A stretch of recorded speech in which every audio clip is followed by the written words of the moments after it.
This is Paper Trends, the paper review show to kickstart your day, where we check through the pages of the newspapers to bring you trending issues across Nigeria and beyond. We start by taking the headlines and then we take it a step further into picking the stories one after the other.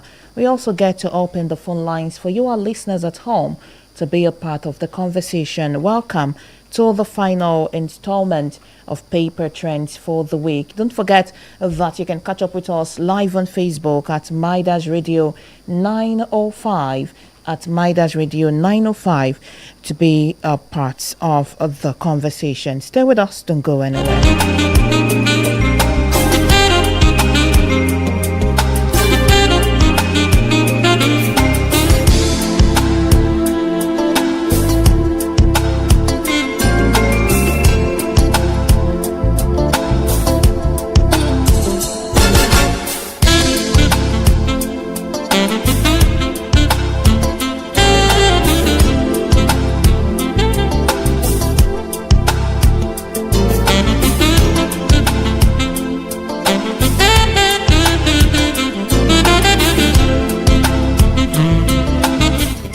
Let me start by saying a very good morning to our analyst, and that's the person of Engineer Muyiwa Obayonji. Good morning to you, and thank you so much for joining us this morning.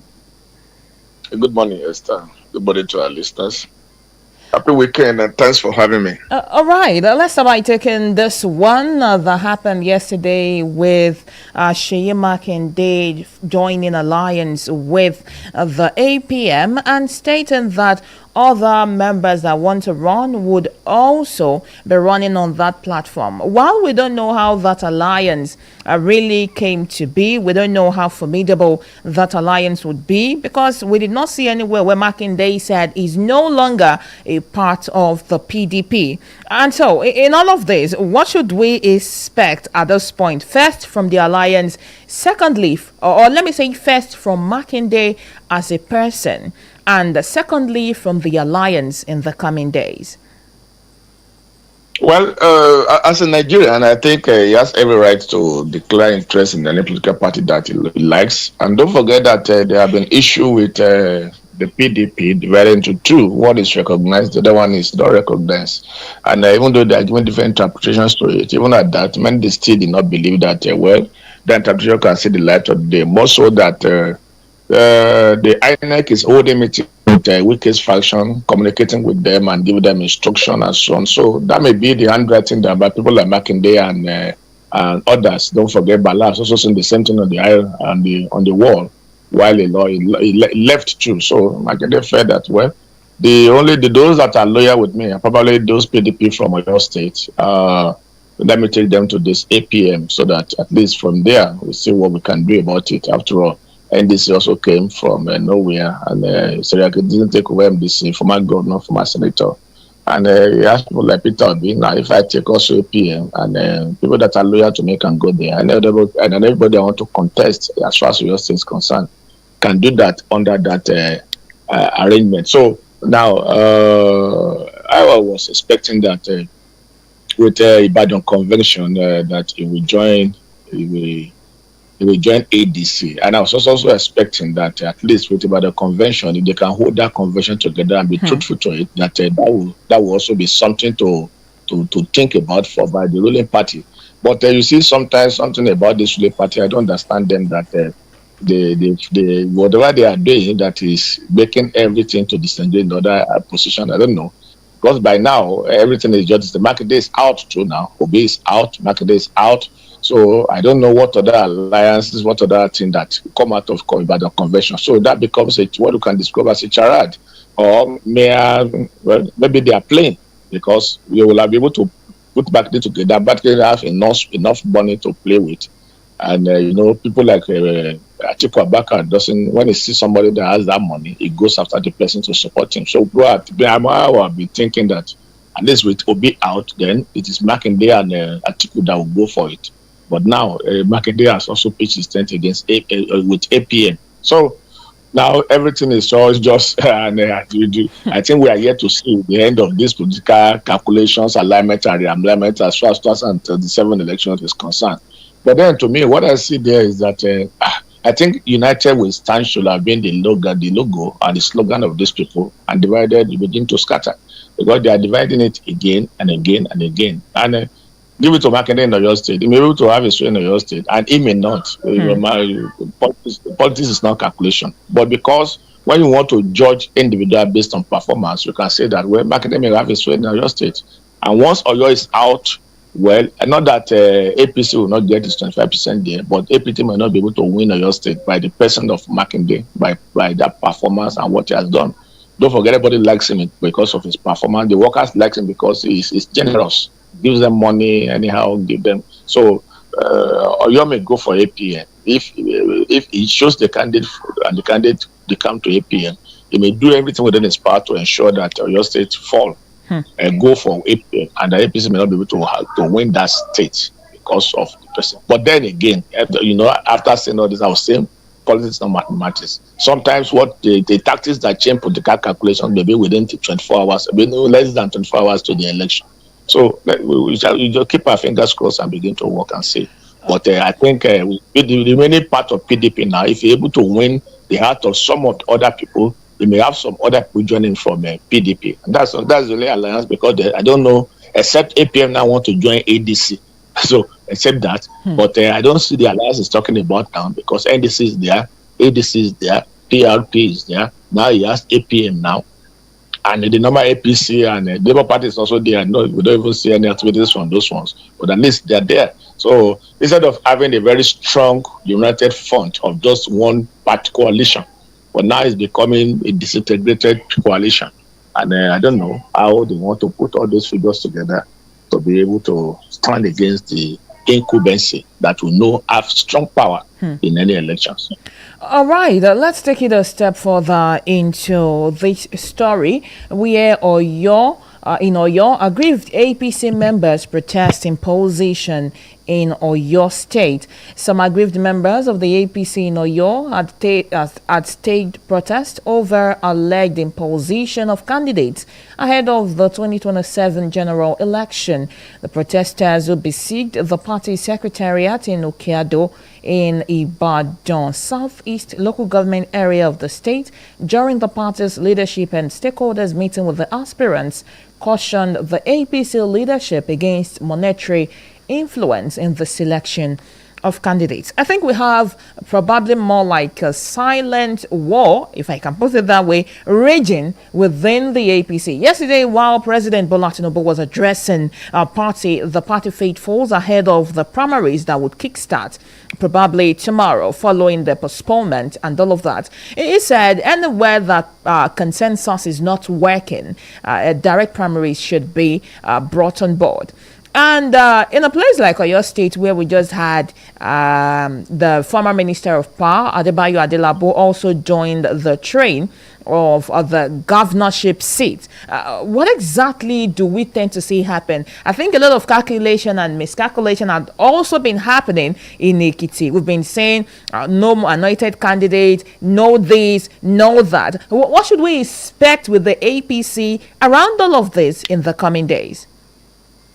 I think consensus is still having its way within the party. Just that surreptitiously they are doing it. They don't want the president to know. But on the ground, that's what they do. If you listen to one radio station yesterday, you will see Bimboda Amola there making a lot of statements concerning what he said. So they heard that some people are writing him and they are calling him and saying, Mr. Man, the governor has made his choice. Don't just trouble yourself. The president that is going there is the president that will still be there. He said, make call to the governor. The governor said, there's nothing like that. And in politics, so most people doesn't say the truth in politics, and that's the truth. They will tell you that, oh, no, your idea, there's no problem. No, we are with you, whereas they are not. So they are anointed candidates. I want to believe that within all the parties in Ekiti, everywhere. And then what they want to do is that they believe that, especially these governors believe that most majority of people are following them, and that now I am the governor, I'm going to be the governor. Now, who will tell you that you go against my will? Then you are done for. If I return or if I come in, then you are in problem. So, and that body language is what the governor will just be showing, whereas he's talking with his mouth for some of another thing. Oh, no, it's nothing. We are going for consensus. We are going for consensus. But the anointed candidate knows that is anointed. And those people that want to follow the governor knows that the governor carries the power and they can use it. And you that wants the favor of the governor, you don't will be tired. You go with the governor's candidate. So that's probably what they see playing in Oyo State, where now you know that now Sarafadin, no matter what everybody is doing, Sarafadin is anointed, and that now the party will do everything with this power to ensure that Sarafadin match that candidate. But I've been saying it. Now, many parties are coming out publicly now. APM is coming out. They are, especially this case of Oyo State, they have to be very careful because now APM is waiting in the wings to really feast or devour. What development will I? What language will I use? Any aggrieved candidate to really bring them in instanta. Say, don't worry, come here. What do I want to achieve? We're going to give you. So forget about them. Come here, and that will not go well, especially in Oyo State. Not the person of Makinde. That will not really go well for the party in the state because in politics, it's all about what I get, and except anybody wants to deceive himself. Forget about the people that say they are going to do miracle, to do magic. It's all about what can I get from there. And so when they find out that where the source for which I want to get something, you have blocked it, they are looking elsewhere. Where can I get it? And that's what defines what you see people like Peter Obi or Atiku, all of them going to one places to the other to ensure that they're able to achieve their interest, their aim. It's not as if they love Nigerians like that. No. Most of the people that are jostling for one office or the other across the federation, it's not because they love the people, it's because they know that it carries power. You want to go for rep, you know that at least 1 billion is in the offering for you as construction project every year for 4 years.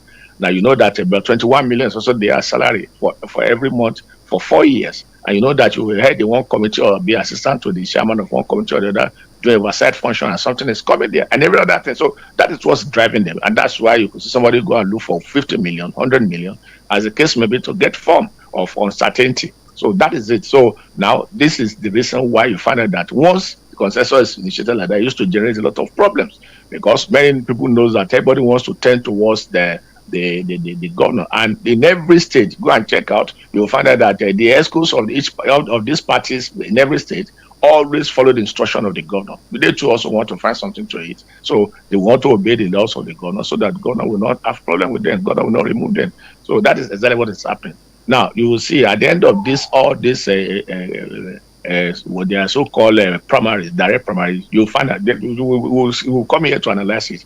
You will discover that the candidates of any of these people that will still emerge, it's whether they do primary or not direct primary. And I've just told you that anybody that the anointed candidate of the governor will win in all the primaries that they do. The anointed candidate of the governor will win, which means that it's still consensus. It's just that they want to give it the face value that we did primaries. That is just it. But it's going to generate a lot of problems for the party. And a lot are waiting in the wings to really receive their grievance. And that will not be too good for the general elections for the president and some of these governors. All right. Because the way Madam was saying it yesterday, so some of these people still affirm it that governor has made the choice and that is it. And that there's nothing he's looking for there. You can't contest with the incumbent, that the incumbent is going again. There's nothing you can do about that. And let me tell you the truth. No matter what Bimbo is saying yesterday, that is the truth. And the earlier it takes that, the better. So that won't be in a situation where also, like with the second time of Governor Fayemi, when he said, I went to the governor, I asked the governor. The governor said, no problem, I'm not contesting. Whereas the governor knows I want to contest. He said, I went to him. I believe politicians at your own detriment. Because when they say yes, they mean no. That's just it. All right. Let's take this one very quickly before we come to Peter Obi. Oyefemi Gbajabiamila, the chief of staff to President Tinubu, narrated how he almost lost his job during the Lagos Speaker Obasa impeachment saga because of Desmond Elliott. Desmond Elliott is seeking to run for a fourth term in Surulere, Lagos State. And from the history, from talks, Gbajabiamila was like more or less the godfather that brought him on board, looking at him as someone that had no political structure before the time. He was an actor and all of that. And so, according to them now, there's a major tussle of Elliott trying to come back and he being rejected by the presidency, as well as Gbajabiamila, where Gbajabiamila had to talk at a press conference yesterday, saying that he almost lost his job during the Obasa whatever that happened in Lagos, saying they had to call him and said, the president called him and said, "Oh, I hear this Desmond is your boy, the one we gave to you, is one of the people causing problems in the Lagos House of Assembly." It seems like the game of politics probably had gone beyond what the average Nigerian people really know about. We have someone wanting to go for the fourth term, and even though persons are saying, we've rejected you, we don't want you, this person is still trying to lobby around. At the same time, there are persons somewhere probably also determining the course of time. What do we begin to spell out in all of this? I mean, that's how I would like to say that democracy in Nigeria is not going to the people. It's going to the few by the few and from the few. So that is it. The cabal still holds sway. The godfathers are still there. And what do you think why do you think everybody is fighting? Because they know that even though you are not in government, you can still be in power by controlling things. And so that's exactly what most of them are doing when they talk construction. Now, every government that comes in place, if you are helped, now at the end of the day, some people would now tell you to now free yourself from the big law from the blast of your godfather, so that you too can have your structure. You too also can need to be a godfather. So most times when you see some of these people emerge through the help of individual, when they get there, now they want to free themselves, and so they first dismantle the structure they meant in place, and now they want to establish their own structure. Obasanjo did that in 1999, working on the back of People's Democratic Movement that got become PDP, whereas the platform through which he ran and he became the president, it was under the tutelage of this same Atiku Abubakar for just 1 year. After 1 year, he learned and no more that Atiku Abubakar dismantled the structure of Atiku Abubakar and took over the whole place until he ruled for 8 years. He want to try another third time and it doesn't work. Atiku Abubakar work against him, and that has been the situation of things. And Tinubu came to Lagos, where he was there forming the party, putting the party together, became the national, the generalissimo of the party, determining who becomes the governor or the other. So, and everywhere in the state like that. So, Fahimi will always call his people, address them. Fayoshe will call his people, address them. Which is, although they're in River State, now feeding two candidates in two political parties, feed one in the APC, feed another one in PDP, and say, let me see where everybody comes from here. Now, anywhere, I can even feed one in ADC or ADC to ensure that I block every hole. And the same way everywhere there, Atiku Abubakar and Binami, they are fighting it out in Adamawa State. And so you can take about that Fabio and also in Akwa Ibom State. All of them, they are there. And the reason is because then they know that even though you are not in party, once you have this structure in place, you can still be controlling things. So, especially the case of Lagos State is even special. In terms of whatever happened in Lagos State, there are some people that determine it. The president is the head, the chairman of the group of company. Then you have the GACs, they are the board members, and these are the people that determines what happened in the affairs of politics in Lagos State. So now, Desmond Elliott, when he was coming the other time, there are a lot of issues about him. People said it's not even a Yoruba person, and quickly went and put Olushola there. Said Desmond Elliott. So I'm a Yoruba person. So when they speak his own Yoruba, you say, okay. Now, and it's very possible for that because people born in Lagos, it doesn't matter where you come from, you speak fluent Yoruba because you are in the midst of Yoruba people. So, but despite that, even in politics, with the help of Gbojabi Amila, who is also the main man in Surulere local government, made him be there. So now I know that fracas that happened in that house, that Tinubu will not forgive all of them that masterminded that act. And so that's why when people have been telling him that Desmond, we are not going again. But Surulere local government is very rich, has a lot of money, and he has made a lot of money. But then by the time they begin to see the handwriting on the wall that it's as if it is true that they don't want me again, then that's why I now went back to the man. The man said, see, I wash my hands from you. The man, don't use your own to destroy my own. Me too. I'm also a servant, and I don't want to do that. And truly, do you know that we are hearing that rumor last year that they have removed Gbojabi from chief of staff, and nobody wants to do that kind of juicy offices. Now, having said that, let's look at it morally speaking. Though we can say that the legislation requires experience, but then if they look at government that comprises of maybe 50,000, 100,000, or thereabout people, must still be one person that will be going permanently, continuously every year. Now, why can't it rotate? Why can't they give chance to another person? So if Desmond has spent 3 years and people now say, let's go there, well, I think it's not bad. And that's what is happening in National Assembly when Akpabio said they want to change the law to ensure that some set of people at the world are becoming because of experience. And Oshimole said, people learn, you come there to learn, and that person can come to learn. It's not bad.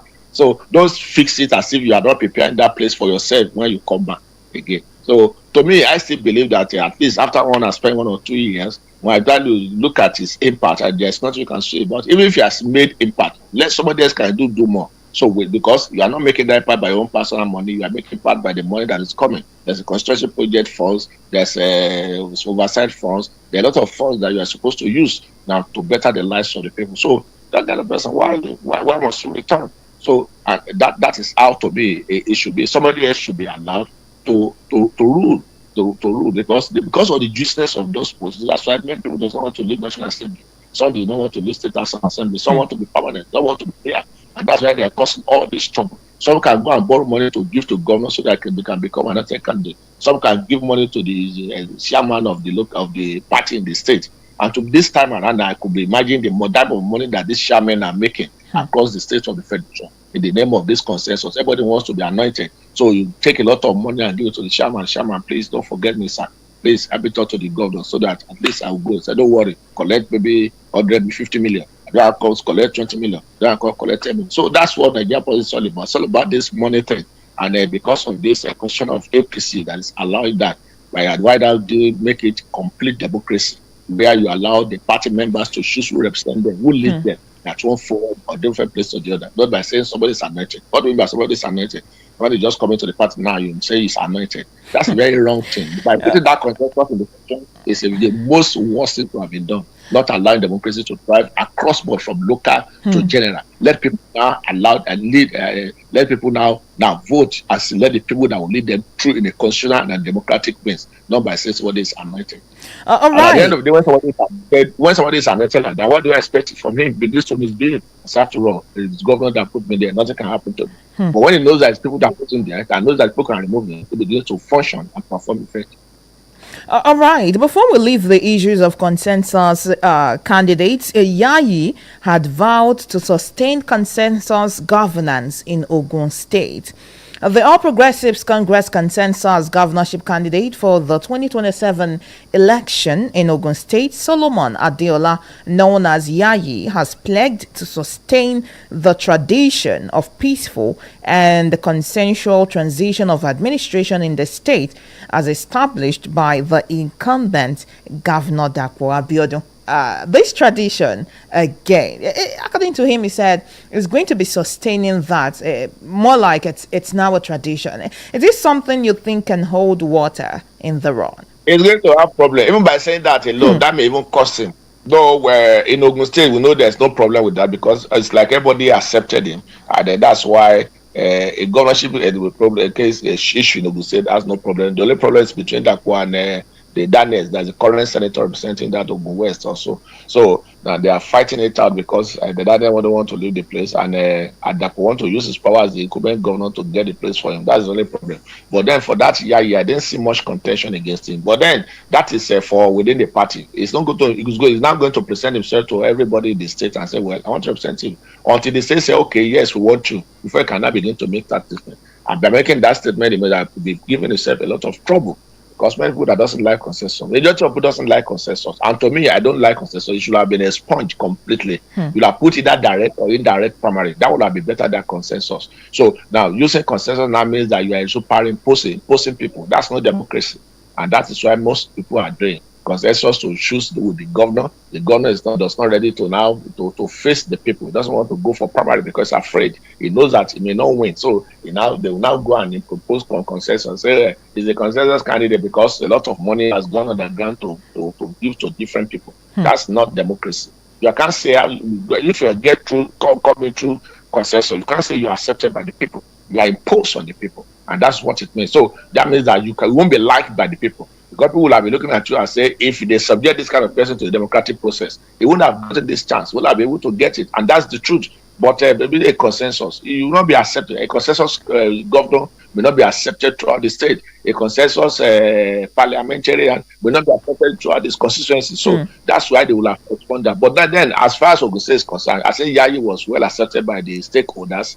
Now that's why there's not much problem about him. But saying that it's going to sustain consensus, it may cost him that office because people doesn't like consensus. It's not democratic at all. There's not democratic about consensus. He would have just kept quiet, and just allow himself to win the general election. That's why a consensus candidate does not try to make you the governor.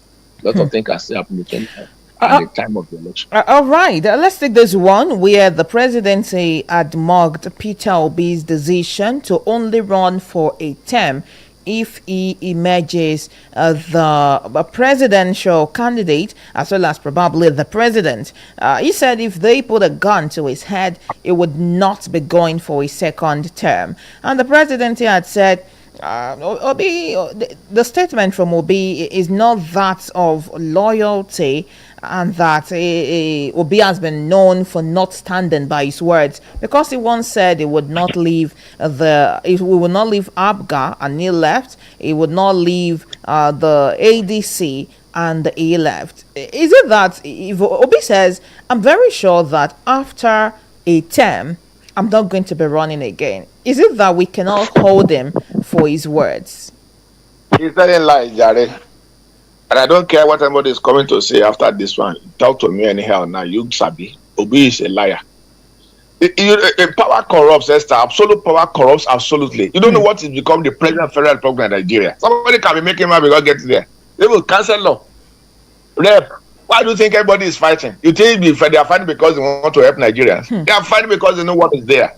Somebody is holding the red pen signature to everything as a Nigerian president. If he wants to do one time, what happens to the obedience or whatever they call themselves? What happens to people from his own place? You are there now, sir. Nothing anybody can do. You are there. You are there. You say when the passenger wants to do third time, these people they're just funny. Okay. I want to run. Number one, let's forget about the juiciness of the play. Let's look at the problem of Nigeria. What can anybody do in 4 years? Within that 4 years, you want to settle down. Within that 4 years, you want to make appointments. You want to select more than 1,000 agencies, more than 200 parastatals, ministries. You want to make appointment to those places. You want to consult. Within that time, you want to move land. How many days is 4 years to him that seems so big that then before that time, the problem will now begin to come face to face to you like this. Now to now begin to think on how to resolve them one after the other. At the end of the day, you just come and tell us that there are a lot of issues. In fact, some of them have not even started. I think constitutionally I'm empowered to go for second time. There are people in Nigeria where people will not even allow you. They will say, what is that? Your zone will never allow you. I say, now that we have opportunity, they will tell you the number of times that Southwest has done it. They will tell you the number of times that North has done it. They will tell you the number of times that this one has done it. Why is it our time now that you want to now jeopardize issues? It's a lie from the pit of hell. That is the answer apart from all the lie that he has made. He's not going to leave that. Even cause himself, he leaves Abga. And Umesh is still saying it tomorrow that course will work because he said it himself that's not going to leave. In a sense, he's going to leave ADC.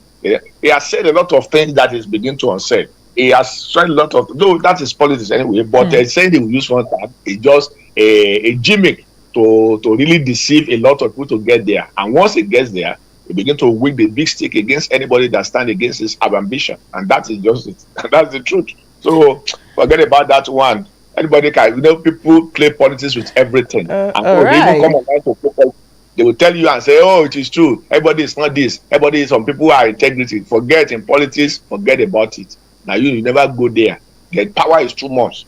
The money is too much. The benefits are too much for anybody. What do you think make about you want to do total? What do you think that the people like Pobia or the Kagame, all of them are there, they are laboratory become life president. You think because they love their people, it's because of what they are enjoying there, and that is it. And that one is very common in Africa. Where we are, it's Africa, we have people that 92 years, 85 years, 86 years, 90 years that are president, and they are still changing the constitution to still go back there. There are many of them in Africa. Obiaso Ngueso, all of them, they are all life presidents. We had Museveni. Museveni was sworn in for the 7th term. For the 7th term, that's Africa for you. That's Africa for you. So somebody will now come here and say, I want to use one time. We'll not be attending African Union. We'll not be attending United Nations. We'll not be attending all this convention. We'll not be with all these benefits. Obi is telling like Jerry, forget about Obi. Nobody will go there. Me too. Me that's talking here. I can't go there and say, "Constitution allow me for 2 times. I will use 1 time." What do you want to use 1 time? How many problems do you even as a state government? What do you want to use 1 time? All right. That's why we say we should extend the constitution and make it a term of 5 or 6 years. That's it. Okay, before we move away from political matters, 2027 poll spending. 2027 poll spending may trigger inflation, MPC warns. The governor of the Central Bank of Nigeria and members of the Monetary Policy Committee have warned that rising political and election-related spending ahead of the 2027 general elections could undermine the country's disinflation gains and trigger fresh inflationary pressures. The warning were contained in the personal statements of MPC members released by the Apex Bank at its 304th meeting. Stating that the MPC communique had earlier warned that election-related fiscal spending could threaten the inflation outlook despite the current moderation in prices.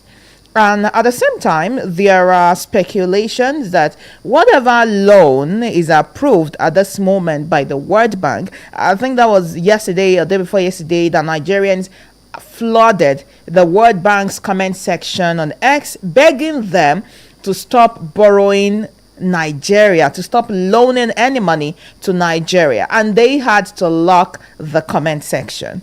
And so now the central bank, the MPC, had said election spending may trigger inflation. Also, others have said loans collected at this time might not really be accounted for due to election processes. Is there any way we can manage surges like this? Well, number one, I think the Nigeria is not following the normal convention, and the convention even in their own law, which put at least some ceiling on the number, the amount you can spend in a particular election. The amount you can spend in a governorship election, the one you can spend in the state assembly, national assembly, and presidential election.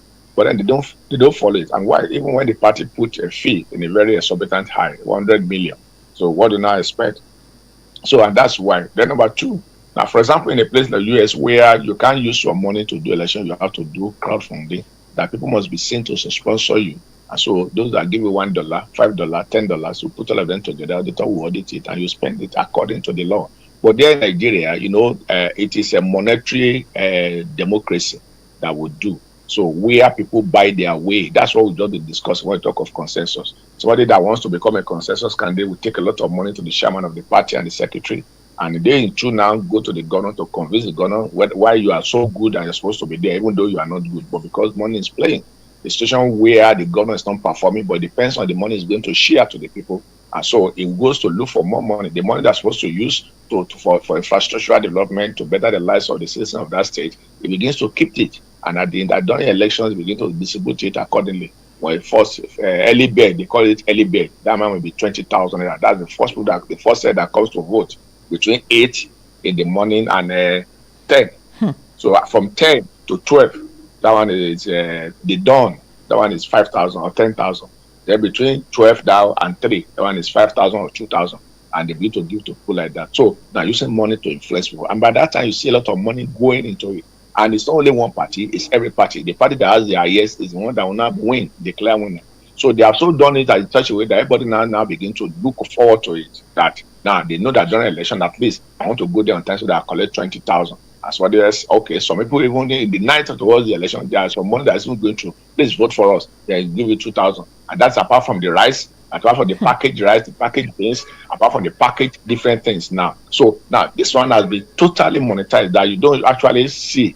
And people imagine based on the choice of the people. You see individual imagine based on the capacity, the monetary capacity that I can wait now to get the people. So I think that is the area where law is supposed to come into it. But you see, unfortunately in Nigeria, people that are supposed to make these laws are also benefit of the problem of what we are talking about. And that's why they cannot make any law to worse effect.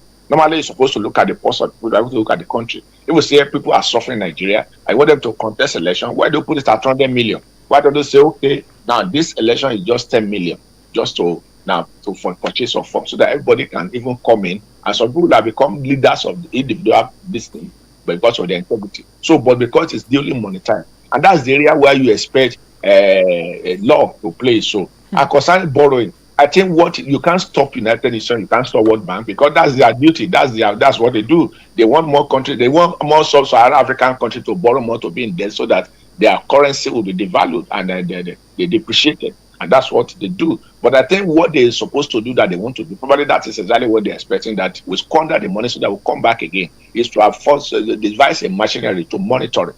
I'll be talking of monitoring and evaluation that is not defined our system at every level of everything. So now, even procurement that they talk about, there's a procurement law. Procurement make government lose more money than when they are even doing direct purchases. Because in procurement, it doesn't matter, just bring receipts. So now there's no monitoring also. So there's no monitoring to really determine how this money goes. Because if the government borrow money and they want to use it for infrastructure development, there should be a peer review mechanism that will come while you give it the money. Then we also want to send some people to ascertain that where is this infrastructure? The money we give you, where are the roads? Then we value the roads to see that it's of standard and quality. They want to sue them on education. Okay, now there should be a review mechanism where to monitor and say, okay, now how many schools have you built? Let's see them. Now, what are the infrastructure? What are the facilities we put in these schools? The laboratories and all this equipment? Okay, we can see. Now, so based on what you see that you use the money to do. So even the monies that have been whole Nigeria, the money that have been collected from Nigeria, where there should be a monitoring system that follows and say, okay, now Abacha money will just release 30 million US dollars. What do you do with it? Oh, we want to children's school feeding. Now let's see how many schools do you cover, how many children are food fed. Let's go there. Let's find out. There should be that system. But these are the things that's not in place, where you have people like Sadia Farouk, the woman at Humanitarian Affairs, investing 38.5 billion. Because there's no monitoring system. Just this money, I said, give every Nigerian, because Nigeria is suffering effect of subsidy, give them 25,000. And you say, yes, sir. And one went and you ask everybody to bring list. They bring list, you compile and say, these are the people that you have given without giving anybody, because there's no monitoring. But some people will be able to send to those areas and call them one after the other. Are you living in this area? What's your name? Where's your house? What's your house number? You write the name, your house number. Yes. Did you receive 25,000 3 days ago? So, no, 25 kobo. Okay, I didn't receive. Then by the time you ask 10, 12 people and you go to different places, you know that it is a lie. You cannot come back and call the one and say that, let's see how you distribute this money. What is the spread? Which area do you cover? But when you direct this money to minister, this money to governor, this money to senators, there's no monitoring system. And these people, because they are used to it, and that's why they also now begin to see every money that comes to them as their own personal money. Now, you now look at the money for electricity, that man there, the money for electricity, that was also used for electricity, about 30 billion for electricity, whatever. He was collecting the money and putting it in his pocket. Let's look at the money that goes to the turnaround maintenance for a refinery. Why is refinery not working? And this money is not even in naira, it's in dollar. Every refinery is doing turnaround maintenance across the world. But they're doing theirs, it's working. But Nigeria's one is not working. Why? Because there's no evaluation and monitoring to ensure that the money that is meant to do one thing or the other is meant to do it. And that people come back to supervise. Let's now come back to supervise it and say, okay, now let's see. What do you do? What do you do? Where are the things that you purchase? Where are those things? And that is it. The same way, even as an individual, you take your vehicle that's there now, you take your vehicle to a mechanic. If you don't sit down with that mechanic or ask questions to ask what do you face, if you tell you want to buy this, buy this, buy this, buy this, if you are not sure, if you are not very careful, you won't buy anything. We'll just clean those ones that are there. Today is simple repair that can make you work for 2 weeks, and that's it. So by the time you test it and say, yeah, this thing has not known that you just put some things to fix it. But after 2 weeks, the thing has gone down. Why do you monitor? You should ask, I want to lower that. Where are the shaft? Where are this? Where are that? But look at the head. Or you stay there so that when he wants to buy, you go and buy, or you go and buy it for him yourself. But these days now, it's not like that. So it's the same thing. Once the World Bank, and like I told you, these donor agencies, they are not interested in monitoring because they want us to go into debt. Their sole aim is for us to be indebted. And they know that the more we're indebted, the more our currency begins to be devalued. And that's all they want. They want any country in Africa to compete with them anywhere in Europe and America. So that's why they are giving that money to make us impoverish forever. And our leaders, because they are getting theirs from it, they don't care too. Once any money comes, look at the whole money that comes from Russia that other time. The whole money went to their account of Malami. Even the money that was, they said they want to use for third Niger bridge or Niger bridge. They said they want to use to finish that Niger bridge. The whole money just enter Malami's account, and that is it's part of the 200 and something billion that is having inside.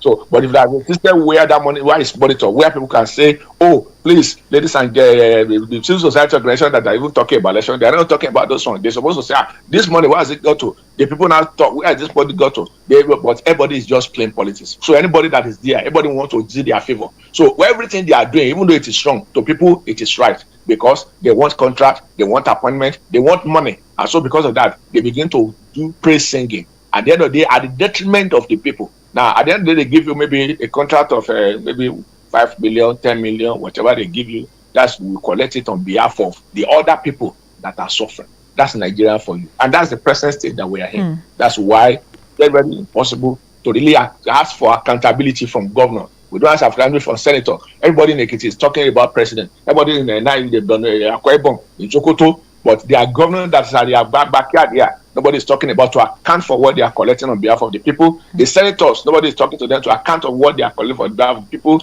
Nowhere they never rep. Even the members of State House of Assembly, nobody is talking to them. So, am I saying that they should not criticize the government? Why not? And if not, but then in the federal structure like Nigeria, some are more closer to us than the other. That they are not the way we are placing the man on the president to do more. Let's place the man on the governors to do more. Let's place the man. I've not seen anybody talking about. If it's as if that local government administration is not existing in Nigeria. Why? Because everybody don't make it non-existent. Nobody talks about that one again. The governors, nobody talks, see anything. Everything the government is doing is correct. Nothing is bad there. So everything, right on. And so. And that's it. But some people now that this governor will begin to call on the attention of Mr. President. Whereas the money has left the federal government, that is now the state government. The money has left the federal government, it's not the local government. But nobody is asking, and where is this our money going to? No. He said, the federal government. So, Esther, we need a lot of voters and value orientation in this country. And unfortunately, our people are not ready. They are just playing this blind politics. And that's why our country, after many years of democracy, we couldn't see much of that dividend falling onto the people. Let's take this final one before we leave on the show, where NNPC had been egged to revive refineries after Dangote snub. The National Publicity Secretary of the Independent Petroleum Marketers Association of Nigeria, IPMAN, Chinedu Okadike, has tackled the NNPCL over its attempt to increase its stake in the Dangote Petroleum Refinery despite the poor state of government-owned refineries.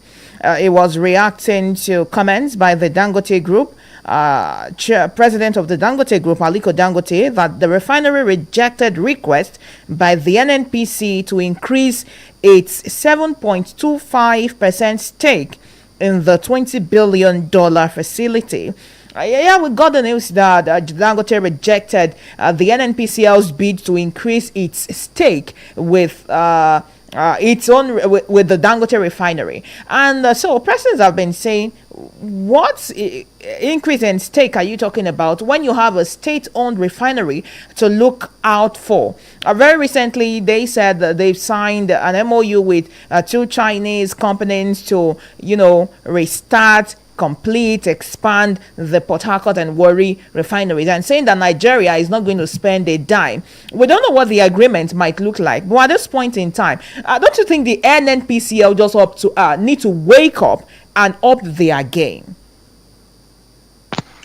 Exactly. Everybody have been saying that NNPCL should wake up. When Ojulari was appointed, people thought that things would change. But unfortunately, people like me became disappointed when the man was crying and said, he couldn't do much. There are a lot of forces. That the man has built a lot of, what they call it, brick wall in that place. That becomes very difficult for Ojulari to do much. And he couldn't do much because we expect a lot of changes that will start from auditing. At least when you get to a new place, the first thing you want to do is to do auditing of the what you meant there and begin to look at it. Call experts to help you to look into it. How do you inherit something you don't know and you want to thrive in it? It's not possible. So we expect that he will have done that, but he wasn't able to do that. He just found out that every person wants to do is be meeting brick wall. These are the people that works with Kiari, and they are all there. You, instead of you to even do reposting, supposed to change all of them. You are so afraid. Maybe they threaten you, and you left everybody in his post and expect to achieve anything substantial. It's not possible. They are the one that work with Kiari. Whatever that happens in that place, they work together. And so they want to cover it no matter. They want to frustrate you from doing anything. and you two, don't know what you're supposed to do. So that is talking about that. But then again, you expect that at least there is refineries put to work. But you see, the problem is also the fault of government, where government is not able to really bring these people to book. That's exactly what is everybody's that messes everybody. That why is it that government, NNPCL is a conglomerate of the federal government, though a private entity, but then a company and private entity, but then it's still under the federal government. The government owns it to be able to audit those places and at least bring a lot of people to book. We expect that all the managing director of each of these NNPC of this refinery be called to question what happens to the money. I told you that in this not long that Singapore, that is chair facility in Singapore, said they want to do turnaround maintenance, and because of that these people cannot import. They sack Nipra man there. That man that was sacked was one that was saying that they couldn't refine because they were doing turnaround maintenance, and they did it. So they are not even up to the cost that we are reducing Nigeria almost every year for our own refinery. Now, like I said, it's what I've been saying. Once you don't call these people to question, once you don't really monitor and evaluate what they are doing, they will continue to do whatever they are doing. To you are not interested in them. And so they have to continue to do that. And that's why that Ahmed there, the man, the sack man in Nipra, can go and pay 7 billion school fees in Switzerland for his children. Now, as a civil servant, what's the salary? Even if he's taking 2 million per month, can he be able to raise 7 billion to pay school fees of children? So that's Nigeria for you. So these are the issues that is happening in this country, where there's no reverse system, there's no monitoring, there's no evaluation, and people are just being allowed to do whatever they like. The governors do whatever they like, the senator do whatever they like. Even some permanent secretary, civil servants are also looking at that and say they're also doing whatever they like. So everything is just going there. The refinery can work, it can work. Yes, and it can work. So why do they want to go and get a stake? That then it means that you have given up on the one you are so pretending. And these people are collecting salary for not even for a drop of crude that they refine. And here you see a lot of people there collecting above $1 million in each of these refineries that are not working. In other clients, when the company is not working, they lay off the staff. But in Nigeria, they kept them because the people that are there, they are powerful. So when you can't have a situation like that unless anything to work there. So, but by saying that, but with this new deal, if they can sign this Nega agreement, I think that things will change. And you see a lot of change by the time the Chinese people come in. I just hope that the civil servant there allow it to see the light of the day. All right. Thank you so much, Engineer Obayonju, for being with us this morning. Eyitayo Ayeni says, our analyst is giving us, Orijo, the best time to cash out, talking about the loans during election season. Oluwalano Matthew says, well done. Thank you. Dr. Mrs. Amal Lebaraf says, a country is failing when unemployment explodes. The unemployed become frustrated and an easy recruit to evil works and restiveness. When industries are no longer functioning because of lack of power supply, products become very expensive and workers retrenched, sacked, and owed salaries. Industries are therefore failed and unemployment figures swell. May God help us in Nigeria. Thank you so much for your comment right there. Paper Trend returns on Monday by 7:30 in the morning. Until then, I'm asking you to enjoy your weekend. I am Esther ISAH saying good morning and stay with us.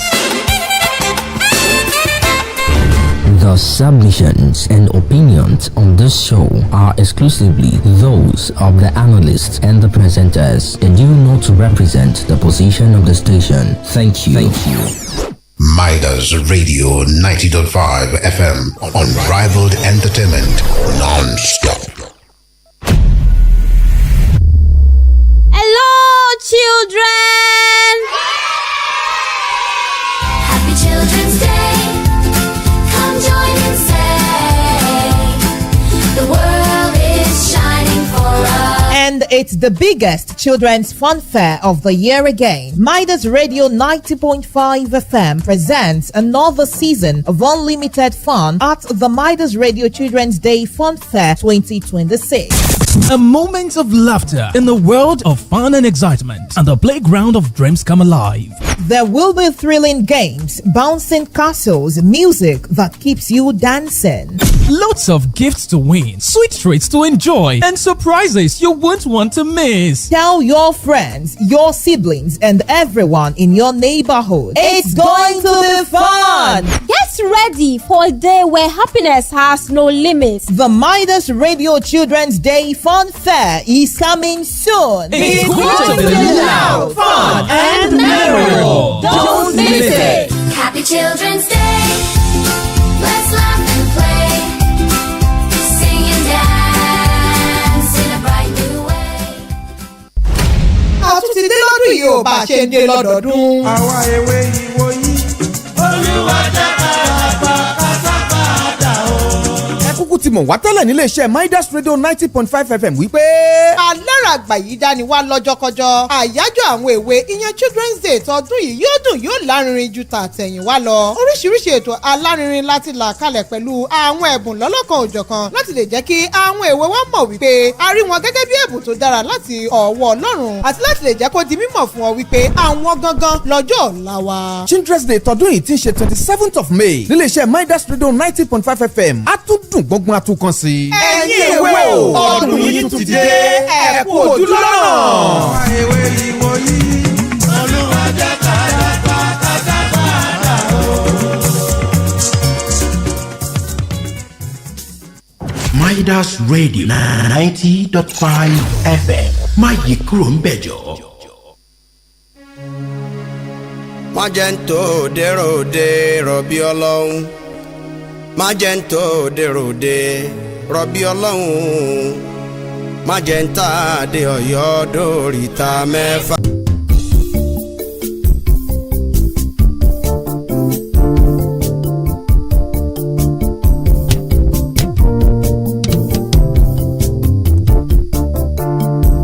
Odò tí mú.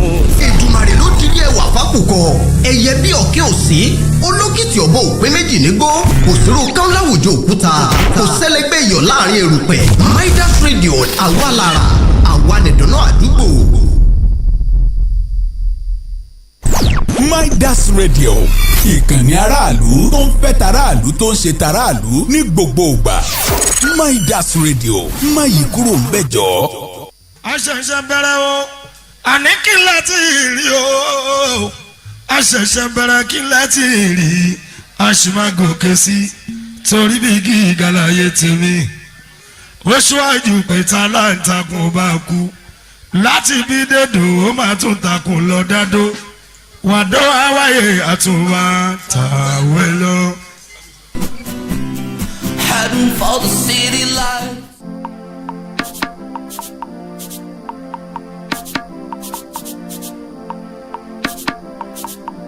Big Frosty, Big Frosty, Big Jagun la bí dé.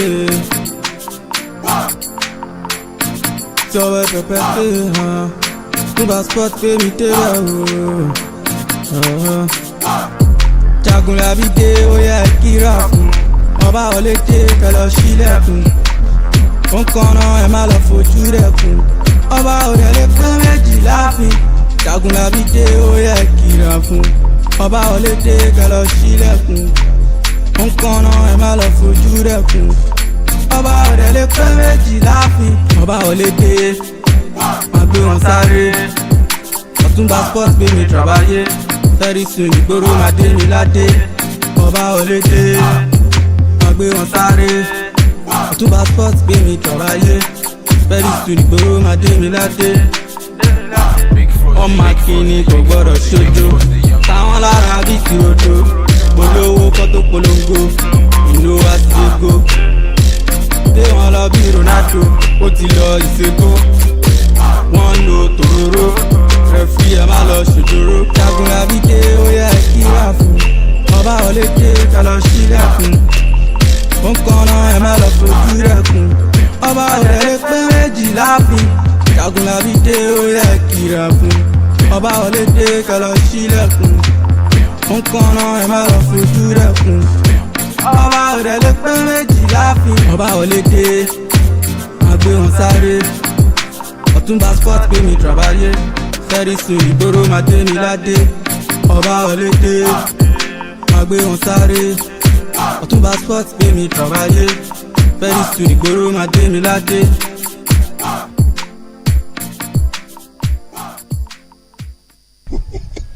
mo gbé wọn landicap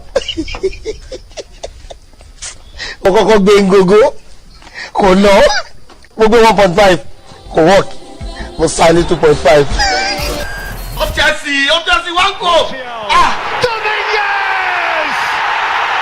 Fire in the forest belly.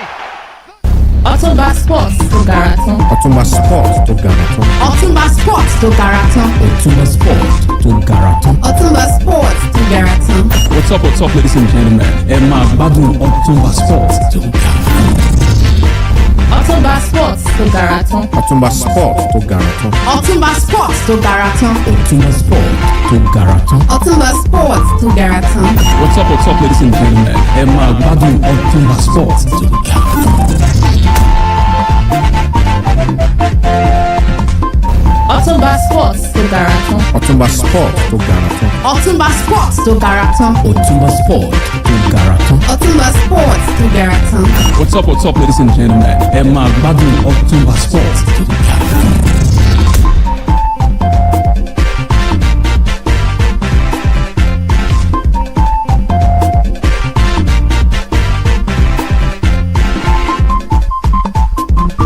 àtúnjẹ àmọ́ kíra wa ló ní pálántó kí òjò pálámi ọkà yọ́là là àgbàdàgbèdè ṣe tó fẹ́ mọ́ gbàgbé agbègbèrèwò ṣetán àjọ mọ́ gbàjàkadì nìyẹn o èyí jóni lọ́wọ́ kó jóni lẹ́nu òkèlè bí iyán sanwó ẹmọ́fọ̀kàwé yẹn kó jọra wọn apá abilẹ̀ ti fẹ́ tí kò ròyìn eré ìwòláyà eléyìí tó kọjá wọn ni wọ́n pé ìta ti pé ìrántí pé ọlọ́run lókè ìjọwọ́ rẹ̀ àjẹ́ pé kógókógó lòun agógó dúgbẹ́dúgbẹ́ ń tàgèrègbè kò wá sí bákèrègbè ṣe lè tóbi tó akérègbè ó lè lówó agogo ní gbogbo bí ẹ ti láǹfààní àtúmọ̀ fi ti kó gbogbo johnson junction gbogbo ilé epo sílé epo ọ́fíìsì gbogbo ìrọ̀kàlà gbogbo maruwa gbogbo bí ẹ ti rédíò yín sókè lálá ẹ fẹ́ kọ́mọkọ́mọ lógo ti wọ̀n láì gbogbo ibẹ̀ pátá òun láti kíyín kó ojúmọ́ ma torí pé bójúmọ́ bá bọ̀ ọ̀yẹ́là tí í ṣe ìyá ojúmọ́ àjẹpọ̀júmọ́ tó máa lónìí ojúmọ́ owó eléyìí tó máa lónìí ojúmọ́ ma ojúmọ́ tó máa lónìí àìkú tí í ṣe baálé ọ̀rọ̀ kúlúkúlù sẹ́ òjò òròyìn fẹ́ mọ́ ti balùwẹ̀ wẹ̀sẹ̀ wọ̀wọ̀ afẹ́fẹ́ lẹ́lẹ́gbẹ́ omi roko ẹ̀fúùfù lẹ́lẹ́gbẹ́ omi rọ̀ṣà ebi ò ní pọ́yónú kó jẹ̀dọ̀ yá ẹ̀ èmi àti yín tá a jọ lẹ̀pọ̀ àfi bí ike tó bọ́ọ̀nù náà mo ti ṣetán mo fẹ́ mọ jálulẹ̀ òtí bí ọ̀pọ̀ ẹ̀wà ó yẹ ẹjẹ́ mọ́ rẹ́lulẹ̀ bí àpò yèrè mo tó ti ṣetán ẹjẹ́ mọ́ jálulẹ̀ lóní kọ́ngbẹ́kọ́ngbẹ́ àfi bí ẹ bá fọkàn nìyẹn o ìròyìn eré ìdárayá eléyìí tí ò lákùnfin sàákọ́lẹ̀ lẹ́yìn ẹ mọ́ fi wé bàtà yan ẹgbẹ́ ta ní òfàdé gbẹdọ̀kú wẹ̀rẹ̀ omi àgbà láti padà fojú jọ ti èwo ní oyún ló fẹ́ fi jẹ búrẹ́dì lápá bẹ́ẹ̀ bọ́lúwa ọ̀bàkọ́lé itc wẹ̀sì lásán ó làwọn bíríkìlẹ̀yà ṣe olúwa bákọ̀ tí ó pàdé mọ́ àkìtìyàn ọlọ́pàá bá ń sá sójà àti tàmọ̀tẹ́kọ̀ àfi bí ìgbà téèyàn ṣeré ọwọ́ lásán àjẹpẹ́sọ lọ́gàn tabo rẹ̀ olómùká wà láyé wà láyé ẹjẹ́ apanupọ̀ ká sọ pé àánú rẹ̀ dúró títí láéláé alihamudulilayi kẹsìrà ó dá lóko gbogbo àwọn oníwàwá eléyìí tó kọ mílọ̀ làbẹ́làbẹ́ àwọn gbárùmọ̀lẹ̀ tààtújọ́ lórí ọ̀fẹ́ láti pòṣẹ́ pọ̀ tí ó fi dùn tí gbogbo òfin kan sí tó tún fi máa jẹ́ lágbára gbọdọ̀ ní bínísọ̀nù ọyẹ́ ròdòdò tó dẹ̀ máa kí pápá àfi bí ìsàlẹ̀ ẹjọ́ náà fò lórúkọ president general wa bami káyọ̀dé olúṣemire àgbáwo tó ń gbàtẹ́gùn lórí transformer lórúkọ ẹnjìníà adébáyọ̀ ayọ̀bámẹ́ adarí ẹ̀ka tó mójútó gbogbo oníṣẹ́ eléyìí tá a fi ń gbòòsà tẹ́gàn èyí ẹnìkan níta wà nìyẹn o lórúkọ olúwaṣe tó tọ́pẹ́ fún mi báyọ̀dé williams adélé ọ̀gá àgbà èyí ẹnìkan ní alálùbáríkà yìí lórúkọ gbogbo àwọn òṣìṣẹ́ esther isa oní midfielder tó mòye ngolo kante tiwa lápá bí nìyẹn o lórúkọ gbogbo àwọn òṣìṣẹ́ yòókù àti gbogbo àwọn sàbẹ̀ eléyìí tá a jọ máa lórí ọ̀fẹ́ láti mú sẹ̀yẹ́lẹ̀ èyí lápá tibẹ̀ lórúkọ everybody wọn ó ní mò ń kí wa káàbọ̀ èyí sórí ètò lórí ọ̀dọ̀ Midas èyí fótó rọ̀ tó mẹ́ òní lọ́jọ́ kẹẹ̀ẹ́dógún nínú oṣù karùn-ún ọdún 2026 ó wá ṣe pẹ̀kírẹ̀kí pẹ̀lú ọjọ́ ẹtì ọjọ́ làwọn mùsùlùmí ẹjẹ́ máa kí àwọn ọmọ ìyá wọ́dún ẹ̀sìn Islam pé asalamu alaikum wa rahmatulahi wa barakatuh wọ́n ti padà dá mi lóhùn èyí nígboro ayé lápapẹ̀ wọ́n ní wa alaikum salama wa rahmatulahi wa barakatuh ó yẹ eré gbẹgbẹ tẹsẹ̀ tẹ̀rẹ̀ ẹ máa lo ojú òpó Facebook at Midas Radio 905 at Midas Radio 905 apá abẹ yẹn ní ẹlẹ́kùn ẹ̀sìn lápá abẹ bẹ́ẹ̀ bá ti débẹ̀ ẹ láìkì ẹ kọ́mẹ̀ntì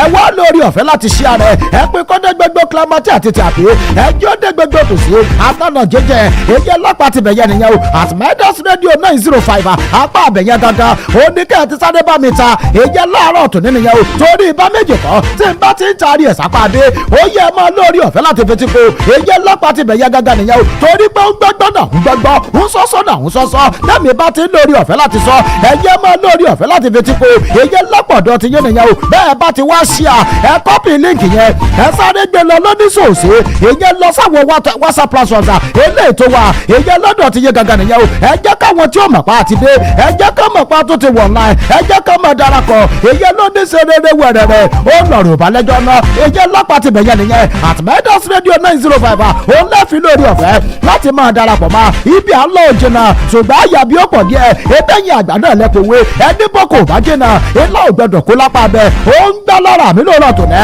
àfi bíi tọlọ́kàn òkú ó yẹ pápápá apá abóni ti bẹ̀rẹ̀ gbé èébà ẹjẹ́ lórí ọ̀fẹ́ láti máa jálulẹ̀ èyí tá a bá ń sọ nípa àwọn òròyìn eré ìdárayá eléyìí tó wà lọ́wọ́ mi ṣùgbọ́n kí n tó lọ kí n tó bẹ̀ wá ẹjẹ́ sáré bomi là èyí ló ní bẹ́ńbẹ́lẹ́ já nìyẹn o bí n bá bomi là bí n bá dé ìwà láǹfààní láti mú ròyìn lápá bẹ́ẹ̀ mò ń bọ̀ ẹjẹ́ ń gbọ́ bí iná.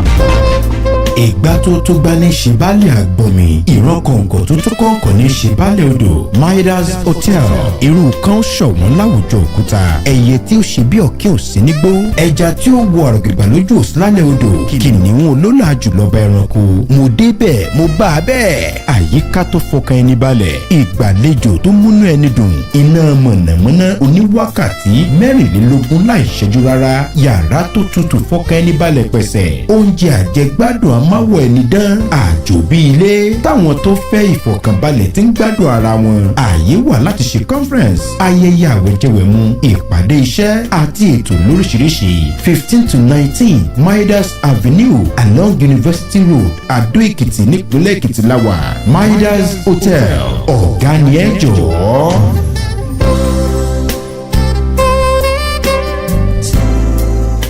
Jagunlabi dé ó yẹ kíra fún ọba wọlé dé kẹlọ sílẹ̀kùn ó kànnà ẹ má lọ fojú dẹkùn ọba òrẹ̀lẹ̀ pé méjì láàfin Jagunlabi dé ó yẹ kíra fún ọba wọlé dé kẹlọ sílẹ̀kùn ó kànnà ẹ má lọ fojú dẹkùn ọba òrẹ̀lẹ̀ pé méjì láàfin.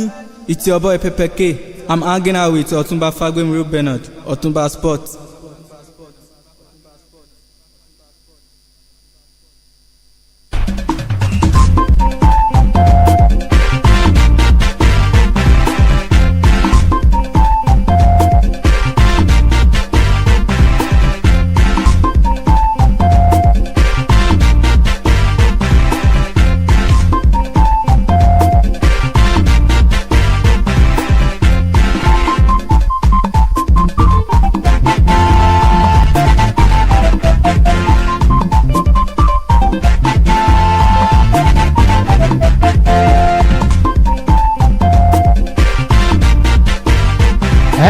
padà lápá tibẹ̀ ó yẹ ẹjẹ́ sáré múrò yẹn torí ibà méjì kan ọjọ́ tí rebi àná òrùn rebi àti wọ̀ sẹ́ẹ̀ tí ń ṣí àrẹ̀ sá ẹ mọ̀ bó kó lọ fáfà lápá abẹ yẹn ó yẹ ẹ mọ̀ ṣí àrẹ̀ ẹjọ́ dé gbogbo clamati àti tàbí ẹjọ́ dé gbogbo tòsí àtọ̀nà tó jù lápá abẹ torí ibà méjì kan fídíò tẹ́ ẹ bá ti ṣí à ó yẹ kẹ́ ẹ ti mọ̀ pé irú fídíò yẹn ò lè trend náà ó yẹ ọmọ yìí lọ rèé múṣẹ́ ṣe torí pé kí ni iṣẹ́ pọ̀ náà gbàjàrà láàárọ̀ yìí àwọn alágbàṣe òdẹ plẹ́tì wọn àbíkó ó yẹ pápápá àpá abo ní àti bẹ̀rẹ̀ ẹjẹ́ sáré bẹ̀rẹ̀ nù díje eré sísá ṣé bẹ́ẹ̀ rántí pé díje kan lọ lọ́wọ́ èyí lórílẹ̀‐èdè Ghana èyí tá a bá ń sọ nípa ìdíje eré sísá eléyìí tó jẹ́ tàwọn eléyìí láti ilẹ̀ adúláwọ̀ èyí African Championship nìyẹn o inú Accra èyí lórílẹ̀‐èdè Ghana ó ní wọ́n ti ń gbéná wojú ara wọn lápá bẹ́ẹ̀ ṣé kí n má tàn yẹn orílẹ̀‐èdè Nàìjíríà àwọn tó ṣe dáadáa lánàá torí pé Olúwatóbi lọ́ba Àbúṣà ó ti lórí ọ̀fẹ́ láti ṣàlàyé ẹ̀ ó ní sẹ́ fẹ́ gbọ́ pẹ̀lú bóun ti ṣe gba àmì wúrà èyí nínú ìdíje tí 100 meter hurdles ó ní sẹ́ fẹ́ gbọ́ o àmì ẹ̀yẹ sìkú tó tún máa gbà torí pé kí ni àmì ẹ̀yẹ tó ń gbà yìí ó fi síde nǹkan yẹdẹyẹdẹ èyí fọ́rílẹ̀-èdè Nàìjíríà ni ó ní gbogbo àwọn ìdíje eléyìí tó ṣẹ́kù lápá bẹ́ẹ̀ ó lóun ó rí dájú o bóun tún láǹfààní láti gbà èyí àmì ẹ̀yẹ fọ́rílẹ̀-èdè Nàìjíríà èyí lápá ti bẹ̀yẹ nìyẹn o sáà gbàgbé pé gbà àkọ́kọ́ rèé èyí nínú ọdún tá a wà yìí tó Olúwatóbi lọ́ba Àmúṣà tó máa lórí ọ̀fẹ́ láti bàmì ẹ̀yẹ tó máa fọwọ́ bàmì ẹ̀yẹ wúrà èyí nínú ìdíje kankan nìyẹn o torí pé díje àkọ́kọ́ eléyìí eléyìí tí ó kópa nú ọdún yìí òun ló lórí ọ̀fẹ́ láti kópa yẹn ìdíje Diamond League èèyàn ń bọ̀ lọ́nà gbẹ̀gbẹ̀gbẹ̀ Olúwatóbilọ́ba Abúṣe ti wá sọ̀rọ̀ sí gbòòrò ayé ó ní sẹ́ fẹ́ gbọ́ àwọn ọ̀fẹ́sẹ̀wọnsẹ̀ àtàwọn ìdíje tó kù fún kó mọ́ lórí ọ̀fẹ́ láti gbà mí wúrà òun ló ṣẹ́kù lápá àti bẹ̀yẹn o lẹ́yìn ìgbà tó ń ti láǹfààní láti fi ìṣẹ́jú méjìlá àti ìṣẹ́jú àyá méjìlá tó ń ti fi láǹfààní láti fi gbà mí ẹyẹ wúrà èèyàn fórílẹ̀-èdè Nàìjíríà èèyàn tá a bá ń sọ nípa fi ẹ̀yẹ lẹ́ adúláwọ̀ eléyìí tó wà èèyàn fáwọn eléré sísá ó dé bó ti ṣe wà ń bẹ ó ní mo jẹ́ àyíntàn yẹn ó yẹ pápákọ̀ ń bẹ̀ yẹn ó dínú ìdíje tìǹ gbígbé ìdíje ti African weightlifting championship eléyìí tó lọ lọ́wọ́ èyí nílùú Ismailia èyí lórílẹ̀‐èdè Egypt èyí tó ti gbọ́dọ̀gẹ́ jìgẹ̀ lápá abẹ́ torí pọ́nílẹ̀‐èdè Nàìjíríà àwọn ti fi Ghana must go kó àmì ẹ̀yẹ èyí nínú ìdíje yẹn nìyẹn o bí mo ṣe ń bá yín sọ̀rọ̀ yìí orílẹ̀‐èdè Nàìjíríà nìkan wọ́n ti láǹfààní báyìí láti gba àmì wúrà 10 àti àmì fàdákà 5 òun ni wọ́n ti lórí ọ̀fẹ́ láti gbà lẹ́yìn ọjọ́ méjì eléyìí tí ìdíje yẹn bẹ̀rẹ̀ lápá abẹ́ ìjẹta ó ní ìdíje bẹ̀rẹ̀ ó wáyé ìjẹta ó wáyé lánàá pẹ̀lú bó ti wáyé tó wọ́n ti bẹ̀rẹ̀ sí ní kàmì ẹ̀yẹ ilé torílẹ̀-èdè Nàìjíríà gba àmì wúrà 10 ọ̀tọ̀ọ̀tọ̀ ó ní wọ́n fi lórí ọ̀fẹ́ láti gba Ruth Osuku òun àti ọ̀nà mẹ́dídì tó ń ti Rafi Atlawala àwọn mẹ́tẹ̀ẹ̀ta yẹn wọ́n ti lórí ọ̀fẹ́ láti gbà èyí àmì ẹ̀yẹ wúrà èyí fórílẹ̀-èdè Nàìjíríà apala ti 48 category ó ní Asuku ó ti gba tiẹ̀ sẹ́ẹ̀rì ọ̀nà mẹ́dídì tiẹ̀ òun gbà ní 74 category nígbà tí ẹnìkẹta wọn èyí Rafi Alawa apala ti 59 category ó lòun ti lórí ọ̀fẹ́ láti gbà èyí lápá ti bẹ̀ ṣé wọ́n rà wọ́n yòókù oníkálukú wọn ti ń gbà ó èyí àmì ẹ̀yẹ lẹ́yọkọ̀ kéjeje lóní sẹ́rẹ́rẹ́ wẹ̀rẹ̀rẹ̀ ló bá dé àmì ẹ̀yẹ wúrà 10 àti fàdákà 5 ọ̀tọ̀ọ̀tọ̀ bẹ́ẹ̀ bá sì gbogbo ẹ̀ papọ̀ ó ti wá di àmì ẹ̀yẹ 15 èdè torílẹ̀-èdè Nàìjíríà tí wọ́n ti fi Ghana must go kó báyìí èyí lórílẹ̀-èdè Egypt nìyẹn o nínú ìdíje ti fi ẹ̀yẹ ti ladúláwọ̀ eléyìí tó wà èyí fáwọn agbérin lápá bẹ́ẹ̀ ó yẹ pápákọ̀ ń bẹ̀ ẹ jẹ́ lọ sínú eré ìdárayá bọ́ọ̀lù aláfọwọ́jù èyí sínú ọ̀pẹ̀rẹ̀ torí pàbí ọ̀rọ̀ dé dúró ikọ̀ ẹgbẹ́ agbábọ́ọ̀lù Rivers Super àwọn ti fẹ́ lórí ọ̀fẹ́ láti padà èyí sínú díje ti lége àgbọ̀jẹ́ tọkùnrin èyí tó bá sọ nípa bọ́ọ̀lù aláfọwọ́jù sínú àpẹẹrẹ torí ibà méjì kan pẹ̀lú ìròyìn eléyìí tó tẹ̀ wá lọ́wọ́ lápá bẹ́ẹ̀ ikọ̀ ẹgbẹ́ agbábọ́ọ̀lù Rivers Super ẹ̀mẹ́fà ọ̀tọ̀ọ̀tọ̀ ó ní wọ́n ti gbàdíje lígi orílẹ̀-èdè Nàìjíríà èyí tó bá sọ nípa bọ́ọ̀lù aláfọwọ́jù sínú àpẹẹrẹ wọ́n tún ti ń gbà lérò báyìí o kó sẹ́ fẹ́ gbọ́ àwọn tún lórí ọ̀fẹ́ láti padà èyí ní sáà tí ń bọ̀ káwọn tún lè láǹfààní láti gbà èyí ìdíje líìgì agbẹjọ́ orílẹ̀-èdè Nàìjíríà àwọn máa kópa nù ẹ̀ kódà lánàá àjọ tó mójútó líìgì bọ́ọ̀lù aláfọwọ́jù sínú àpẹẹrẹ èyí lórílẹ̀-èdè Nàìjíríà àwọn ti fìdí ẹ̀ múlẹ̀ lápá tibẹ̀ yẹn wọ́n ní sẹ́ fẹ́ gbọ́ ikọ̀ Rivers Super wọ́n tún ti lórí ọ̀fẹ́ láti fọkọ̀ ránṣẹ́ sáwọn báwọn náà máa kópa èyí nínú ìdíje ti líìgì yẹn nìyẹn o eré ìdárayá ẹ̀sẹ̀ kíkan ẹ̀jẹ̀ ń gbéra bọ́sà pàtì bẹ̀ tó ní bílẹ̀ o abẹ̀sẹ̀kù bí òjò ń gbà kan rí ni ó ti láǹfààní láti kéde àtìlẹ́yìn rẹ̀ èyí fọ́ọ̀mù orílẹ̀-èdè Nàìjíríà eléyìí tó ń kẹ̀sẹ̀ fúnlẹ̀ Britain ló ń sọ nípa Anthony Ọláṣẹ́ni Joshua sẹ́ẹ̀dàgbé péjì alágbára kan máa wáyé èyí láàrin Anthony Joshua àti Tyson Fury oníkálukú ti ń dá tiẹ̀ mọ̀ torí pé dá tiẹ̀ mọ̀ lórí táyé nǹkan èyí lákòókò tá a wà nìyẹn o ṣe mọ́tò yẹn tó ní bílù ti wá lórí ọ̀fẹ́ láti kéde ó ní bó bá dọjọ́ ọjà yẹn ẹ̀yìn Anthony Joshua gangan ó lòun máa tù sí lápá bẹ́ẹ̀ torí pé onígbàgbọ́ Anthony Joshua ó máa fẹ̀yìn Tyson Fury jẹlẹ̀ èyí lápá ti bẹ̀yẹ gangan nìyẹn o ṣe àgbàgbé péjà yẹn ó nìgbà tí gbogbo ayé fẹ́ wò èyí lásìkò gangan nìyẹn o àwọn oníròyìn ó ní wọ́n gbé súnmọ́ tó níbí ni o níbi tá ti ń ṣèfọ̀rọ̀ wá ní lẹ́nu wo wọ́n ní yẹsà ẹgbẹ́ bò gangan lọ̀rọ̀ yẹn ṣe máa jẹ́ ìjà Anthony Joshua àti Tyson Fury tó ní bílíù ní ẹ̀wù ẹ̀mọ́jà tara wa ó ní sẹ́ ẹ̀ríkà yẹn òun ti wo àwọn méjèèjì dáadáa òun wo ohun tí wọ́n ní ohun àmúṣagbára wọn ó ní sẹ́ ẹ̀fẹ́ gbọ́ lẹ́yìn ọ̀rẹ́ yẹn òun ti padà mọ bí ọ̀rọ̀ òwò ṣe sẹ́ẹ̀sì mà pẹ́ẹ́n tó bá ti mọ bí ọ̀rọ̀ òwò ṣe ọ̀tọ̀ ọlọ́rọ̀ ni máa ń dà ó ní ẹ̀mọ́jà tara wa Anthony Joshua òun ló máa jáwé olúborí ìfẹsẹ̀wọnsẹ̀ yẹn ó ní fúdí èyí òun ti náwó tòun sókè ẹ̀yà Anthony Joshua lòun tò sí ó ń lọ̀rọ̀ ìbálẹ́jọ́ lápá bẹ́ẹ̀ ó yẹ pápá gbéra eré gbẹgbẹ tẹ̀sẹ̀ ti rìn ó di inú ìjà tó máa wáyé èyí láàrin Moses Tauma òun àti Philip Agovic àwọn méjèèjì ó kojú ara wọn èyí nínú oṣù kẹjọ ọdún tá a wà nù rẹ̀ yìí gẹ́gẹ́ bí ìròyìn eléyìí tó tẹ̀ wá lọ́wọ́ wọ́n ti tọwọ́ bọ̀wé láti jẹ́ káwọn méjèèjì ó jọba ara wọn fà á èyí lórí ọ̀dọ̀ gangan nìyẹn o sẹ́ẹ̀ mọ́tà nígẹ̀ pápá àṣẹrẹ tí ó tú ààrẹ náà gbàgede gbàgede O2 Arena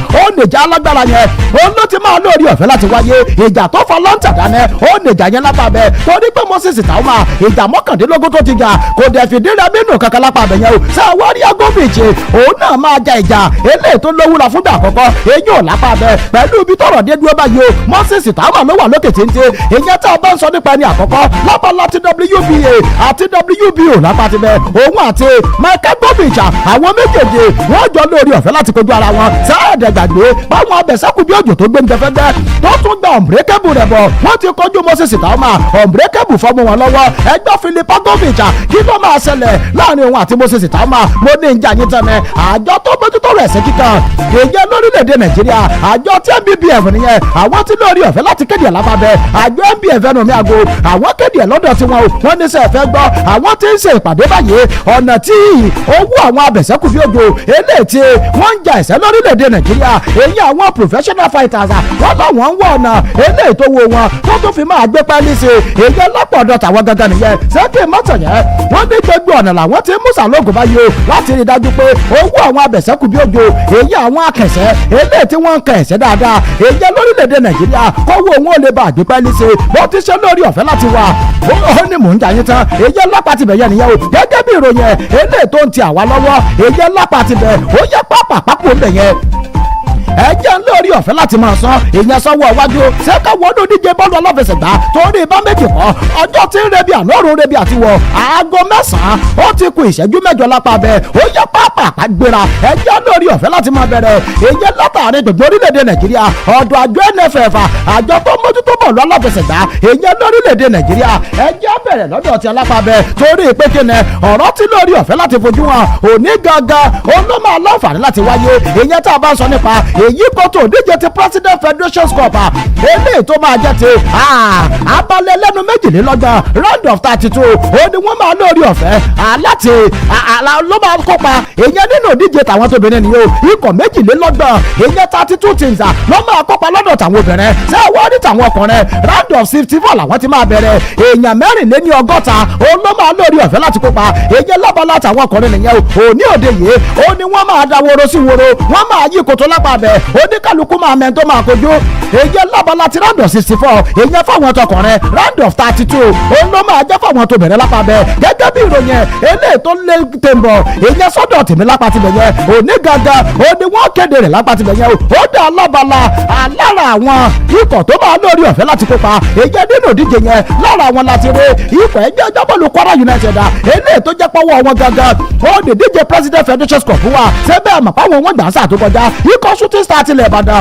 Enugu Rangers Bendel Insurance Nasarawa United ikọ̀ Korodu City Rivers United àti ikọ̀ ẹgbẹ́ agbábọ́ọ̀lù Barau FC everybody wọn òun ló máa kópa èyí nínú ìdíje yẹn lápá bẹ́ẹ̀ ó yẹ pápápá ó dínú ìdíje líìgì onípele kẹta èyí torílẹ̀-èdè Nàìjíríà ìdíje tí NLO nìyẹn o torí pé àjọ eléyìí tó ṣe àgbékalẹ̀ ìdíje yẹn wọ́n ti lórí ọ̀fẹ́ báyìí láti ránṣẹ́ pé ikọ̀ ẹgbẹ́ agbábọ́ọ̀lù méje wọ́n ní ẹ máa bọ̀ ẹ wá wí tẹnu yín bóò ló ti ṣẹlẹ̀ tẹ́ ẹ fi lura yín nílùú Sìbárabá bóò ló ti ṣẹlẹ̀ tẹ́ ẹ fi nara yín ìyẹn nílùú Sìbóróbó ẹgbẹ́ kí ló ṣẹlẹ̀ gangan tẹ́ ẹ lura yín nílùú ṣèṣeṣẹ ó yá ikọ̀ wo ó ní wọ́n lórí ọ̀fẹ́ láti kéde ikọ̀ ẹgbẹ́ agbábọ́ọ̀lù MC Steve FC òun àti Beautiful Tour FC wọ́n ti pàwọ́ méjèèjì wọ́n ní wọ́n wá mọ̀ wí tẹnu wọn o èyí níwájú àjọ yẹn gangan nìyẹn ẹgbẹ́ kí ló ṣẹlẹ̀ nígbà tí MC Steve àti ikọ̀ ẹgbẹ́ agbábọ́ọ̀lù ti Beautiful Tour táwọn méjèèjì kojú ara wọn sẹ́kẹ̀ mọ́tẹ̀yẹn àmì ayò 10-3 ó ní wọ́n rọ sínú àwọn ara wọn 10-3 ọ̀rọ̀ yìí ló wá sí àjọ NLO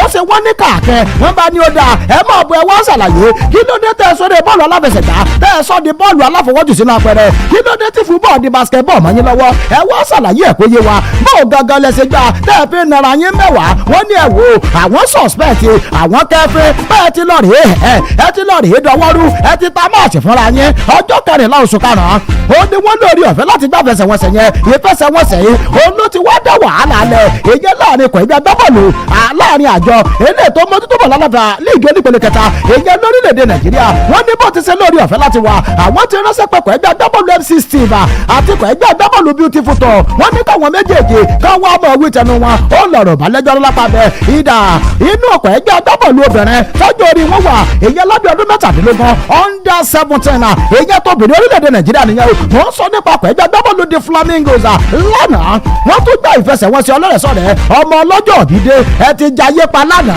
ẹ wàá tètè débi iṣẹ́ báwa bá ti parí má wọ́rí àlàyé báwa bá ti parí á lọ wàgúnlẹ̀ ibì kan kò lè tí ìnáwó àná tán ara láti nà ó ó yẹ pápá pàgbéra ikọ̀ ẹgbẹ́ agbábọ́ọ̀lù tọ́jú orí wọn wà èyí lábẹ́ ọdún mẹ́tàdínlógún èyí abala àtàwọn obìnrin under 17 nìyẹn wọ́n lórí ọ̀fẹ́ láti gbàfẹsẹ̀wọnsẹ̀ ọlọ́rẹ̀sọ̀rẹ̀ ṣé bẹ́ẹ̀ mọ̀ pé wọ́n múra lẹ̀ èyí dé ìdíje kò mẹ́sẹ̀ yọ ta ni ó lọ kópa nínú fi ẹ̀yẹ tilẹ̀ àgbáláyé àwọn àtọ́rílẹ̀-èdè Guinea àwọn méjèèjì ní ọjọ́ kojú ara wọn èyí lápàbẹ̀ ṣùgbọ́n nínú ìfẹsẹ̀wọnsẹ̀ ọlọ́rẹ̀sọ̀rẹ̀ eléyìí tí wọ́n gbá lánàá níbi wọ́n ti múra lẹ̀ lápàbẹ̀ àwọn àti Lakeside Queens FA àwọn méjèèjì wọn jọ mú nǹkan lẹ̀ o ṣé mọ́tò yẹn wọ́n pa Lakeside ilẹ̀ bí ẹni pẹran àmì ayò méjì mẹ́ta mẹ́rin márùn-ún àmì ayò márùn-ún sódò oníkọ̀ ẹgbẹ́ agbábọ́ọ̀lù tó ń dẹ̀ 17 èyí ẹ̀kọ́ ti Flamingos ó ní wọ́n fi lu Lakeside ìyẹn sẹ́gbẹ́ òkú pupa ó ní wọ́n lù ọ́ pàṣẹ ṣé mọ́tò yẹn olùkọ́ni Akeem Busari èyí olùkọ́ ní ikọ̀ àgbọ̀jẹ̀ lóbìnrin èdè ìtọ́jú orí wọn wà èyí lábẹ́ ọdún mẹ́tàdínlógún nìyẹn ó ti wá sọ̀rọ̀ ṣàlàyé ẹ̀ ó ní sẹ́ẹ̀ fẹ́ gbọ́ kẹ́sẹ̀kẹ́sẹ̀ lẹ́rí o kàṣàkàṣà ọ̀nkú kẹ́sẹ̀kẹ́sẹ̀ àwọn méjèèjì ẹ̀sìn máa rí wọn torí pé kíni pẹ̀lú gbẹgbẹ́ bó ti ṣe wà báyìí táwọn dẹ̀ múra lẹ̀ lọ́wọ́ ìgbà àwọn bá kojú Guinea àwọn fi Guinea àwọn fi rágbádá àyà sí ọlọ́run náà ó lọ̀rọ̀ ìbálẹ́jọ́ náà ó yá pápápápọ̀ ń bẹ̀ agbábọ́ọ̀lù tẹ́lẹ̀ nù kọ́ Shooting Star ó tún ti gbá bọ́ọ̀lù fún kọ́pìlẹ̀tì àti kọ́ Rivers United tó ń ti Abia Warrior Sunday Adétúnjì lóko rẹ̀ àtàmọ́tàsí ni ó ti lórí ọ̀fẹ́ láti jáde tán lánàá o ó ní sẹ́ẹ̀ fẹ́ gbọ́ òun ò ní gbá bọ́ọ̀lù fún kọ́ọ̀gbọ̀jọ́ orílẹ̀-èdè Nàìjíríà ìyẹn ní tòun o torí bó ń ṣe wàyé ó ti lọ́ọ̀rẹ́ gba ìwé ìgbélú ìyẹn lórílẹ̀-èdè ti Libya ibẹ̀ yẹn gangan ó lòun ó dẹ̀ ti máa gbá orílẹ̀-èdè Sudan ó níbẹ̀ yẹn gangan ó lòun ó ti máa gbá bọ́ọ̀lù jẹun ìyẹn lásìkò ènìyàn o Sunday Adétúnjì ó ti lórí ọ̀fẹ́ láti kéde gbèsè ẹ̀fẹ́ gbọ́ inú ọkọ̀ ẹgbẹ́ agbábọ́ọ̀lù tàgbọ̀jọ́ orílẹ̀-èdè Sudan ó lòun ó ti máa gbá bọ́ọ̀lù inú ọkọ̀ ti Al Hilal Omdurman ìyẹn lórílẹ̀‐èdè Sudan ibẹ̀ ní gbá bọ́ọ̀lù fún lásìkò yìí ṣùgbọ́n bí ọ̀rọ̀ dé dúró ó ti padà láǹfààní láti kéde rẹ̀ ó lórílẹ̀‐èdè Sudan gàgàgàgàgàgà ó lò wọ́n mọ̀ gbá bọ́ọ̀lù fún ìyẹn gẹ́gẹ́ bí national team wọn ó yẹ ọgbà bẹ́ẹ̀ olùkọ́ni Erisa Kochili olùkọ́ni ikọ̀ agbẹjọ́ orílẹ̀‐èdè Nàìjíríà ó ti fi àìdùnnú rẹ̀ hàn ìyẹn sí ipò tí líìgì orílẹ̀‐èdè Nàìjíríà sí ipò tó wà lásìkò yìí sáà gbàgbé olùkọ́ni lọ́ọ́ ewu àwọn ìfẹsẹ̀wọnsẹ̀ ìjẹ́ tó jẹ́ tó orílẹ̀‐èdè Nàìjíríà láti ṣe àwọn agbábọ́ọ̀lù eléyìí tó máa kọ́ lọ ọdún ìdíje Unity Cup ó ń ṣàwọ́jọ́ lápá bẹ́ẹ̀ ìgbẹ́ olùkọ́ni wo bọ́ọ̀lù tán òun ló bá pe àwọn oníròyìn pé ẹ máa bọ̀ agbábọ́ọ̀lù wà ọdún ìdíje líìgì orílẹ̀‐èdè Nàìjíríà lóòótọ́ ṣùgbọ́n sẹ́ẹ̀ fẹ́ gbọ́ standard líìgì wa ó kéré lọ́pọ̀lọpọ̀ ọmọ orílẹ̀‐èdè Mali yẹn eléyìí tó jẹ́ olùkọ́ni ó ṣàlàyé ẹ̀ lápá bẹ́ẹ̀ ó ní sẹ́ẹ̀ fẹ́ gbọ́ ó ní lóòótọ́ àti lódodo ọ̀pọ̀lọpọ̀ fẹsẹ̀wọnsẹ̀ ló kọlura òun ò láǹfààní láti wo gbogbo ẹ̀ ṣùgbọ́n lẹ́yìn tó ń wò ó ló ṣe ní àwọn o pẹ́pẹ́ gbábọ́ọ̀lù ṣe pọ̀ tó èyẹ lórílẹ̀‐èdè Nàìjíríà standard líìgì tá à ń gbá ó ṣe àkùdé láti ṣe ìdámọ̀ àwọn ẹ̀bùn eléyìí tó gbóúnjẹ fẹ́gbẹ́ tó tó gbà àwọn ẹ̀bùn lápá bẹ́ẹ̀ ó ní sẹ́ẹ̀ fẹ́ gbọ́ lẹ́yìn ọ̀rẹ́ yẹn agbábọ́ọ̀lù lábẹ́lé mẹ́fà péré ó lòún rí sàjọ ó ní sẹ́ẹ̀ láwọn mẹ́fẹ̀ẹ̀fà yẹn ó ló máa tẹ̀lé lọ ìjà sínú díje ti Unity Cup eléyìí tó máa wáyé ìyẹn nílẹ̀ Gẹ̀ẹ́sì lápá bẹ́ẹ̀ ìparí oṣù tá a wáyé ó ní gbogbo dédé náà máa wáyé ìyẹn lápá bẹ́ẹ̀ ó yá mo gbéra mo kúrò lórílẹ̀‐èdè Nàìjíríà kúrò ń bẹ̀ yẹn ná ó tiẹ̀ kúrò ń bẹ̀ yẹn ná ó fún àgbẹ̀ pé bá wà sí òpilẹ̀ ń bẹ̀ yẹn mọ́ ó yá mo ti wà ìyẹn lórílẹ̀‐èdè náà àjọ káàfó àjọ tó mú tó bọ̀ lọ́rọ̀ ṣẹ̀dá èyí nílẹ̀ adúláwọ̀ torí ìpínkìnnì ìdíje CAF Confederations Cup abala àṣekágbá ó máa lórí ọ̀fẹ́ láti wáyé èyí lónìí òde yìí aago 9 àṣálẹ́ ó làwọn ọkọ̀ méjì ọ̀tọ̀ọ̀tọ̀ ó ní wọ́n lórí ọ̀fẹ́ láti máa gbéra wọn jẹ bí agbọ́n ikọ̀ ẹgbẹ́ agbábọ́ọ̀lù Zamalek èyí lọ́tọ̀rílẹ̀-èdè Egypt òun àti USM Alger àwọn méjèèjì ó ní wọ́n jọ máa jìjà gudujà èyí sójú ara wọn lápá bẹ́ẹ̀ aago 9 lálẹ́ ó ní gbogbo dédé náà ó ló máa lórí ọ̀fẹ́ láti wáyé lápá bẹ́ẹ̀ sẹ́kì mọ́tò yẹn abala àkọ́kọ́ ti wáyé èyàn lórílẹ̀‐èdè Algeria ikọ̀ USM Alger àwọn ti lu ikọ̀ ẹgbẹ́ agbábọ́ọ̀lù ti Zamalek àmì ayò kan sóde ni o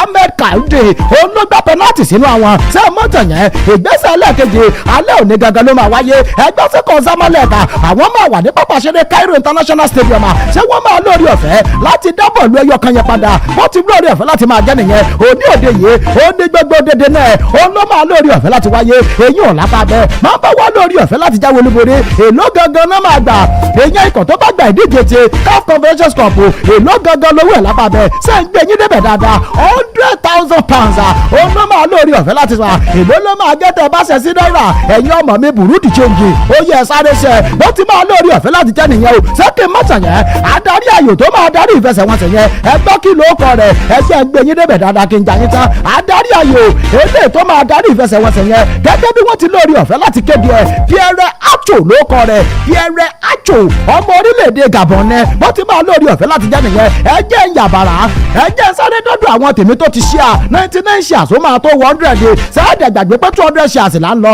ọlọ́lẹ́kà àmọ́wá Fọlábí ó ti darapọ̀ máa fújà àkọ́kọ́ á lè ṣe tèmi dayọ̀ ó ti bó ó ti lọ fáfà fàlàyé pásítọ̀ kí olúkáyọ̀dé ògúnṣàkédayọ̀ alùkòdayọ̀ ti ṣe abọ́lájí ṣẹ́gun òun náà ti ṣe àlápàbẹ̀ mọ́sìsì ọlátúndé òun náà ń ṣe àrẹ̀ lọ́wọ́ usman fakole ti ṣe mc demola àtó bàbá àwọn náà ti ṣe àlápàbẹ̀ riofẹ́tì ti ṣe adésùjì felix ojo ògúnṣàkédayọ̀ sọmi timothy adéyẹyẹ usman fakole samoskopi òun náà ti lórí ọ̀fẹ́ láti ṣe àrẹ̀ fẹ́mi adéwálé ògúnládé òun náà ti bá mi bó lọ fáfà ẹ̀yin yòókù kílẹ̀ ń wo fásẹ̀ lucas sunday àpàṣẹ alóńgé ọpẹ́yẹmí ọwọ́ rí àmúlélé ó yẹ ẹ máa ṣí àrẹ ẹjẹ́ wọ 200 kó wọ 500 torí pé kí ni àní ń gbá lára mi láàárọ̀ yìí wọ́n ti da kọ́mẹ̀ntì bù mẹ́ kọ́mẹ̀ntì yẹn ò tí ì tó ẹ sì máa kẹ ẹ máa jẹ̀yẹn lẹ́nu náà mò ń padà bọ̀ lápá bẹ́ẹ̀ ó yóò dínú díje bọ́ọ̀lù aláfigigbá èyí lórí ilẹ̀ Yannick Sinner ó ti lórí ọ̀fẹ́ láti ba àkọsílẹ̀ jẹ́ ṣé ẹ mọ̀ pé mo jayé tán jẹta pé Yannick Sinner ó máa lé àkọsílẹ̀ kan eléyìí tí Novak Djokovic kọ èyí nínú ìdíje ti Italian Open eléyìí tó lórí ọ̀fẹ́ láti wà tí wọ́n ń dá lọ́wọ́lọ́wọ́ báyìí ṣé mọ́tò yẹn ẹgbọ́n kí làkọọ́lẹ̀ yẹn ẹjẹ́ sáré gbẹ̀yìn débẹ̀ méjì làkọọ́lẹ̀ yẹn ìkan ti bàjẹ́ ọ̀rẹ́dì àkọọ́lẹ̀ tó ti bàjẹ́ ó ní pé Novak Djokovic ló ti jáwé olúborí jù èyàn tá a bá ń sọ nípa ìdíje ti Master 1000 ẹ̀yin olólùfẹ́ ètò ìfẹ́ kó jẹ́ pé bọ́ọ̀lù aláfẹsẹ̀gbá nìkan lẹ mọ̀ ẹ mọ àwọn eré ìdárayá yòókù ẹ lù wọ́n pa ń gbòòrò bó bá ń sọ̀rọ̀ tẹ́nísì ẹgbẹ́nu sí bó bá ń sọ̀rọ̀ ẹ̀sẹ̀ kíkan ẹgbẹ́nu sí èdè rẹ̀ ni tí mo fi máa ń fi ọgbọ̀n ṣẹ́jú ọ̀tọ̀ọ̀tọ̀ lẹ̀ láti kàwọn eré ìdárayá yòókù ó yẹ kí ni ìdíje Master 1000 ṣe eré ìdárayá tẹ́nísì ọ̀pọ̀lọpọ̀ díje ló wà ń bẹ̀ ṣùgbọ́n àwọn díje ó ṣe kànrin jura wọn lọ mo ti ká àwọn díje tó ṣe kànrin jò ní márùn ní sẹ́kì mọ́tàn yẹn àwọn lára díje tó ṣe ìdíje gbogbo òfẹsẹ̀wọnsẹ̀ tán bá gbá nínú àwọn díje tó ṣe kànrin yìí ìyẹn ni wọ́n pè ní Master 1000 ṣé àwọn àdìbò ti ṣe lórí ọ̀fẹ́ láti wà Novak Djokovic òun ló ti jáwé olúborí jù ìyẹn nínú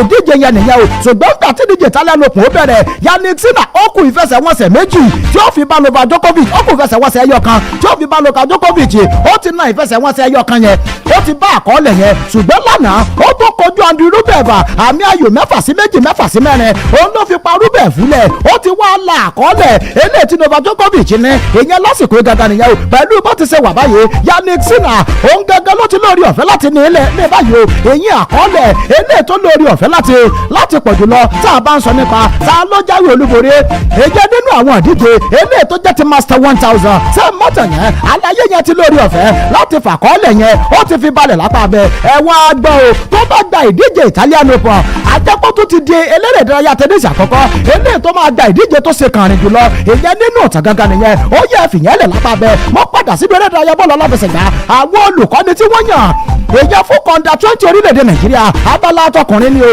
àti under 70 abala tàwọn obìnrin mo káàkọ́ wọn fún yín jò ní àbí Abdulmai Kaba ó ní wọ́n kéde èyàn gẹ́gẹ́ bí olùkọ́ni àgbọ̀jẹ̀ lọ́kùnrin èyàn fáwọn tọ́jú orí wọ́n wà lábẹ́ ogún ọdún sẹ́kì mọ́tàn yẹn olùkọ́ni Abdulmai Kaba ó ti wá kéde àwọn igbákejì eléyìí tí wọ́n jọ máa ṣiṣẹ́ pọ̀ èyàn nínú ìtàn ìyẹn nínú ikọ̀ ẹgbẹ́ agbábọ́ọ̀lù tọ́ndà 20 nìyẹn o lára àwọn tó kéde òun láti rí igbákejì àkọ́kọ́ ọ̀tẹ̀gàdé nìran ló kọ rẹ̀ igbákejì ẹlẹ́ẹ̀kejì Abdullahi Bufo abákannáà ló kéde ẹni tí ó jẹ́ olùkọ́ni àwọn asọ́lé Muhammed Usman òun ló kọ tiẹ̀ lápá bẹ́ẹ̀ lọ́dọ̀ tàwọn under 17 èyàn ikọ̀ tọ́jú orí wọ́n wà lábẹ́ ọdún 17 èyàn torílẹ̀-èdè Nàìjíríà olùkọ́ni ẹgbọ́boríṣẹ́ ìwájẹ̀nọ́mẹ́ òun lolùkọ́ni tiẹ̀ lápá bẹ́ẹ̀ ó wá kéde olùkọ́ni Olúmídé Ajíbọ́ládé òun lolùkọ́ni ikọ̀ ẹgbẹ́ agbábọ́ọ̀lù ti olùkọ́ni ẹgbẹ́ gbọ́bọ̀lù beyond limit onígbàkejì olùkọ́ni àkọ́kọ́ Muhammed Kachala òun ló kó Kàsálà wọlé ìyẹn sínú kọ́ńdà 17 ìgbàkejì olùkọ́ni ẹlẹ́kejì Abdullahi Isa oní olùkọ́ni àwọn asọ́lé ìyẹn nítọ̀dọ̀ tiẹ̀ nìyẹn o bí wọ́n ti lórí ọ̀fẹ́ láti kéde wọn ó ń lè méjì ayé tán yẹn awọ̀lúmọ̀tẹ́ Christopher Dige mọ̀ ó ní gbogbo bí mo ṣe ń kà wọ́n lẹ́kọ̀ọ́ ó lòun kọ́ sínú dárárì wọn nǹkan ò ní í ṣe á kò ní í sẹ̀mí ẹ̀ nǹkan yẹ bá gbẹgẹlẹ yá gbẹ́fò ẹ mọ́kànjì ó jẹ́ bọ́ọ̀lù nìkan bọ́ọ̀lù tẹ́lómi ọ̀hún lòún mọ̀ gan ìsọkúsọ ní sọ tẹ́lómi bá sọ̀rọ̀ ńlẹ̀ bọ̀ báyìí ẹ sì fẹ́ lè kó yẹ pc sétí kẹ́ ẹ mọ̀ gbọ́n ti ń sọ ẹ mọ̀ kẹ́kọ̀ọ́ ẹ mọ̀ lẹ́ẹ̀nà ìtẹ́tò yìí wà fún nìyẹn sáà ń ṣí àrẹ̀ sá àwọn tó wà lójú òpó ìkéré o ẹ ṣí àrẹ̀ ẹ kọ́pì líǹkì yẹn ẹ lọ rèé drop ẹ̀ sínú WhatsApp platform lọ́lọ́kọ̀ọ̀jọ̀ kan ẹ jáwọ́ èyí ó darapọ̀ mọ́ torí ibà méjì kan ìròyìn pọ́nlẹ̀ ló rọ̀ tó nẹ́ àwọn èèyàn sì lè mọ ó tiẹ̀ mo ti study yín báyìí ok ìsókè ọ̀rọ̀ yín ti yé mi ó yẹ pápákọ̀ bẹ́ẹ̀ ẹ jẹ́ ìyà sínú ọkọ̀ ẹgbẹ́ agbábọ́ọ̀lù ti Galatasaray torí pé wọ́n ti ń gba Victor Osimhen mọ̀ràn báyìí wọ́n ní àlàyé wá débò díẹ̀ kó nu ọkọ̀ Galatasaray wọ́n ikọ̀ míì eléyìí tó jẹ́ pé àwọn máa lórí ọ̀fẹ́ láti kópa èyí nínú ọkọ̀ ẹgbẹ́ agbábọ́ọ̀lù ti ìyẹn nínú ọkọ̀ ẹgbẹ́ agbábọ́ọ̀lù ti UEFA Champions League wọ́n ikọ̀ míì tó máa kópa fún ìyẹn nínú díje UEFA Champions League o àlàyé kò ń bẹ̀ ó ti ṣe tán ó ti ṣe eléyìítagbára rẹ̀ ká ìyẹn nínú ọkọ̀ Galatasaray ó yàtọ̀ ní gba Victor Osimhen mọ̀ràn agbábọ́ọ̀lù tẹ́lẹ̀ ìyẹn fún ikọ̀ àgbẹ̀jọ orílẹ̀-èdè Nàìjíríà sẹ́ẹ̀rán ti Victor Obilan sọ̀fọ̀ ó ti lórí ọ̀fẹ́ láti kẹ́sì Victor Osimhen báyìí ó ní sòfẹ́ gbọ́ àlàyé gbé bọ́dì ẹ̀ kú o ìyẹn nínú ọkọ̀ ẹgbẹ́ agbábọ́ọ̀lù Galatasaray torí pé bá a bá sọ pé tó nílò àsẹmẹ àìtó nílò akànjàgbà ó ti lórí ọ̀fẹ́ láti ṣe léètì Ọlọ́run rọ ó ti ṣe wọn bátágbára rẹ lè ṣe ó dẹ̀ ti gbìyànjú ó ti ṣe wọn tó lè ṣe náà kú òun bẹ̀ kúrò nínú ọkọ̀ ẹgbẹ́ agbábọ́ọ̀lù Galatasaray lọ sínú ọkọ̀ ẹgbẹ́ agbábọ́ọ̀lù eléyìí tó jẹ́ pé wọ́n máa kópa èyí nínú díje UEFA Champions League ẹnìkan ní ẹjọ́ sọ́kọ̀ Galatasaray ò gbẹ́ UEFA Champions League náà Victor Obilan sọ̀kọ̀ ó ní ẹ̀wò mò ń gbẹ́ UEFA Champions League ó yàtọ̀ sí pé mo ní àǹfààní láti gba UEFA Champions League ó ní ẹ̀mẹ́jà tara wa jẹ gbogbo wa lámọ̀ gbẹ́bíkọ̀ ẹgbẹ́ agbábọ́ọ̀lù Galatasaray bàbá gba ìdíje UEFA Champions League látòní dọdún mẹ́wàá wọn lè gba kọ́ọ̀pù yẹn torí pé kíni wọn sí lára àwọn ikọ̀ tó ṣe kan rẹ̀ eléyìí tó lè gbàdíje UEFA Champions League oníṣẹ́ fẹ́ gbọ́ Victor Osimhen láti wá ikọ̀ ẹgbẹ́ agbábọ́ọ̀lù eléyìí tó jẹ́ pé ó máa fún láǹfààní láti tẹ́wọ́ gbàdíje UEFA Champions League ó ní bó o bá dárú kàríà torí yẹndẹyẹndẹ báyìí bó o bá dárú kàríà yẹn tán tó wà á dídíje UEFA Champions League gbà bí ìgbà téèyàn fìgùn ọ̀sọ̀ gire ó ní kíní yẹn máa jẹ́ lápá bẹ́ẹ̀ oníṣẹ́ fẹ́ gbọ́ ìjà ara làbúra o kò sẹ́ni tó lè bá wọn bú Mr. Sagonu ẹ̀ràn oníṣẹ́ fẹ́ gbọ́ ibi ọ̀rọ̀ dé dúró lásìkò yìí Victor Osimhen gbọ́dọ̀ tètè gbéra kálayé dẹ̀ wá bòmí ìjà lọ ó lọ̀rọ̀ ìbálẹ́jọ́ lápá bẹ́ẹ̀ ó bí náà ń sọ̀fọ̀ ní gba Victor Osimhen nígbà nímọ̀ràn lápá bẹ́ẹ̀ ẹ wá gbọ́ o ẹnìkan tó jẹ́ oníròyìn èyí lórílẹ̀‐èdè Turkey èyí ò Sada Alisekila ó ti lórí ọ̀fẹ́ láti sọ̀rọ̀ oníṣẹ́ fẹ́ gbọ́ gbogbo yìí tẹ̀ ń pariwo pákí Victor Osimhen kó máa lórí ọ̀fẹ́ láti wákọ̀ mi lọ ìjẹ́ ẹ̀ mọ̀ pàápàá jùlọ ọ̀rọ̀ tí Victor Obilan sọ̀fọ̀ tó lórí ọ̀fẹ́ láti sọ oníṣẹ́ fẹ́ gbọ́ owó tí Victor Osimhen ń rí ìjẹ́ nínú ọkọ̀ ẹgbẹ́ agbábọ́ọ̀lù Galatasaray ó ní kò sí ikọ̀ kankan nílẹ̀ Yúróòpù tó máa fẹ́ sẹ́rú owó yẹn oníṣẹ́ fẹ́ gbọ́ Victor Osimhen ṣe dáadáa lóòótọ́ ìjẹ́ ní sàtà wáyé àmì ayò mọ́kàndínlọ́gọ́ta ìjẹ́ 59 goals olólórí ọ̀fẹ́ láti mẹ́ nínú 74 matches tó gbá ó ní ṣùgbọ́n o sáyà mọ iye tí Galatasaray ń san ìyẹn lórí ọ̀rọ̀ bọ̀bọ̀ yẹn ni ó ní ẹ̀wù ẹ̀mẹ́wùlẹ̀ já tẹ́ra wa ó ní ẹ̀fẹ́ gbọ́ ó ní kò sí ikọ̀ kankan nílẹ̀ Yúróòpù eléyìí tó máa san 150 million euro èyàn fún Victor Osimhen lápapẹ̀ bá a bá sí owó yẹn sí sọ́wọ́ Nàìjíríà 241 billion ó ní kò ẹgbẹ́ agbábọ́ọ̀lù Galatasaray ó ní wọ́n fẹ́ ta Victor Osimhen kọ́lọ̀ ń wó sànú ìlú bọ́jẹ́ẹ̀tì Nàìjíríà gan ó dá pápápá sẹ́ńkù bẹ́ẹ̀ ọ̀rọ̀ tí alisẹ́kìlà sọ yẹn ìgbà ń bá dọ́dọ̀ àwọn sàbẹ̀ àwọn náà máa lórí ọ̀fẹ́ láti gbẹnu sí èyí ò lápá bẹ́ẹ̀ ó yẹ pápápá ìmímọ̀ tó ti gbéra o ó dínú ọ̀pọ̀ ẹgbẹ́ agbábọ́ọ̀lù Besiktas èyàn lórílẹ̀‐èdè Turkey torí pẹ́kọ̀ Besiktas náà ti kéde wọ́n ní sẹ́ẹ̀ fẹ́ gbọ́ ẹni tí ó bá ara Wilfredo yíyé ndìdì lọ́dọ̀ tàwọn àwọn náà ti ṣetán láti ta gbábọ́ọ̀lù yẹn o èlò wọn fẹ́ tà 10 million euro péré ó ní wọ́n ní kíkọ̀ tí ó bára Wilfred dìde kọ́lọ̀ rè mú wá lápá bẹ́ẹ̀ ikọ̀ Besiktas ní àwọn ti ṣetán láti ta gbábọ́ọ̀lù yẹn èyí ò lápá tibẹ̀ yẹn ó yẹ pápá gbéra sáwọn tèmi tó ti ṣí à ẹ bá ń gbé kíní yẹn sókè ẹ jẹ́ ń wo bí wọ́n pèdé lápá bẹ́ẹ̀ 134 shares ó dẹ̀ sí ń lọ lọ́wọ́ lápá bẹ́ẹ̀ Alukodayo ó ti fi kún Ògúnsákédayọ̀ òun náà fi kún lápá bẹ́ẹ̀ Adéọlá Chasawóṣèyílà aláṣẹ Manafood tó kárí ayé Akéwùmí Ọládélé ó ti tẹ̀lé wa fúdà àkọ́kọ́ Káyọ̀dé K òun náà ń ṣí àrẹ̀ lọ́wọ́ lápá bẹ́ẹ̀ ẹ má mọ́ bọ́ṣàs yẹn ẹja kó lọ fàáfà ó dé kàmàtí àti tìàpé ó yẹ pápá àgbéra bí n bá ti ṣe tán màá wá ká gbégbé àtẹ̀jíṣẹ́ eléyìí tẹ́ fi ń sọwọ́ sí mi lápá bẹ́ẹ̀ wàhálà tuntun nẹ́nẹ́ ó tún súyọ lánàá èyàn nínú ọkọ̀ ẹgbẹ́ gbọ́bọ̀ lórí àmàdùdì nìyẹn o ṣé mọ́tàn yẹn lẹ́yìn ìgbà tí kò rí àmàdùdì táwọn bójú rí lo fíàdò jẹ́ lánàá èyàn nínú díje líge èyàn lórílẹ̀‐èdè ti Spain nìyẹn àmì ayò méjì sódò ó ní wọ́n fi rún wọn nírun lárùn kè èyàn lápá ti bẹ̀yẹ nìyẹn pẹ̀lú gbogbo dédé náà bó ti lórí ọ̀fẹ́ láti ṣẹlẹ̀ èyàn lánàá lẹ́yìn ìfẹsẹ̀wọnsẹ̀ yẹn àwọn oníròyìn wọ́n pẹ́ Kylian Mbappé sẹ́gbẹ́ pé yẹsà ẹ máa bọ̀ bó wà ní ẹ bẹ̀rẹ̀ ìfẹsẹ̀wọnsẹ̀ tàná wọ́n gbé yín wọlé ni Kylian Mbappé ni ẹ mọ̀mọ̀ dá olùkọ́ni lóhùn ó ti ṣáájú ìfẹsẹ̀wọnsẹ̀ ó ní olùkọ́ni ti pè òun kí àlàyé máa bọ̀ ó ti di striker number 4 ìyẹn nínú Real Madrid báyìí sáà mọ̀ pé ní ó ń kó Kylian Mbappé látàrí bó ti gba àyè bọ́n fẹ́ lọ rèé tọ́jú farapa ìyẹn lórílẹ̀‐èdè tàló ìgbà àlàyé ń lọ ló bá mú ọmọ mi wọlé kan ó mú yẹn dání lápá abẹ ọ̀rẹ́bìnrin rẹ̀ ni o ìgbà àwọn débẹ̀ wọ́n tún lórí ọ̀fẹ́ wọ́n ń jayé rúra ibi wọ́n ti ń jayé rúra kámẹ́rà ti gbé wọn náà bá fi sọwọ́ sínú Real Madrid pé ẹwà gbábọ̀ọ̀lù yẹn òun ń jẹ̀gbádùn nígbà táwọn yòókù rẹ̀ ń jagun lọ́wọ́ sẹ́kì mọ́tò yẹn Kylian Mbappé ti wá ṣàlàyé ọ̀rọ̀ ó ní sẹ́ẹ̀fẹ́ gbọ́ ṣáájú ìfẹsẹ̀wọnsẹ̀ yẹn ó ní olùkọ́ni Alvaro Abelua òun ló ti lórí ọ̀fẹ́ láti kẹ́sọ̀ lápapẹ̀ bí àlàyé máa bọ̀ ó ní ìfẹsẹ̀wọnsẹ̀ tò ní ó ní bẹ̀rẹ̀ rẹ̀ a máa gbé ẹ wọlé ni ó ní bóun ti ṣe wáyé òun ti di striker number 4 striker ẹlẹ́ẹ̀kẹrin àwọn mẹ́ta lolùkọ́ni ti tò síwájú tó wọn èèyàn lápá bẹ́ẹ̀ nígbà wọn kú o èèyàn lọ́dọ̀ Kylian Mbappé àwọn oníròyìn gbọ́ ọ̀dọ̀ olùkọ́ni Alvaro Abelua lọ pé yẹsà ìjẹ́ lóòótọ́ ni pé Kylian Mbappé ó ti di 4th choice striker lọ́dọ̀ ti yẹn olùkọ́ni ní ibo lẹ ti gbẹ̀yàn àwọn oníròyìn ní Kylian Mbappé fúnra rẹ̀ òun ló lórí ọ̀fẹ́ láti sọ fáwọn wọn ní ibo ni Mbappé ti gbọ́rú ọ̀rọ̀ yìí sóun gan ní striker tó wà ní Real Madrid ṣé gbogbo wọn gan tó mẹ́rin ó ní ẹwú ẹmẹ́jà tara wa ó lóun ò sọ́rú ọ̀rọ̀ yẹn o èyí fún Kylian Mbappé ó ní ṣùgbọ́n o nǹkan ẹyọkan tó ń mọ̀ ní pé ibi ọ̀rọ̀ dé dúró báyìí òun gángan lolùkọ́ni o èyí tó ń bá sì fẹ́ òun ló máa ṣẹlẹ̀ èyí nínú ọkọ̀ ẹgbẹ́ agbábọ́ọ̀lù Real Madrid agbábọ́ọ̀lù kò lè wá mọ́ la kó mọ́ la lóhùn lọ lápá bẹ̀yẹn kódà gbogbo òfẹsẹ̀wọnsẹ̀ eléyìí tíjà tí Kylian Mbappé gbá lánàá àwọn olólùfẹ́ Real Madrid wọn àjẹ́ ó sinmi bí bọ́ọ̀lù bá ti kàn án lẹ́sẹ̀ báyìí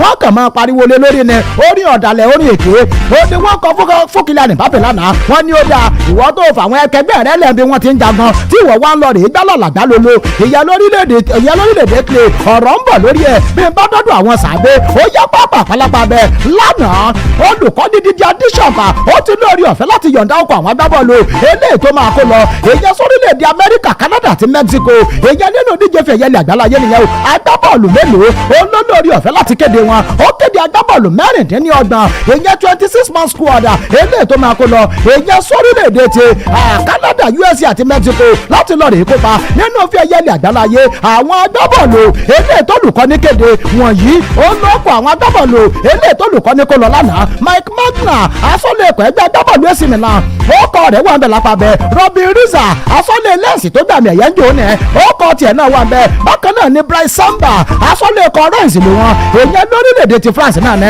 ọkọ tiẹ̀ náà wà ń bẹ lọ́wọ́ ẹ̀yìn agbábọ́ọ̀lù lọ́wọ́ ẹ̀yìn fún Aston Villa èyàn Lucas Digne ọkọ rẹ̀ wà ń bẹ Malo Gusto nù ọkọ Chelsea ọkọ tiẹ̀ náà jáde lánàá Lucas Hernandez òun àti ẹgbẹ́ rẹ̀ tí ó Hernandez ọkọ àwọn méjèèjì òun ló jáde ń bẹ Ibrahima Konate ọkọ tiẹ̀ náà wà ń bẹ o láti inú ọkọ̀ Liverpool ní Marcel Slakuru ọkọ̀ tiẹ̀ náà wà ń bẹ agbábọ́ọ̀lù ọkọ̀ Crystal Palace Yuskode ọkọ̀ tiẹ̀ náà wà ń bẹ láti inú ọkọ̀ Barcelona William Saliba adìẹ̀yìn mú ọkọ̀ ẹgbẹ́ agbábọ́ọ̀lù Gunners ọkọ̀ tiẹ̀ náà wà ń bẹ bákan náà Dayo Upamecano adìẹ̀yìn mú ọkọ̀ Bayern Munich ọkọ̀ tiẹ̀ náà wà ń bẹ ó yá láàrin gbogbo àlùjọ́nù agbábọ́ọ̀lù N'Golo Kante agbábọ́ọ̀lù ọkọ̀ Fenerbahce ọkọ̀ tiẹ̀ náà wà ń bẹ Manu Kone láti inú ọkọ̀ ti Roma èyẹ lórílẹ̀‐èdè Italy ọkọ̀ tiẹ̀ náà wà ń bẹ Andre Rabiot ńkọ́ ọkọ̀ tiẹ̀ náà wà ń bẹ láti inú ọkọ̀ tí ó sì Milan èyẹ lórílẹ̀‐èdè Italy nìyẹn o Aurelien Tchouameni ọkọ̀ tiẹ̀ náà wà ń bẹ agbábọ́ọ̀lù ọkọ̀ ti Real Madrid Gwen Zar Emery láti inú ọkọ̀ ti PSG ọkọ̀ tiẹ̀ náà wà ń bẹ lápá bẹ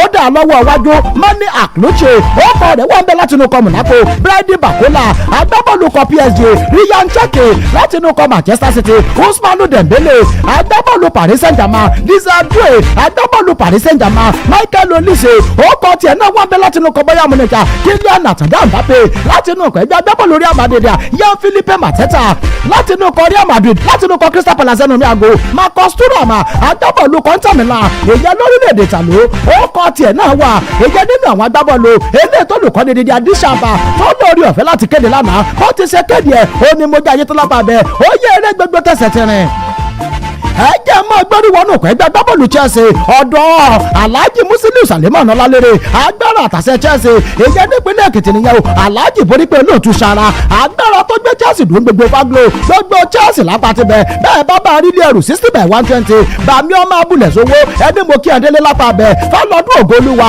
fálọ́dún ọládìpúpọ̀ ògolúwa tí ń tẹ̀tí òní tán nọ́mbà 1 tí wọ́n ní tipa garage nìyẹn o bẹ́ẹ̀ bá rí ẹni mo kí Adélé lápá bẹ̀ bó ti lórí ọ̀fẹ́ láti wà ó ní mo gbé yín níbẹ̀ jáyé tán lápá bẹ̀ jẹ́ bẹ́ẹ̀ bá wá rí comrade Kúnlé Aṣáolú nọ́mbà 1 gbogbo àwọn ọlọ́kadà èjẹ́ nípínlẹ̀ Èkìtì ẹni mo kí alápá bẹ̀ ṣèyí fàlẹ́yẹsì yìí Chelsea aláṣẹ Fasco aluminium àlùbáríkà aluminium nìyẹn o ẹni mo bèrè ẹ̀dẹ́lé bàbí kẹ́hìndé ẹbọ kàǹkà olówó orí ọkọ̀ tó yàn tìǹú kan Canada àwọn ti Chelsea tó dúró tán màmí ẹ̀hìn Ọlátúnjí Òṣètọ́bọ̀ Olúṣọlá màmá ti gbórí wọlé lápá bẹ̀ olùbádámọ̀ràn pàtàkì sí gómìnà ìyẹn tá a bá sọ nípa ìdàgbàsókè ìdárayá lẹ̀ yìí mi ò ní wáyé tè nǹkan ò ní ṣe yí kò ní ṣe steeze àti composure yẹn wọ́n lọ fọ́nà ọmọ nǹkan náà lè yà ibi gíga lọ̀rọ̀ yóò máa já sí gbogbo tí ń dùn ẹ́ lọ́kàn Ọlọ́run ọba mi ó sọ dẹ́rìn gbogbo tẹ́ ẹ wá ń gbojú wò tẹ́ ẹ ń bojú wò gẹ́gẹ́ bí àfojúsùn Ọlọ́run ọba mi ó fi lè yín lọ́wọ́ ẹ ní làkàkà kẹ́ ẹ tó rí mú lápá bẹ́ẹ̀ ó yá mo gbéra mo kó mbẹ̀ yẹn ṣé ń yàbàrá sínú òkú ẹgbẹ́ agbábọ́ọ̀lù Chelsea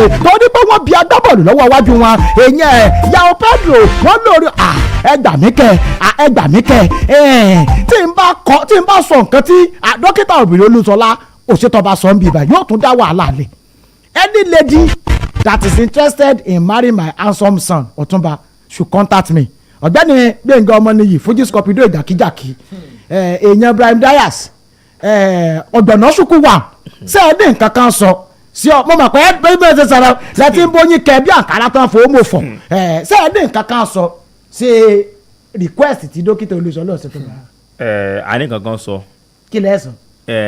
ìyá ò mọ̀ pé wọ́n wà nílẹ̀ tẹ́lẹ̀ screening ìyá kan tẹ̀ pé wọ́n fún pé kán wá ṣe screening. àwọn olówó wà nílẹ̀ tẹ́lẹ̀. ìyá kan sọ pé gbogbo yín o ẹ máa bọ̀ fún screening o kó o mú èlé tó bá ti dáa jù. àwọn wo ló wà nílẹ̀ tẹ́lẹ̀. tábà bẹ̀rẹ̀ báyìí láago 12 àlè kàtán. àwọn wo ló wà nílẹ̀. tẹ́mi fúnra mi gan mọ̀. fúnra yín mọ̀. láago 12 àlè kàtán. ẹgbẹ́ni Dayọ̀ Lánìpẹ̀kún ẹ sì jókòó bẹ́ẹ̀ bọ́bọ́ yìí sì ń parọ́ mọ́ mi lójú ayé yín. ẹ mọ̀ yí pé bí èyí ni ó mọ̀ jù ní lọ. èwo ló mọ̀ jù ní lọ ẹ má ti fẹ́ bẹ̀rẹ̀ ọ̀tẹ̀ ẹ má sọ pé kíní kan mọ̀ jù ní lọ. ẹ má sọ pé ẹ̀mí ìdẹ̀lẹ̀ sọ yí pé ó parọ́ náà torí oyè náà. kí ló yé bíbélì tó sọ pé láàrin ọ̀tá ló wà máa sọ́ra bíbélì mọ̀ ti ń sọ o. ewu gan isi gan mọ̀. isi wo nígbà wo mọ̀ àsọpọ̀ o mọ̀ kó o parí iṣẹ́ àsọpọ̀ o mọ̀ ìwọ kan sọ pé mo mọ̀ kó o parí iṣẹ́ dókítà Olúṣọlá Òṣètọ́ba ní gbogbo tẹ̀yìn sọ ẹ̀yin lẹ mọ̀ o wọ́n láwọn ò tí àpúrúfù ẹnì kankan. ẹ̀hún náà mo sọ pé kíyà sọ pé kí gbogbo máa bọ̀ ní màá kó wọn lọ ilé ìjọba èmi mọ̀ bẹ̀ mọ́ ọ́fíìsì ìyá kan jòkóó ìyá ṣẹ̀ sáà fún wọn ẹbí tí àwọn múlẹ̀ tó bá ti dáa jù lára wọn á fà lẹ́yìn lọ́wọ́. lórí kíni àmọ́ gbó wọn. àwọ̀ ló mọ̀ tẹ Christopher Dick sọ́tọ̀ ẹ̀rí láàrin èmi àti ẹ̀ná ìjà wà ńlẹ̀ ìkẹ́sẹ̀ pé ìjà ṣẹ̀ṣẹ̀ bẹ̀rẹ̀ láàrin èmi àti Àwọ̀lú ìjà wà ńlẹ̀ already má wulẹ̀ má tó dá sí alóńgẹ Ọ̀pẹyẹmí ẹsẹ̀ àfisà àfọ̀rọ̀ lọ ilé ìbáyìí ewó tó ní mama is serious ń pa kẹ́ni sọ̀rọ̀ ọjọ́dọ̀ ẹni ẹgbẹ́ ní Gbẹ̀ngà Ọmọnìyí yẹ kí àwọn ará lé. Akí àwọn olóòfà ní kàní mádà sí ìlú pé akójúmọ́ àdẹ kí àwọn yàrá nọ́ọ̀sì kejì pé akójúmọ́ lónìí o. ọ̀gbẹ́ni Dayọ̀ Lánìpẹ̀kún máa singa ẹ kí àwọn ará lé. mo kí àwọn ará lé mo kí àwọn olólùfẹ́ wa ní gbogbo ibi tí ẹ ti ń gbọ́ wa ojú tó mọ́ wa lé ní àmọ́ wa sí ayọ̀ àtàláfíà orúkọ ti tèmi ní Dayọ̀ Lánìpẹ̀kún. àjọ tó mójútó dìjọ́ nípele kẹta ẹjẹ́ àti bẹ̀yẹn gbé NLO wọ́n pe ikọ̀ méjì wọ́n ní kán wá wí tẹnu wọ́n nara 110 n tó fa wàhálà ni o NLO wa ni àwọn rí bí bàtà ti yọwọ́ ọjà ìjò síra yín báwo lẹ́sẹ̀ lura yín 10 ṣẹ̀ṣẹ̀ wà ń bẹ̀ kéèyàn lura 110 ni ọ̀gbẹ́ni Gbẹ̀ngà Lánìpẹ̀kún Gbẹ̀ngà Ọmọnìyí jèrè mo ti fẹ́ mọ gbèsè ra wọn. atọ́kùn mi rí i pé lóòótọ́ lè máa wò pé kínní ọ̀nà méjì ló pín sí kò sẹ́sẹ̀ ń bẹ̀ pé kán náà wà ní 10-3. màmá wọ ìjọ ìmọ̀ ọ̀dà sí ok màmá want the best for you ṣé mo sọ pé wọ́n ní màmá ní kẹ̀kún àwa ń gbèjẹ́ pẹ̀yìn lẹ́mọ̀ bẹ́ẹ̀ pé kẹ̀kún àwa fún screening bóyá kẹ̀kún kó sọ déètì tẹ̀kún ọ lọ. no màá gbogbo wọn màmá kan lẹ́ẹ̀kọ̀kan pé à ń níbi ìjọ olóráyè o ìjọ olóráyè o àlọ́bì kan o. ẹ wàá pe màmá pé déètì báyìí lẹ mú o. so yàrá lè ọ̀ kíjà fún mi ní déètì kémi lè máa fún wọn ní date. nǹkan tó ti ẹsẹ̀ rẹ̀ báyìí pé dókítà olùsọ̀lọ́ ẹ̀sẹ̀ tó a lè ráyè títí di August abẹ́ ṣe campaign wà lọ́wọ́ sáà ní ṣe campaign so kò sáyè báyìí mọ́ mi títí di August lẹ́yìn August àwa wo ọjọ́ tàbí àwọn tó ti lọ lára wọn tí mo mọ̀ kó ti lọ. àwọn kan ti lọ tẹ́ ẹ mọ̀ tí nàìjíríà dídùn nú wọn tẹ́gbà ìyìnlẹ̀ lé wọn lọ màá tún lọ bá wọn lé pé ẹ padà bọ̀ kọ́ máa bọ̀.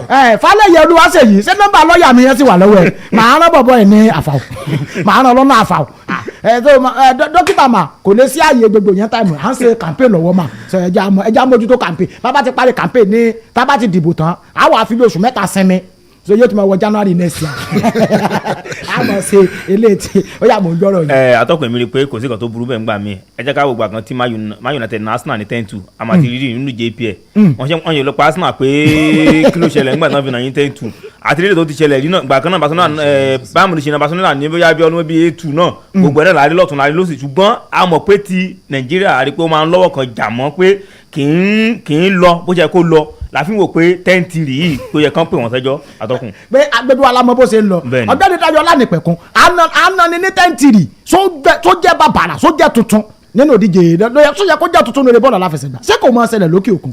ẹ ṣe ó ń ṣẹlẹ̀ ní òkè òkun tó ti ṣẹlẹ̀ ní sísè Man City ní FA Cup tó replay ó ìnàyàn ní 10-3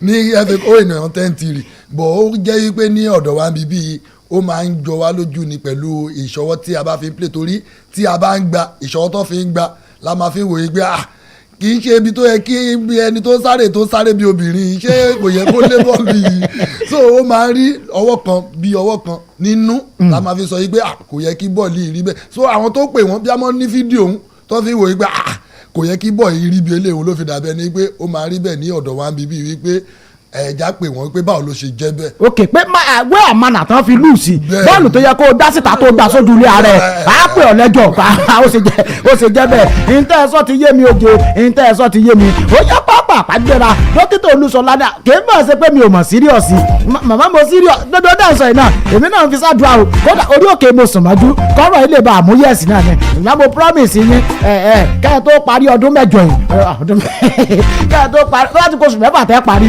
ìwà ni mo fẹ́ so that yóò lè wà nù àkọọ́lẹ̀ ó ti yé mi wọ́n láwọn ní chance anytime mọ́mí èmi gán mọ̀ pé kò sáàyè mo ṣẹ̀ṣẹ̀ pé tọ̀ mí wá láàárọ̀ ni pé bóun ni ṣẹ̀dú màmá o ó dà pé ṣẹ̀dú yín táìtì o pé ẹ lọ campaign kábọ̀wulẹ̀ ọ̀rọ̀ Èkìtì United àti Queen náà ṣe wà nílẹ̀ gbogbo ẹ̀ náà lẹ́mú kẹ́ tó wá da wàhálà tèmi pọ̀ mọ́ ẹ má wọ̀rì kó tó di ọdún mẹ́jọ tó pé màá sí nọ́mà Fálẹ́yẹ Olúwaṣèyí bá ń pe lọ́ọ̀yà yẹn kó kó àwọn ọlọ́pàá kò gbédègbè wá dúró dèmí lẹ́nu ọ̀nà àtòrí pé bọ̀bọ̀ tí ń bà mí lórúkọ jẹ́ yìí mo gbọ́dọ̀ gbére ilé ẹjọ́ defamation of character. alára ní ara ọ̀rọ̀. ta la lára. ìyá ni òun ráyè. ẹ̀yin ní pé kán ní ìyá ní òun ráyè. mo níṣẹ́dùn màmá lọ́wọ́. ìyá ti ní òun ráyè. mo ti pe essay on news and schedule láàárọ̀ ìyẹn akítọ̀ mi wá ó ti pè kó ráyè. ẹja ṣèkọta ní í ṣe. kí lẹ fẹ́ ṣe. pàwọ́ àpáni ọjọ́ lọ o. kí lẹ fẹ́ ṣe alábánidá tí ìbánidébẹ̀ lẹ́yìn gáìsì mo ti gbọ́ yín ọmọjọlá adéjọkẹ́ ó ní ọ̀túnba don't worry I dey your back mo ti gbọ́ ayọ̀ adénúrè the money you want to use call your lawyer please send it to my account kí ni ṣe lè ẹ ṣe ọ̀gbẹ́ni kúnlé ẹ máa béèrè wọ́n ní dẹ̀gẹ́dò where is my money owó òkú tó gbà tí o lọ play. ó ní nǹkan tí mo fẹ́ fi bá wọn ṣe. ó ní nǹkan tí mo fẹ́ kí ló fẹ́ bá ṣe. mo dé mọ́lẹ̀ ni àfẹ́sọ lórí ètò ó dára àfẹ́sọ lórí ètò. kì í ṣe pé alákòóbá mọ̀ gbègbè yín o adéọlá ta sàwọ́sẹ̀ yìí là ó ní sẹ́mo rántí pé kúùkù lòun. kúùkù ti wà ńlẹ̀ MC wà MC àtó ẹ̀yìn ìsìn gan lè ṣe MC olórin ti wà olóúnjẹ ti wà tibítibí náà ti wà. èwo tibítibí tó wà. tó wà nínú omi inú ọ̀rá tó tá a gbọ́dọ̀ dárúkọ tó gbogbo ẹ̀ ti wà lẹ̀ kí ló tó wá kù. kò tí ì sọ decoration. ìyẹn ló kéré jù èmi fúnra mi màá mọ ẹ̀ tá a ṣe yẹn wá. decoration ìyálẹ̀ tí mọ́lá òdìdé ti wà fọlá òdìdé ti wà ìjàrú wa oògùn ìtakùnlá àgbèrè oògùn. ìlọ gómìnà mo fẹ́ kó wá sí father of the day lọ́jọ́ wẹ́ẹ̀dì gọ́fúnà sì bì sí ma. ìmáàmù gan wà bẹ́ẹ̀. ìmáàmù. french teacher. ọlọ́run ní jẹ́ kó bá mi ẹ jẹ́ àti ọwọ́ iwájú torí ìjọba àkókò ó yẹ pápá gbéra ẹ jẹ́ sáré wo àwọn agbábọ́ọ̀lù tí olùkọ́ni àdídí adéṣàmpú pè sínú ọkọ̀ ẹgbẹ́ agbábọ́ọ̀lù orílẹ̀-èdè France kó tó di pé a lọ sínú ọ̀rọ̀ tó ṣẹlẹ̀ láàrin olùkọ́ni Alvaro Abelua àti Kylian Mbappe olùkọ́ni ti pè 26 players tó máa lọ́dún díje fẹ̀yẹlẹ̀ àgbáláyé ọ̀gbẹ́ni Dayọ̀ Ọlánìpẹ̀kun tá a lẹ̀ ń retí tí ò ṣe ń tó kọ̀ǹkà tá a lẹ̀ ń retí nínú ọkọ̀ yìí tí ò sí ń bẹ̀. ẹ ṣe Ọ̀túnba kò sí èèyàn tí mo expect tí ò sí nínú èèyàn tí ó ka ẹ̀ tá a bá rí gbogbo team list tó ka ẹ̀ rí pé àwọn tí kò sí èèyàn tó dàbí ẹni wípé kò ń play first 11 nínú tíìmù ẹ̀ ẹni tó bá kọ̀ wá kù tí ò sí níbẹ̀ bí àwọn tí ó ń wà ń reserve fún tíìmù wọn ni àwọn tí a rí tó wà nù tíìmù náà là á expect kó wà níbẹ̀ so player tó ka yìí èmi rí wípé player tó yẹ kó kà ní sómi ìrè èèyàn kankan tó yẹ kó wà níbẹ̀ tí ò sí níbẹ̀. ọ̀gbẹ́ni ẹgbẹ́ nǹkan mọ́ nìyí. àtọ́kọ̀ àti àwọn orílẹ̀-èdè kan tó yẹ kí wọ́n ti ní tradition bí Argentina, Spain, France, Germany àti mọ̀ pé tọ́ máa ní pé ìwò gan ìwọ gan tó ń ṣe ọmọ orílẹ̀-èdè wọn tọ́ máa ní kàn fún ẹ ní ìwé àti báyìí kókó kọrúkọ tí olùkọ́ni máa pè wá ìwò gan wọ́n fúnra gan máa fẹ́ kọ 20 tó yẹ pé kò ní sí pé o ṣe mistake Nàìjíríà àti Áfíríkà la mọ̀ pé wọ́n á kọ́kọ́ list 65. England náà 65 ló list 65 Germany 65 ló list inú wọn náà ṣe máa yọ 26. England pé agbábọ́ọ̀lù wọn pọ̀ káàkiri tó gbogbo rẹ̀ mú yẹ́sì náà a lè rí pé àwọn láti list 65 ṣùgbọ́n àti mọ̀ àwọn orílẹ̀-èdè kan pé kò sí àní wọ́n ti mọ àwọn tó pé wọ́n ń kó lọ World Cup every year 4 years àtọ̀ fún bóyá pé àwọn tó pé wọ́n ti retire ìfún tó pé Griezmann pé kò tí ì kúrò nínú national team yìí ni ó ṣe kó tó wà bẹ́ẹ̀ èmi ti rí pé atọ́kùn kò yà mí lẹ́nu rárá. kò yà yín lẹ́nu kò yà yín lẹ́nu pé Kefran Turam kò sínú nǹkan yìí Turam méjì ẹgbẹ́ àtàbúrò ẹgbẹ́ lọ wọ́n yọ àbúrò lẹ̀ kò yà yín lẹ́nu pé kò sí mẹ́ òkè èwo ló wá yà yín lẹ́nu surprise wo ló wà ní gbogbo àwọn agbábọ́ọ̀lù tí ń kó lọ.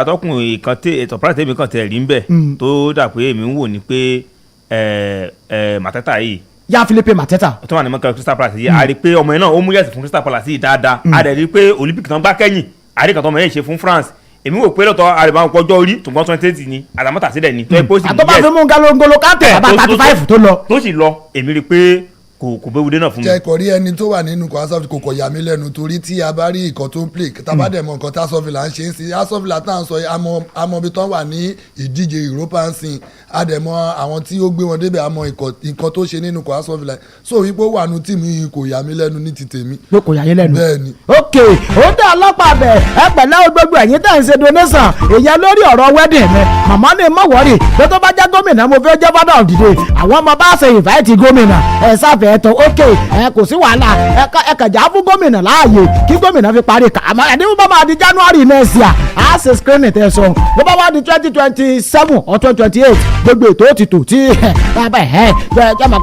àsìkò èdè di next year ìbò lọ́tún ìbò ló sí bó bá fi máa di 2028 tọ́ka everybody ti balẹ̀ àti gómìnà náà á wà á máa ṣe gbogbo ẹ̀ ìyẹn lápá abẹ yẹn oníkálukú wá ń donate Adéọlá Chazawose yìí là ní òun lọ́rẹ̀ẹ́ tó lè ṣe decoration ok Peter ó ní òun ó ṣe bánsà pé ìnídìí àti sanwó ẹnìkan ní Akínwùmí Ebenezeri ló lóun ó gbé tajútajú wá ẹgbà mi nítorí Ọlọ́run Adéọlá Chazawose yìí là ó níyàwó òun ṣe kéèkì ṣé gbogbo ń tẹ̀ sọ yìí sọ́fẹ̀ẹ́ lẹ́ẹ̀mọ́ ṣe tó bá wá jẹ́ pọ̀fẹ́ ni ẹ kó gbogbo owó wa kémi èmi ní tí wọ́n fi ṣe ń dà padà fún ìwà àti tó táìmù kí lẹ sọ. ọ̀fẹ́ ni. wọ́n ti ní ọ̀fẹ́ ni. kí lẹ̀ yín ó ṣe ẹ̀yin màsílà kí ni ti yín gangan nù torí gbogbo ọ̀rọ̀ ẹ̀yin lẹ̀ ń palẹ̀ ń de. ṣe rí eléyìí tí a máa ṣe bí surprise ló máa jẹ́. surprise pass. torí ó máa bẹ̀rẹ̀ láti bí bá ṣe fún ni. surprise pass. ó dẹ̀ yé yé. èmi ò ṣe láti wọ́n ṣe ń ṣọ̀ọ̀ṣì wa. a ní wo ṣe. kì í ṣe ṣọ́ọ̀ṣì ló ń ṣe ọ̀rẹ́ náà ló ń ṣe. Ọlákúnlé ọ̀ṣì ó ní wedding suit on you dókítà olùsọ̀lọ́ ọ̀sẹ̀ tó bá sẹ́ẹ̀rì tẹ̀ dálẹ̀ báyìí. ibù gan a máa sọ̀rọ̀ lẹ́yìn ètò. ẹ sọ a máa sọ̀rọ̀ lẹ́yìn ètò torí bá ṣìbù tán sọ yìí ó ní àwọn kan ibù ọmọlúwàbí gan àwọn ọmọ wọlé àti kún wọn wá fún yín. ìyá ọmọlúwà dókítà olùsọ̀lọ́ ẹgbẹ́ kan lára àwọn àyànfẹ́ ọmọ yín ẹni tínú yín máa ń dùn sí gidigidi ọmọlúwàbí Èkìtì òní wọn ló wà ní ìsájì àwọn ọmọ mi wọlé ẹ jẹ́ pé kẹ́ ẹ wàásù fún kófì èmi mà ti gbogbo yẹn mọ̀ tèyí falẹ̀ yẹ bóyá kó o wá wọ́ mi ẹgbẹ́ ẹjẹ́ sáré yà sínú ọkọ̀ ẹgbẹ́ agbábọ́ọ̀lù Chelsea torí ibà méjì kan ojú òpó Facebook yẹn ń dán ìyẹn lápá àbẹ̀yẹ nìyẹn ó dá pápápá Yao Pedro wọ́n lórí ọ̀fẹ́ láti béèrè lọ́wọ́ rẹ̀ tó dá o bẹ́ẹ̀ bá tiẹ̀ sọ pé kẹ́nìkan ó gba Ballon d'Or tán bá fi fún yín ọ̀tún bá ti 2030 Alonso ìwọ ló di 20 mi ì mọ̀ láìkí ẹ̀ má bàbá mi fi kíní ṣeré ìwọ̀n 2030 nínú ọ̀rọ̀ yìí on a pick date 2 different dope shoe is available for you pánkó shoe yẹn màá lọ tà lọ́jà àrọ̀nà ní kọ̀ọ̀kan kówó yẹn sápò náà ó dà wọ́n bí jẹ́ Pedro léèrè pé ó dà alẹ́ tí ẹ̀rọ bóyá yóò gba àmì ẹ̀yẹ bàlúùdì ọ̀ ìyẹn lọ́dún tá a wà yé jẹ́ Pedro ní ẹ̀wò tó bá fi dákìkì dá tòun Hurricane lòun ó gba àmì ẹ̀yẹ yẹn fún a sọ̀rọ̀ yẹn lórí ètò ìlànà pé kí ni ń dí Hurricane lọ́wọ́ ẹ jẹ́ àtúnwò lápá àbí ọ̀rọ̀ jẹ́ Pedro àmì ẹ̀yẹ bàlúùdì ọ̀ lọ́dún tá a wà yé ọ̀gbẹ́ni gbẹ̀ngàn ọmọ ní ìnẹ̀kẹ́dọ̀ tó bá gbé àmì ẹ̀yẹ yẹn fún yín ǹjẹ́ ẹ lè gbé lé Hurricane lọ́wọ́ tó bá jẹ́ pé ẹ lè gbé lọ́wọ́ kí nìdí tẹ́ ẹ fi gbé fún un tẹ́ ẹ bá wá ní gbé fún un tá a la dábọ̀lù tẹ́ ẹ gbé àmì ẹ̀yẹ fún ṣáájú Hurricane. Atọ́kùn tó máa ní ká wo ìkan tó ti ṣe lẹ̀ báyìí pé ká má ti fi ìdíje World Cup tó ṣe ń lọ àmọ́ pé òun àkọ́kọ́ wò tán pé wọ́n ti gbà àti mọ̀ọ́kan tí England fẹ́ ṣe tàbá ní ká yọ kúrò ń bẹ̀ pé ìkan náà ti ibi tó ń gbàdé báyìí. báyìí Atọ́kùn Dembele máa gbé fún. kí ló dé. Dembele tó ti gbé wọ́n gba league fún French Ligue 1 òun ló gbà fún wọn. Hurricane náà ti gba German Bundesliga. Champions League final wọn bẹ Dembele wọn bẹ Hurricane ò sí bẹ́ẹ̀ wọn já semi final. ó lè má gba final àwọn àti ìgbà. ó lè má gbà ó lè gbà ó lè má gbà ó lè gbà ó lè má gbà ó ṣàtúnwò wọn bẹ. Hurricane ò sí bẹ́ẹ̀ Atọ́kùn. àdàdíṣẹ́ takuntakun tí Dembele ń ṣe fún PSG. àdìsẹ́ takuntakun tí Hurricane náà ń ṣe fún Bayern Munich. ṣùgbọ́n jura lọ Atọ́kùn. gbẹdẹ́rọ̀ ti yín báyìí tá a bá yọ World Cup kú o Ousmane Dembele lẹ́yìn ojú fún ọgbẹ́ni Dayola nípẹ̀kọ́.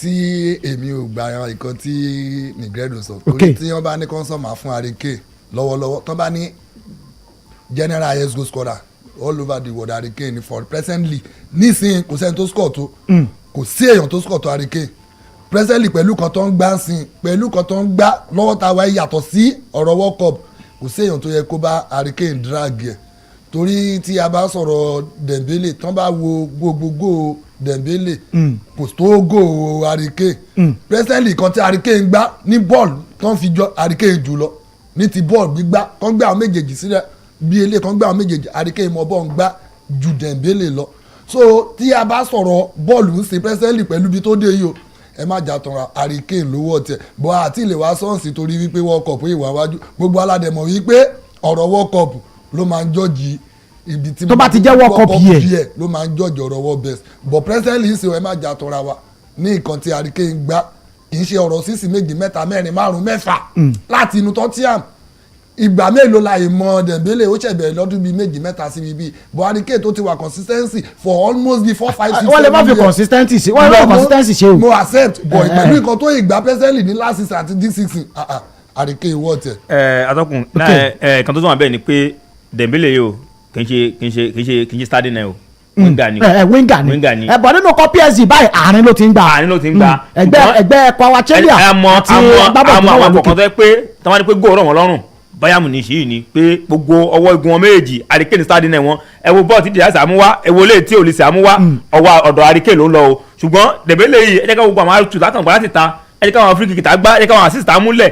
àwọn Kvaratskhelia náà mú sẹ́lẹ̀ síbẹ̀ contribution Dembele nínú tèmi ó sì gbéra ju Hurricane lọ. jerry Hurricane tó bá ní ọ̀rọ̀ striker ló lágbára jù torí ní gbogbo defender máa ń dojú kọ ẹ má jà òun ní 5 àmú òun ní 6 àmú àwọn tó ń play látẹ̀gbẹ́ ló ní lọ́kì jù àti play bọ́ọ̀lù torí 2 nìkan ni wàá fèsì 3 nìkan ni wàá fèsì bọ̀ṣẹ̀ rí striker ìgangan ogun lọ́rọ̀ wọn torí òun gan-an màmá tẹ bá rí tí òun Saliba ṣe máa ń di aládìmú tí Gabriel ṣe máa ń di aládìmú ẹ mọ̀ wípé kò easy fáwọn striker so èmi ò rí bẹ́ẹ̀ ni wípé tó bá play lẹ́gbẹ́ àbí ó ń play látẹ̀gbẹ́ òun ló fi rí gò tó Hurricane irọ́ èmi ò gbàgbọ́ àmọ́ ibi tí àwọn Messi ti ń play nígbà tó kọ́kọ́ bẹ̀rẹ̀ bọ̀ ẹgbẹ́ náà ti bẹ̀rẹ̀ ń bá kà àmọ́ ibi tí Ronaldo ti ń play ẹgbẹ́ náà ti bẹ̀rẹ̀ bọ̀ àmọ́ gò tó ń score náà so èmi ò rí bẹ́ẹ̀ tó bá ní ká sọ Hurricane èèyàn ni o.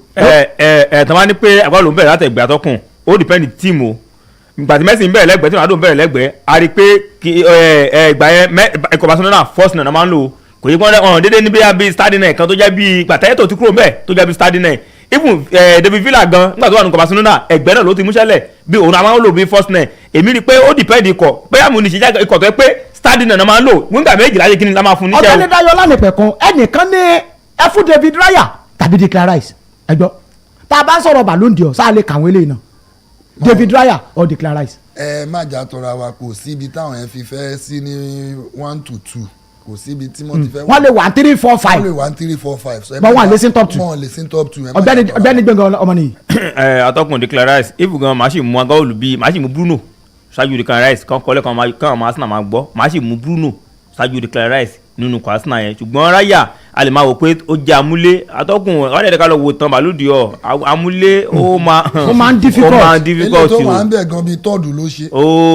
èmi ò rí. ok ó dáa ọ̀gbẹ́ni Ayọ̀ Adénúrè ní ibẹ̀ ẹ má mọ̀ gbàgbé pé fẹsẹ̀wọnsẹ̀ mẹ́sàn-án péré mẹ́wàá ni kì í ṣe mẹ́wàá péré ó ní Dembele bẹ̀rẹ̀ ní French Ligue 1 ní sáà ṣùgbọ́n bàbá yọ líìgì kú ìdíje UEFA Champions League ó ṣe dáadáa ń bẹ̀ iye wọn sì ojútáyé nìyàn ju French League 1 lọ ẹja máa wò ẹ má wàá jọ jẹjẹjẹ ọ̀rọ̀ táwọn sọ ìbò wà ń bẹ̀ o wọ́n ń dìbò rẹ o àwọ̀lúmọ̀tẹ́ ní bá a bá wo individual work ó ní ẹgbẹ́ fún Kane ó ní ṣùgbọ́n team effort ó ní Dembele ó wà lókè Adéníyì Abíọ́dún ó ní Harry Kane deserve ẹ̀ nítorí ó ní gbogbo ọ̀nà lẹ́ẹ̀fì máa rí o Sunny Dídáyọ̀ ó ní Harry Kane olùwọ́ ó gbé fún lọ́dọ̀ tòun Ayọ̀ Adénúrè ó ní Harry Kane náà ní ó dáa ṣùgbọ́n o agbábọ́ọ̀lù kọ́ ẹgbẹ́ agbábọ́ọ̀lù Chelsea gbogbo yín lẹ tẹ̀ lọ́rọ̀ tí João Pedro sọ ok inú kan Chelsea mo wà mí ò tí ì kó mbẹ́ Japstam abiyẹ̀yìn mú èsì mi là ń gbà kan ó ní ní sáà tí ń bọ̀ olùkọ́ni tó bá fẹ́ gbaṣẹ́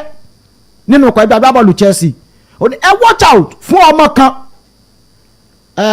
àwọn oníròyìn ní ọmọ wo ó ní Jarrell Ato ó ní ọmọ yìí ó ti bẹ̀rẹ̀ sí ní fi tó lè ṣe hàn nínú ọkọ̀ ẹgbẹ́ agbábọ́ọ̀lù Chelsea ní olùkọ́ni tí ó bá gbaṣẹ́ nínú ọkọ̀ yẹn ó gbọ́dọ̀ watch out fún Jarrell Ato ní sáà agbábọ́ọ̀lù tí ń bọ̀ ọ̀gbẹ́ni Dayọ̀ Ọládìpẹ̀kun ẹ jẹ́ àwo Jarrell Ato ìgbà tó olùkọ́ni Enzo Maresca wà ń bẹ̀ nǹkan ò fẹ́ẹ̀ dán mọ́rán fún un ṣùgbọ́n nígbà tí ọ̀nkú mathematics ti ṣáájú òní tí àwọn dé bí gbogbo ọkọ̀ ṣe paná tó Jarrell Ato tanná olùkọ́ni ọ̀nkú physics teacher tó ti lọ Mr. Mafulani àbí Mafulufulu ló wà ń bẹ̀ báyìí ọmọ yìí ò drop fọ́ọ̀mù náà ẹjẹ́ ìfẹsẹ̀wọnsẹ̀ méjì tó gbogbo ìfẹsẹ̀wọnsẹ̀ tó gbá London Mafala ó tún ṣe dáadáa ń bẹ̀ náà Japstam wá ní olùkọ́ni tí bá ń bọ̀ ó gbọ́dọ̀ mú tọmọ ìmọ̀ṣẹ́ kó wọ ọ̀nà tí ó gbà lu ọmọ yìí dáadáa pé torí ọmọ tá à ń sọ yìí ògo ni o nínú ọkọ̀ ìgbà agbábọ́ọ̀lù Chelsea sẹ́ẹ̀gbà.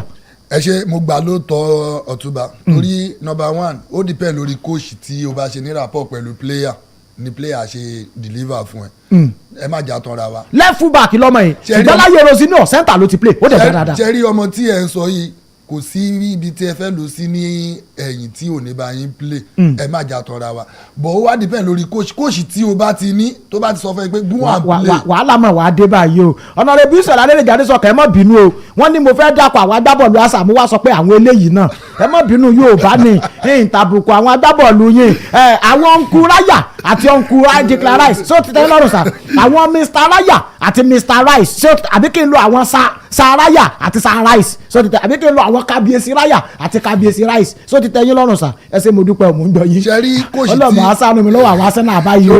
ṣe rí coach tí ó bá ti pe player tó bá sọ fún ẹ pé go and play kò sí mistake tó ṣe don't worry confidence máa ń wà nínú player yìí pé okay I have the coach tó jẹ́ pé yes òun máa ní confidence àti gbá bọ̀ bọ̀ kí n kì í ṣe coach tó bẹ́ẹ̀ pé tó bá ti ṣe mistake wà lọ́ máa wojú coach ẹ̀ bẹ́ẹ̀ ṣùgbọ́n ẹni ò ní yọ mí ṣé ẹni máa lò mí ní ọ̀la ṣó máa lò mí ní next match ẹni yẹn ò lè rí best player yẹn bọ̀ coach tó bá ti fún ẹ ní confidence pé don't worry play fọkànbalẹ̀ a rí wípé òkè ẹ̀ rí best ẹ̀ so òun ló ṣe máa ń determine lórí coach so coach tó bá ti ní plan lórí ẹ̀ tó mọ̀ wípé òkè mo fẹ́ lu ọmọ yìí coach tó máa rí wípé ó máa help èmi rí wípé ọ̀rọ̀ tí Japstam sọ ọ̀rọ̀ gidi ló sọ. ọ̀gbẹ́ni Gbẹ̀ngàn Ọmọnìyí Negredo ikọ̀ Chelsea ní Barcelona ẹ pẹ̀lẹ́ o ẹ̀yin olówó ojú tí ń sílẹ̀ kan fún kẹ́nẹ́ kan ẹ kó owó yín lọ kò sí táwọn òfòwò yín sí kí ló fa ọ̀rọ̀ kówó ẹ lọ ikọ̀ Barcelona kéde láàyè àjẹta pé báwọn ò bá ti rí agbábọ́ọ̀lù kọ̀ ẹgbẹ́ agbábọ́ọ̀lù Atletico Madrid tí àwọn fẹ́ gbé kí ló ń jẹ́ Julian Alvarez táwọn ò bá ti rí gbé a jẹ́ pé ọ̀dọ̀ João Pedro àtàbọ̀tàṣe ikọ̀ Chelsea làwọn ń lọ o iye Chelsea bá fẹ́ gbàkóso ikọ̀ Chelsea wa ni àwọn gbọ́ ń tà wọ́n tó lọ ń bá wọn sẹ́tà wọn tó jàjàrí ẹyọ kan ìgbé lẹ́ tó fẹ́ padà gbà mọ́ àwọn lọ pé àwọn pé project tí àwọn ń bá bọ̀ ó ti forí sánpọ́n àwọn ó bẹ̀rẹ̀ new project ní ìbẹ̀rẹ̀ sáà tí ń bọ̀ pẹ̀lú olùkọ́ni tuntun tí àwọn fẹ́ gbé project yìí dẹ̀ ní olùkọ́ni tí àwọn ń bá sọ̀rọ̀ lára àwọn agbábọ́ọ̀lù tí ń sọ fáwọn pé ẹ má jí ó lọ o ní João Pedro wà káwọn tó wá tàyàn fún yín ẹ gbọ́ kí ni Barcelona ó fi João Pedro sí. atọ́kùn gbogbo la mọ̀ pé ó ṣeé ṣe tẹ́gbà ràbò àti rí green light kó ṣeé ṣe kí Lewandowski ṣe kíni kó lọ. dókítà Olúṣọlá ọ̀sẹ̀ tó bá ní Dayo is talking from experience ó dàbí pé ọ̀rọ̀ àtò tẹ̀sẹ̀ ó ti yẹ ìwọ má tó sọ̀rọ̀ lọ́bẹ̀ mọ́ ìwọ náà má tó sọ̀rọ̀ lọ́bẹ̀ mọ́ ó ti yé gbogbo wa ẹsẹ̀ jèrè dókítà olùsọ̀rọ̀ ọ̀sẹ̀ tó bá he is talking from experience kò yí sí náà mo mọ̀ pé máàsì Abẹ́òkúta yóò mọ̀ wojú kó ṣe ti bá ṣe àṣìṣe báyìí ṣé ti sẹ́yìn bọ́ọ̀lù ní gbàdélé báyìí èmi ò sọ́bọ̀ tí ọ̀kan kan ẹ̀mí ìsìlámù Abẹ́òkúta àtọ́kùn kan tẹ̀mí kan tẹ̀lé ni pé wọ́n rí pé Lewandowski ṣe kínní ó ṣe kó kúrò nínú Barcelona ní sáà yìí àdẹ̀rí kan tí João Pedro ṣe kínní tó ń ṣe fún Chelsea kẹ́tẹ̀mí kan tẹ̀lé nípa àtọ́kùn àwọn kọ̀ọ̀kan máa tẹ́ pé tó máa pè ẹ́ tó máa pa gbá bọ́ọ̀lù ibu gan tí ikọ̀ ẹ bá ní pé òun ní project 2030 wàhálù lẹ́ẹ̀mejì pé ṣé project ṣàjọṣe ni àwọn ikọ̀ Real Madrid ikọ̀ Barcelona ikọ̀ Bayern Munich àwọn ikọ̀ tó yẹ pé even ikọ̀ Man United àdìgbà tí ibẹ̀ mò tí àwọn ikọ̀ tó yẹ pé a mọ̀ pé wọ́n fẹ́ gba ife ní sàyè tán ṣe kíni tán lè bẹ̀ mọ̀ káàkiri tó dẹ̀ sọ pé ànilárásẹ̀ òun ò lọ inú ikọ̀ Man United ló ń ṣe kíni ló ń lọ èmi rí pé tí Japredo ọ̀gá fẹ́ kó òun kọ̀ṣẹ́ sí àtọ́kùn pẹ̀lú project náà gbélé yìí èmi rí pé a lọ ṣùgbọ́n ẹ jẹ́ ká ṣe kí ni ká dúró kí sàparí káwọn kan tó fẹ́ ṣẹlẹ̀. Ọ̀gbẹ́ni Dayo Lánìpẹ̀kun ṣé yóò yà ìjọ ṣeéṣe ẹ má jẹ́ sọ pé ṣé yóò yà yín lẹ́nu ìjọ ṣeéṣe kí João Pedro kó onukọ̀ Chelsea lásìkò bẹ́ẹ̀ tí ń wo yìí. ó ṣeé ṣe bẹ́ẹ̀ ni ẹ má jà tọra wa torí ẹja kọ́kọ́ wo ìkan tí Chelsea fẹ́ play next season ní Europa tó jẹ́ wípé. àti ilé confam ibi tí ó play o ó lè lọ Champions League ẹ má jà àti ìròpin. ẹ má jà tọra wa kò sí tí Chelsea ṣe fẹ́ lọ Champions League. tó bá wà lọ ńkọ́. wẹ́nà tó bá wà lọ bọ̀ kò. tó bí bàbá sepò karùn-ún tó dẹ̀ tún gba Europa tí Chelsea sepò kẹfà yóò lọ. ṣé Chelsea ìṣọ́ pé Chelsea máa sepò kẹfà. tí ó bá possible if gan kó lọ sí Europe ẹ má jà tọ́ kó lọ sí Champions League ẹ má jà sọ ọ̀rọ̀ Barca ṣeré the only thing tí mo mọ̀ pé Barca ò lè ever fi owó tó fẹ́ fi gbé Pedro owó tí wọ́n máa ta Pedro Barca ò lè ní lọ́wọ́ kì í ṣe pé kò ní lọ́wọ́ àti rà kò lè san ibi gan tí ìṣòro wà nìyẹn ẹ má jà tọ́ra wa torí ọmọ yìí wà ní under contract ní ọwọ́ so tán bá nímọ̀ ọ̀tà àjòkó náà ni tó máa wòran bọ̀ tán bá sọ pé wọ́n fẹ́ ta tán bá gbé owó lé lórí ṣé Barca rẹ́dì àti san owó so èmi bìlípò ó lè lọ kù sí kan tí ò lè ṣẹlẹ̀. ok Ayọ̀ Adénúrè mọ́sọ̀rẹ̀tì náà Akéwùmí Ebenezer Akínkúnlé ó ní João Pedro is going nowhere ẹ̀yin lẹ́sọ̀ yẹn ẹ jẹ́ àfẹsẹ̀kẹyà sínú ìdíje Spanish La Liga ká tó wá padà sí àṣekágbá FA Cup tó máa wáyé lọ́la ọ̀rọ̀ ti di wọ́wọ́wọ́ báyìí o Javier Tebas ó jáde tán lánàá àwọn náà ó bá kọ́ Real Madrid mú nǹkan lẹ̀ kí ló ṣẹlẹ̀ ṣé o mọ̀ pé ààrẹ ẹ̀kọ́ ẹgbẹ́ agbábọ́ọ̀lù Real Madrid Florentino Perez òun sọ nǹkan kan ló fọ̀rọ̀ wá ní lẹ́nu wò tó ṣe lọ́jọ́ ṣé Wednesday ni àbí Tuesday pé nínú gbogbo trophy tí Barcelona gbà bíi 7 ló yẹ kó bọ́ sọ́wọ́ àwọn bẹ̀ ó ní báwọn ṣe wà EPL bíi 14 àbí nǹkan ló yẹ káwọn ti gbà ó ní ṣùgbọ́n wọ́n rọ̀bù àwọn wọ́n gba 7 pẹ̀lú òjòrò lọ́wọ́ àwọn tán gbé fún Barca ibẹ̀ yẹn ó ní kọ́ La Liga ti ní ó ti fi ẹ̀sùn kan àwọn báyìí gẹ́gẹ́ bí àjọ olójóró làwọn àwọn máa ń fix league ni ibẹ̀ yẹn làwọn ti wá wọ̀ lọ ilé ẹjọ́ ó gbọ́dọ̀ fìdí ẹ̀ múlẹ̀ níwájú ilé ẹjọ́ Ọ̀gbẹ́ni Dayo Lánìpẹ̀kun ká sọ pé Florentino Perez sọ̀rọ̀ jù àbí tá a bá wo àti máa ṣe bọ Barca náà ó ra referee kò ra referee ó bribe tibí kò bribe tibí ọ̀rọ̀ wà nú ọ̀rọ̀ Florentino Perez. ẹ ṣe bí a sọ ní ìjẹta níbi bíi wípé ó yẹ kí Barca náà ti wọ lọ lẹ́jọ́ wípé ìwọ tó kọ ń bà mí lórúkọ jẹ́ tó ń bà mí lórúkọ jẹ́. Barca tí láwọn náà fẹ́ lọ ilé ẹjọ́ báyìí. so eléyìí tí àjọ La Liga wa fẹ́ ṣe òun ló máa dájú wípé òun bà wá lórúkọ jẹ́ ni tí ó bá wá wọdé ilé ẹjọ́ á wá mú òfin ẹ̀ á wá mú àrídájú tó rí tí ó fi sọ yìí pé 7 tí Barca gbà ó yẹ kán gbà padà àbí nínú nǹkan tó gbà pé 7 ló yẹ kán gbà tó ń ṣe ń gbé lọ lẹ́jọ́ yìí èmi rí wípé ọ̀rọ̀ tó sọ tó bá jẹ́ pé òótọ́ ni ó yẹ kó ti mú àrídájú ẹ̀ ó yẹ kó ti mú sílẹ̀ láti ọjọ́ tó ti ń sọ so èmi rí pé ọ̀rọ̀ àsọjù ló sọ. bí àsọjù ni Ọ̀gbẹ́ni Gbẹ́ngàn Ọmọnìyí. atọ́kùn èmi rí i pé lóòótọ́ ni torí téèyàn bá fẹ́ sọ ìkan ìwọ náà rí i pé àwọn ikọ̀ Barcelona àjọ La Liga ti ní kí wọ́n fẹ́ gbé ẹ lẹ́jọ́ ìwọ ìfúnkan tó di pé wọ́n gbé ẹ lẹ́jọ́ gan wàá ti mú ẹ̀rí tó ṣe kíni tó mú yes wàá ti mú jáde pé kán rí i pé òun ṣe kíni òun ní ẹ̀rí ṣé Madrid ń fúnra ẹ̀ Champions League tó gbà léraléra ṣé gbogbo ẹ̀ náà ló ṣe kíni ló mú yẹ̀sì tó tọ ọ̀nà tó dúró re àdìgbà kan ti ṣe tó Champions League rí tó yẹ pé wọ́n padà yúkò tó wọ́n padà tún ṣe torí Real Madrid náà dẹni gbogbo làpadà bọ́ lẹ́yìn gbogbo kíní ṣùgbọ́n ta ló lè sọ torí wọ́n ní ẹ̀rọ kan ló wà bẹ́ẹ̀ kíní kan ló wà bẹ́ẹ̀ èmi nípa tọkùn kò sẹ́ni tí tọ́ máa pè náà tó náà ló ṣe kíní tí ò ní rí sọ èmi rí pé ilé tó ń sọ yà tọkùn ó kàn sọ àsọdùn lásán. ṣùgbọ́n gbogbo ẹ̀sùn ó bribe rẹ̀ fún gbogbo wa la mọ̀ pé ẹ̀sùn kan wà wájú Barcelona báyìí mo ti dákọ̀ sí nàìjíríà kìíní kan àbí ní ó ti nàìjíríà kan ẹ̀sùn kan wà wájú ọkọ̀ ẹgbẹ́ agbábọ́ọ̀lù bá kàbá ẹ̀ lórí ọ̀rọ̀ adarí ayò bá a bá fojú sunùkùn wo ẹ̀sùn yìí náà ẹ̀yìn náà ta ni wọ́n lò gbọ́ mẹ́ran onírárá wọ́n wá yọjú wọ ẹ̀kúlé rẹ̀ wọ́n gbọ́ tí nǹkan kan dùn mẹ́ ó sì sin ẹran pẹ̀lú gbogbo ẹ̀sùn tó fi kan Barcelona yìí náà ṣé a lè sọ pé Florentino Perez right lórí ok ẹni wọ́n lè rí igi líìgì fẹ́ nìkan ẹni rárá adẹ̀tún padà rí dájú pé nìyẹn ń bra ìbúrẹ́ fúrí lábẹ́ àkàtà yín ẹ̀ sì gbọ́ ẹ̀ sì mọ̀ títí tàṣírí fi tú pẹ̀lú gbogbo ohun tí Barcelona náà ró mọ́ra yìí ọ̀rọ̀ Florentino Perez rí pé ó right tó gbẹ́ni Dayọ̀ Lánìpẹ̀kun. ẹ ṣe èmi ò rí wípé ó right tí èèyàn bá ṣe nǹkan ní ọjọ́ kan kì í ṣe pé kó wá fi mọ́ wípé ó ti ń ṣe tipẹ́tipẹ́. béèyàn bá jí kúlíkúlí lẹ́ẹ̀kan tó bá daṣọ àrán borí aṣọ lè ló dàbóra. lóòótọ́ ni àgbà yìí pé lóòótọ́ tó bá jígbà aṣọ àrán ló dàbóra bọ̀ ọ̀rọ̀ fúbọ̀ kọ́ lélẹ̀ kì í ṣọ̀rọ̀ olè. èèyàn bá ìbú adarí ayò kíni. ọ̀rọ̀ fúbọ̀ lélẹ̀ o lè ti máa ṣe láti ọjọ́ ẹ̀ kó wá wò pé o ṣe lé ní. kó jẹ́ pé ẹ̀kan yẹn ni ọwọ́ wá bá o. so kò wá ṣe yí pé kó wá ti máa sọ yí pé òkè olíìgì bíi méje ló yẹ kó wà lọ́wọ́ yín tí bákà ti ń gbà tó ń ti fòjòrò ṣe látọjọ́ ẹ̀ tó dẹ̀ wà ní president Madrid ní àti ọjọ́ yìí for over 10 years tó dẹ̀ mọ́ evidence ń jáde látọjọ́ ẹ̀ akọgbà yí pé ẹjọ́ ilé tó wà ńlẹ̀ àgbà yí pé òkè o ó lè ṣí mọ́ bákà lórí but kì í ṣe yí pé bákà ti ń ṣe tipẹ́tipẹ́ pé ẹjọ́ lè sí mọ́ lórí lóòótọ́ ṣùgbọ́n ká mọ̀ sọ pé wọ́n ti ń ṣe tipẹ́ ìzókè ó dá lánàá wọ́n kéde àwọn agbábọ́ọ̀lù eléyìí tó máa jìjàdù àmì ẹ̀yẹ ìyẹn player of the season nínú ìdíje líìgì ilẹ̀ gẹ̀ẹ́sì wọ̀nyí ló kó àwọn agbábọ́ọ̀lù eléyìí tí wọ́n kéde Bruno Fernandes láti inú ọkọ̀ ẹgbẹ́ agbábọ́ọ̀lù ti Manchester United wọ́n kéde Gabriel Magalhaes láti inú ọkọ̀ ẹgbẹ́ agbábọ́ọ̀lù Arsenal Morgan Gibbs White inú ọkọ̀ Nottingham Forest wọ́n kéde Erling Haaland atamátàsé ọkọ̀ Manchester City David Raya asọ́lé Arsenal wọ́n kéde Declan Rice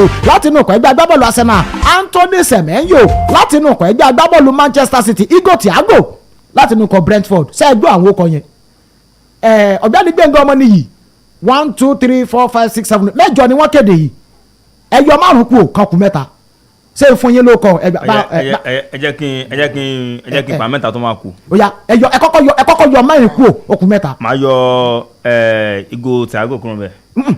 mẹ́ta ni kẹ́ mẹ́ta tó máa kù ní kẹ́ fún mi. máa fi Bruno sílẹ̀.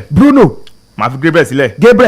máa dẹ̀ fi Raya sílẹ̀. Raya bẹ́ẹ̀ ni àtọkùn. ọ̀gbẹ́ni Dayọ̀ Lánìpẹ̀kun.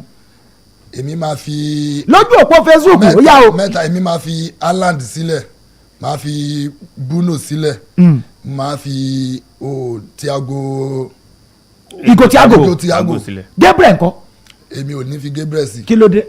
ẹ ṣe mọ̀ yí pé defender làwọn ẹni. ikọ̀ tí ó gba líìgì kò sí agbábọ́ọ̀lù wọn kankan tẹ́ ẹ mú sí. ẹ má jà tọ́ra wa gbogbo nǹkan la mọ̀ yí pé go assist ó ń ṣe ó important ní ìdíje football tó bá fẹ́ gba world best tó bá fẹ́ gba best player ó ní ọ̀rọ̀ football ọ̀rọ̀ goal nínú gbogbo wa la mọ̀ ó ò lè ṣe anything without ọ̀rọ̀ goal tó bá fẹ́ rí best player ọ̀rọ̀ goal ni tó bá fẹ́ rí player of the goal ni assist everything ni ní ọ̀rọ̀ football. kò sọ̀rọ̀ fáwọn adẹ̀yìn mọ́. ẹ má jà tọ́ra wa ẹ má jẹ́ kí a tọ́ra wa òun la yín sọ̀rọ̀ world best yìí wípé ibo la ti fẹ́ rí Declan Rice goal mélòó ló ń score ibo la ti rí goalkeeper tó ń gba world best so ẹ má jà tọ́ra wa so wípé ok ẹ dárúkọ láti gbà tó ti player of the season defender mélòó náà ti fún ní premiership goalkeeper mélòó ló ti gba premiership.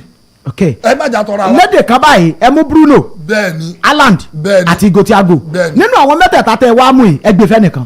tó bá ní kí n gbé fún yàn máa fún Bruno bẹ́ẹ̀ni kí ló dé. ẹ má jà tọ́ra wa mọ rẹ́kọ̀dù tó fẹ́ bírèkì ní premiership sísìn tí sísìn yóò dẹ̀ ti parẹ́ so ẹ má jà tọ́ra wa nínú ẹ̀ ní tí ìbá ti fún Bruno máa fún Haaland. ẹnìkan ní kẹ́ ẹ fún ẹ máa fún Bruno ọ̀gbẹ́ni Dayọ̀ Lánìpẹ̀kun ẹ̀yin mú Bruno Gabriel àti tani.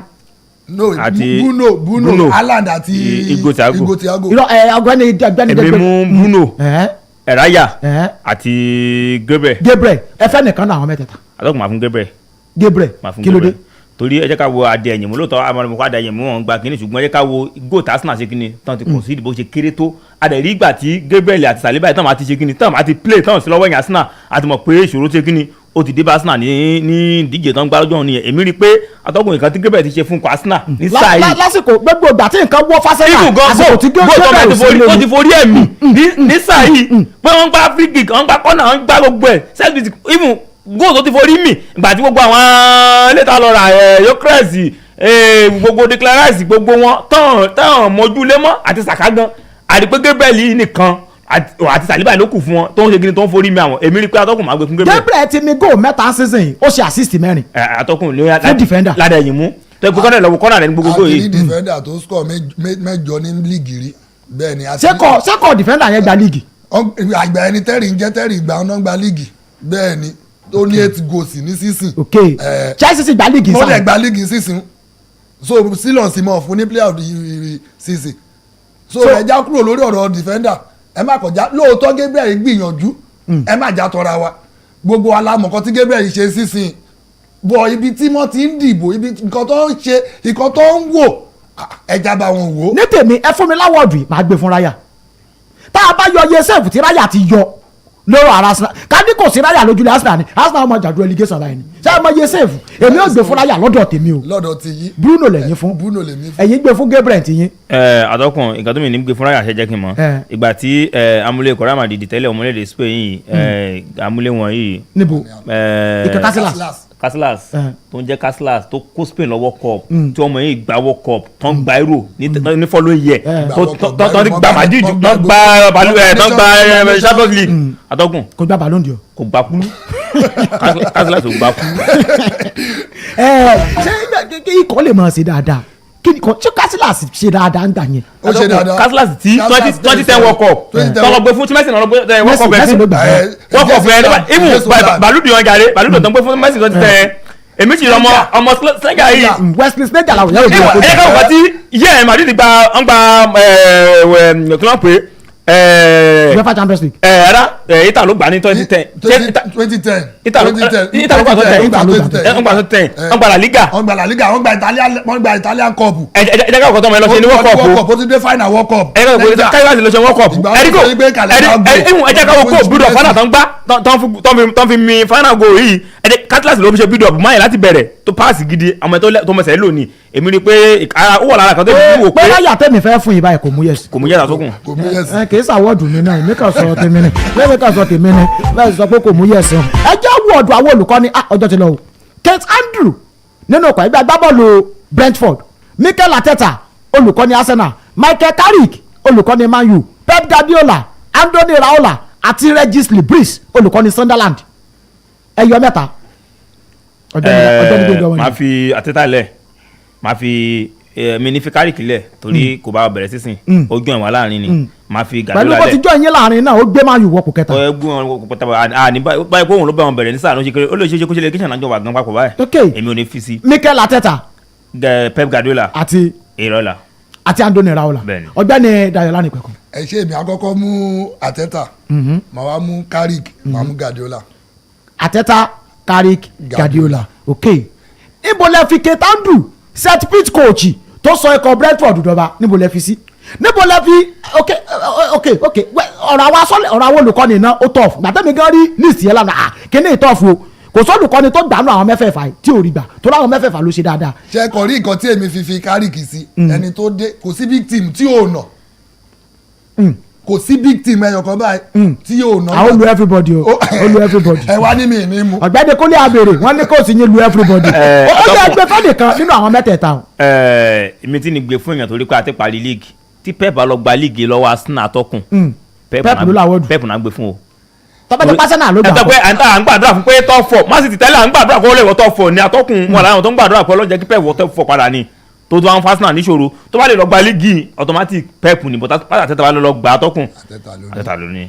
ìkànnù Pep Guardiola ni Arteta ọ̀gbẹ́ni Dayo Lánìpẹ̀kun. ẹ̀ẹ́dẹ́jà gbà bẹ́ẹ̀ nínú lóòótọ́ àti ìgbà náà kí Guardiola bá ti gba league òun ló ní tí Arteta bá dẹ̀ ti gba league òun ló ní. ok èmi ó ṣe ká bá fún mi láwọ̀ọ́dù yìí èmi ó gbé fún kanu Kate Andrew àti Andoni Raola owó tí àwọn Arteta ní access sí owó táwọn Guardiola l'access sí àwọn ilé ò ní access sí àwọn ọmọ tó rí náà fi ń gbá bọ́ọ̀lù wọ́n sì ń bá yín fà nínú ìgìlẹ̀ Gẹ̀ẹ́sì tó bá jẹ́ tètè tèmi o ń gbé fún kanu Kate Andrew àti Andoni Raola. kò sígbà tí mò ń ní bá wọn fa torí competition tó ń play òpọ̀ Premiership nìkan náà ń fèsì. ṣùgbọ́n yìí rówó rọmọ. wọ́n rówó rọmọ ọjọ́ tí ó bá ti dé position táwọn ẹni wà lámọ̀kọ́ tó ń fèsì. bẹ́ẹ̀ pé ìjọ tó gbé ìjọpẹ́ ìjọ kan làwọn ń dá tiẹ̀ FA Cup gan wọ́n ti já láti tẹ̀ bẹ̀rẹ̀. so mo gbọ́dọ̀ bá wọn fa. pé wọ́n ń sin méjì àwọn tó bá wù ọ́n náà lè ṣe. it's okay ó ti yé mi lápá bẹ́ẹ̀ ọ̀la FA Cup final aago 3 ọ̀sán ọ̀la ó ní kọ̀ ẹgbẹ́ agbábọ́ọ̀lù Manchester City àti Chelsea ó máa kojú ara wọn ní pápá àṣẹlẹ̀ Wembley olùkọ́ni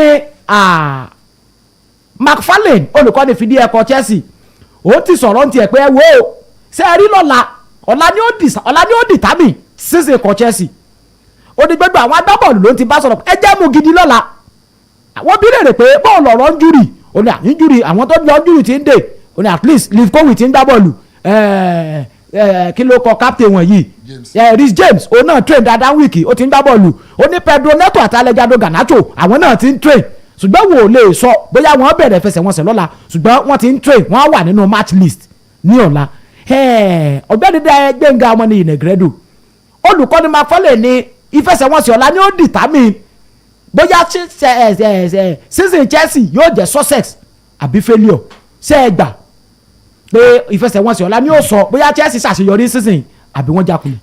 Atọ́kùn mo gbà torí ìkan tí mo fi gbà ni pé tí ikọ̀ Chelsea bá lọ gba ìdíje FA Cup yìí lọ́wọ́ ikọ̀ Man City ká má gbọ́ gbúdúrẹ́ náà bẹ̀rẹ̀ tí Arsenal má lọ gbé líìgì dànù tó ń lọ fìdí rẹmi Champions League ìmọ̀ sì sọ pé Chelsea ṣe kí ni ní sáà yìí ó sì mú yẹ́sì jù wọ́n lọ ju kò Arsenal lọ èmi kàn sọ bẹ́ẹ̀ ni o èmi sọ pé mi ní sọ pé wọn ní gba líìgì o èmi rí i pé lóòótọ́ ni ṣùgbọ́n ẹ̀ka kan tí Pep ṣe nígbà tó ń kojú Crystal Palace ó máa ń gbọ́ bọ́ọ̀lù 3 tó jẹ́ táwọn kòtà tó jẹ́ ṣàkóṣàkó nínú kọ́ ẹ̀ ó ṣe kíni ó gbé wọn jòkó àdẹ̀rẹ̀ àwọn tó ṣe kíni tó fi bẹ̀rẹ̀ díje náà wọ́n pàpà ṣe kíni wọ́n ti pa Crystal Palace sílẹ̀ èmi rí i pé atọ́kùn mi rí Chelsea wọ́n lè nà má City. rí Chelsea bẹ́ẹ̀ ni pé mi rí wọn. ọgbẹ́ni Dayọ̀ lánìpẹ̀kùn. lóòótọ́ ní nǹkan tí ẹ sọ àárí Chelsea pẹ̀lú nǹkan tí mo. ẹ̀yin náà ò rí Chelsea. mi rí Chelsea bọ̀dì ká má sọ̀rọ̀ football bẹ́ẹ̀ ẹ má já sọ̀rọ̀ football bẹ́ẹ̀ torí Chelsea tá à ń sọ yìí ìgbà tá a bá ti ní àárín wọn bẹ́ẹ̀. ni wọ́n wà á bínú tán. bẹ́ẹ̀ ni so ẹ já dúró dọ̀la kádúró dọ̀la ó dà bí kò Chelsea ò bá jáwé olúborí lọ́la ọ̀gbẹ́ni Dayọ̀ lánìpẹ̀kùn níbo ni iṣẹ́ ti gbọ́dọ̀ wà. ṣẹ́rí tí kò Chelsea bá máa jáwé lọ́la kí èèyàn lọ bẹ Reece James tó fẹ́ bẹ̀rẹ̀ yìí tí ó ti ń train àti Enzo Fernandez àwọn tí ó lè jẹ́ kí bọ́ọ̀hún kó yanjú lọ́la. kó ní mẹ́nẹ̀ lọ́la lọ́nà wo kí lẹ rí. ṣẹ́rí àwọn yìí ni mo lè sọ yìí pé wọ́n lè coordinate feed àwọn èèyàn lọ ní morai tó jẹ́ wípé wọ́n rí bí ẹ̀dà nínú team tó jẹ́ pé tí wọ́n bá ń ṣiṣẹ́ tí àwọn tó kù á mọ̀ wípé máa wò wàhálà táwọn ènìyàn ṣe tí àwọn gan á lè join wọn ṣe bọ̀ ilé tó bá ti wá ń ṣe tó ń ṣe pé bí ẹni pé kò kàn mí àwọn yòókù á máa wò bí ẹni pé kò kàn wọ́n náà ni so mo rí wípé àwọn méjì ni mo gbúdọ̀ lọ múra tó bá ti lè fi agbára sí àmúmọ̀ wípé ó máa mú yẹ̀sì fún wọn. Ọ̀gbẹ́ni Gbẹ̀ngà Ọmọnìyí Negredo. Atọ́kùn lákọ̀ọ́kọ́ náà kí ikọ̀ Chelsea kan má gbójúlé Haaland pé Haaland kan fi Haaland lẹ̀ ṣẹ́ẹ́dí Doku ọmọ Belgium yìí àti Semenyo àti ọmọ Ṣákì àwọn mẹ́ta yìí ibikíbi tí wọ́n ti ń lọ kan ṣe kíni kan máa tẹ̀lé wọn lọ níwèé kan fi Haaland fúnra ẹ̀ Haaland yẹn kan kàn tẹ̀ kan fi lẹ̀ ní tiẹ̀ ṣùgbọ́n Doku Semenyo ẹ̀dẹ̀ rí pé Doku yìí ọmọ yẹn wà ní fọ́ọ̀mù tẹ́ pé ó wà ní fọ́ọ̀mù èmi rí pé òun gangan ẹni tó máa mú Doku lọ́la kó ṣe kíni kó dúró re pé Doku iṣẹ́ ó lọ sọ́bọ̀ tún mo tẹ̀lé lọ sọ́bọ̀ tún Atọ́kùn. tí kò Chelsea bá kọ́kọ́ mi àwọn lọ́la ẹ̀rí nídìí pé ó ṣe kan gbèrò èmi ń wò pé tí kò Chelsea bá kọ́kọ́ mi àwọn ó parí fún Man City. èmi ò gbà. tí kò Chelsea bá kọ́kọ́ mi àwọn ọlọ́mà jẹ́ kí góò tó bí 4 sí 5 lọ́la. pé Man City lè bínú tọ́ bí kò Chelsea bá mi. mi ìgbà Atọ́kùn torí àmọ̀ pé Man City tán bá ti fọn fanavis fún wọn má ṣe kíni má sún gbẹgbẹ sún ni. ok kí ni final prediction yín. 3-1 Man City. 3-1 ọgbẹ́ni Dayọ̀ lánàá. èmi ò rí ní 3-1 èmi rí ní ìrí bíi 2-1. 2-1. ok èmi ń wo kọ Chelsea bí ẹni pé ó ṣe kan spring surprise lọ́la ṣé ẹ mọ reason àwọn agbábọ́ọ̀lù tó ti dé yìí á fún Chelsea ní some level of confidence. tí ìbá ṣe èmi ń sọ pé ká ní olùkọ́ni mi ló kún aṣọ díẹ̀ against Liverpool ni tójú olùkọ́ni tí ìṣepọ̀ olùkọ́ni fìdí ẹ̀ tó ń gán bẹ̀rù pé ká má tó kọ ilé ní lùsì fún mi ká lólùkọ́ni ni mí ni wọ́n bo Liverpool abo alupa torí mo rí àwọn confidence kan nínú sọ̀rọ̀ gbá bọ́ọ̀lù kan Chelsea pàápàá jùlọ nígbà Reece James padà wọlé àwọn èmi ń blame mo olùkọ́ni ìbátúrọ̀ ayọ̀ Malo Gusto ti pẹ́ kó ti Reece James lọ tú ó kúkú prefer láti Reece James play midfield which is normal lójú tèmi bí kò Chelsea bá lè ní confidence a little bit táwọn náà wò pé kò sí nǹkan kan ẹsẹ̀ kan náà láfijọ́ gbà egun ọjọ́ keegun lọ́la ni èmi rí ẹbí ẹni kó ṣe é ó lè má ju ẹyọ kan sódò lọ ó ṣe ṣe kan sukú ẹyọ kan sì jókòó lé ẹ sì wàá bá mi bẹ Mr. Sanchez ní ọ̀la avoid error mo fọlọ́ bí ẹ o avoid error tí Sanchez bá ṣe dáadáa lọ́la èmi ò rí nǹkan tó stop Chelsea ọ̀gbẹ́ni Dayo ẹ fẹ́ sọ kankan. òun náà ni mo sọ yìí pé tí wọ́n bá ti lè rí àwọn Reece James àti Enzo Fernandez bá sọ̀rọ̀ tán bá ti lè ṣe nọ́mbà mo rí bẹ́ẹ̀ nípa mo yes fún Chelsea lọ́la. ok ṣùgbọ́n ẹ ti sọ pé Man City ló ní ọ̀la. fúbọ́ọ̀ ni mo yẹ sọ yìí pé pẹ̀lú ikọ̀ tí wọ́n ń gbá fitness lọ́wọ́ yìí ẹ má jà tọ̀nà tàbá gbọ̀rọ̀ bọ́ọ̀ sílẹ̀ káwọ́ kan tó ń ṣẹlẹ̀ àgbè fún Man City bọ̀ lọ́rọ̀ bọ́ọ̀lù kò sí kan tí ò lè ṣẹlẹ̀. ó dáa ẹjẹ́ àmọ́ relé o Abíọ́lá Tasawọ́sẹ̀ yìí là ó ní kí ló ṣe gbogbo yín tẹ ẹ̀rọ Chelsea pinna ok Ayọ̀ Adénúrè ó ní kí n kí ẹ̀yin méjèèjì tẹ́ ẹ̀ fáwọn ní chance ó ní ṣùgbọ́n lọ́la o àwọn ife ẹ̀yẹ ongo fúnra wọn chance Ọmọjọlá Adégòkè ó ní 2-0 táwa ni ó ní 0 yẹn ẹ sọ yẹn mọ́rọ̀ ẹjẹ́ àmọ́ lọlé ọ̀gbẹ́ni Dayo Lánìpẹ̀kun. ẹ ṣe ní gbogbo ibi tí ẹ ti ń gbọ́ wa òpin ọ̀sẹ̀ ní ẹja ṣe jẹ́jẹ́ orúkọ ti tèmi ní Dayo Lánìpẹ̀kun. àṣejẹ́jẹ́ ò ní tọ́sí ọ̀pá ọ̀gbẹ́ni Gbénga ọmọ ní ìnẹ̀gẹ́dọ̀ Iléyá. ẹ ṣe ẹ̀sìn fúkàlẹ̀ tó wá gbọ́ ti àárọ̀ yìí kò ní bàjẹ́ bó ti owó tẹ́ fẹ́ fi dòwò pọ̀ yòókù dọ́jọ́ ajé nìyẹn. ok ẹjẹ́ àmọ́ relé lápá bẹ̀ á pàdé lọ́la gbogbo tí ń jẹ tọ́lọ́ oníyẹnsì ọlọ́bẹ̀ṣẹ̀ gbogbo ẹ̀yin tẹ̀ fẹ́ jẹ́ ẹ̀ṣẹ̀ ẹ̀kọ́ ìbínú tó bá bẹ́ẹ̀ náà fàgbẹ́miró ló kọ́ mi ìpàdé wa ó di lọ́jọ́ Monday àbí láago 8 àbọ̀ ẹ ṣé o ó di ní ọjọ́ mi ọjọ́ rẹ̀.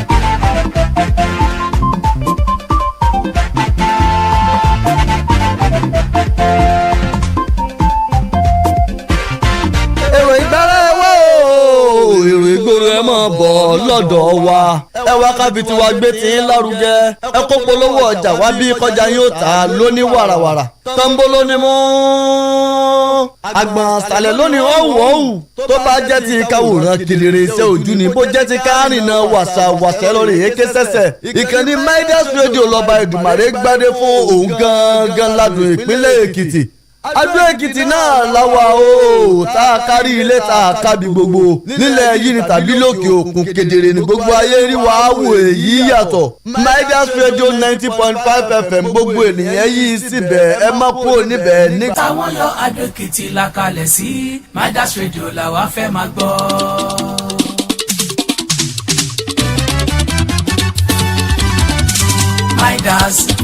Midas Radio 90.5 ìkànnì yìí táwọn yọ Adó Èkìtì la kalẹ̀ sí Midas Radio làwa fẹ́ máa gbọ́. ó táwọn yọ Midas Radio láfiwé bóyá o ẹ wá polówó ọjà yìí ìpolówó ọjà ṣàlàgùn mu òwòye o Midas Radio we give you the best. Midas Radio rẹ̀ 90.5 FM táwọn yọ Adó Èkìtì la kalẹ̀ sí Midas Radio làwa fẹ́ máa gbọ́. 90.5 Midas Radio ẹ má gbé kúrò Midas Radio lẹ́ ń gbọ́. olóyin ládùn àwọn ètò wa fọgbọ́n yọ ìròyìn ẹ̀kúnrẹ́rẹ́ Midas Radio lẹ́ ti gbọ́.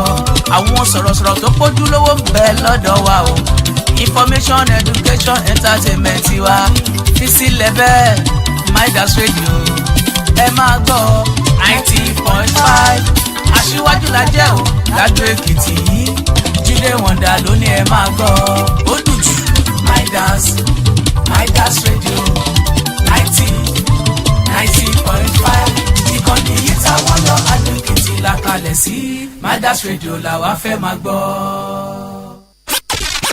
Get ready to groove. Splash and go gaye. King Solomon, go fi do pass me. King Solomon, I go do pass me. Baby show up, Shani di me king call. Mulaye lo wa jeku. Stay locked for the pulse of the streets. Tumbo baskelepe uchone go choose so son nepo kuma fi me take boss only me go handle what the bills only me. Midas Radio 90.5 FM. This is Prime Discuss. Who is the chairman of PDP in Ekiti? Who is the secretary? Who is the publicity secretary of PDP in Ekiti? I will mention them. Allow me to mention them. Who is the chairman? Because they just came from court now. Is the chairman of PDP. Is it after the court pronouncement? You cannot know. You are in another. It doesn't matter. Are you doing it in Engineer Agbola Laba is the chairman of PDP. Is it pre or post court pronouncement? Both pre and post. They now there was a time. Let me explain. I don't need explanation. Everybody knows my chairman. Today. Everybody knows the secretary. Everybody knows the police secretary. You cannot know because you don't care to know. I can't know because it is not known. The reason is that because of the engagement that you have with the former governor of Ekiti State, Ayo Fayoz. This is Prime Discuss. Join us as we dive deep into pressing issues of our time, offering the thought-provoking conversations and critical analysis, unparalleled, unabashed, insightful, all on Prime Discuss, only on Midas Radio 90.5 FM, every Monday, Wednesday, and Friday from 10 a.m. to 11 a.m. Our guests bring their expertise and diverse perspectives to the table, ensuring a well-rounded and comprehensive discussion from politics to economy, health, infrastructure, agriculture, social justice to global events, and many more. We cover them all. Join our live audience or connect with us online to voice your opinions and ask challenging questions. Get ready for Prime Discuss, a news and current affairs political show that will leave you informed and engaged. Prime Discuss on Midas Radio 90.5 FM.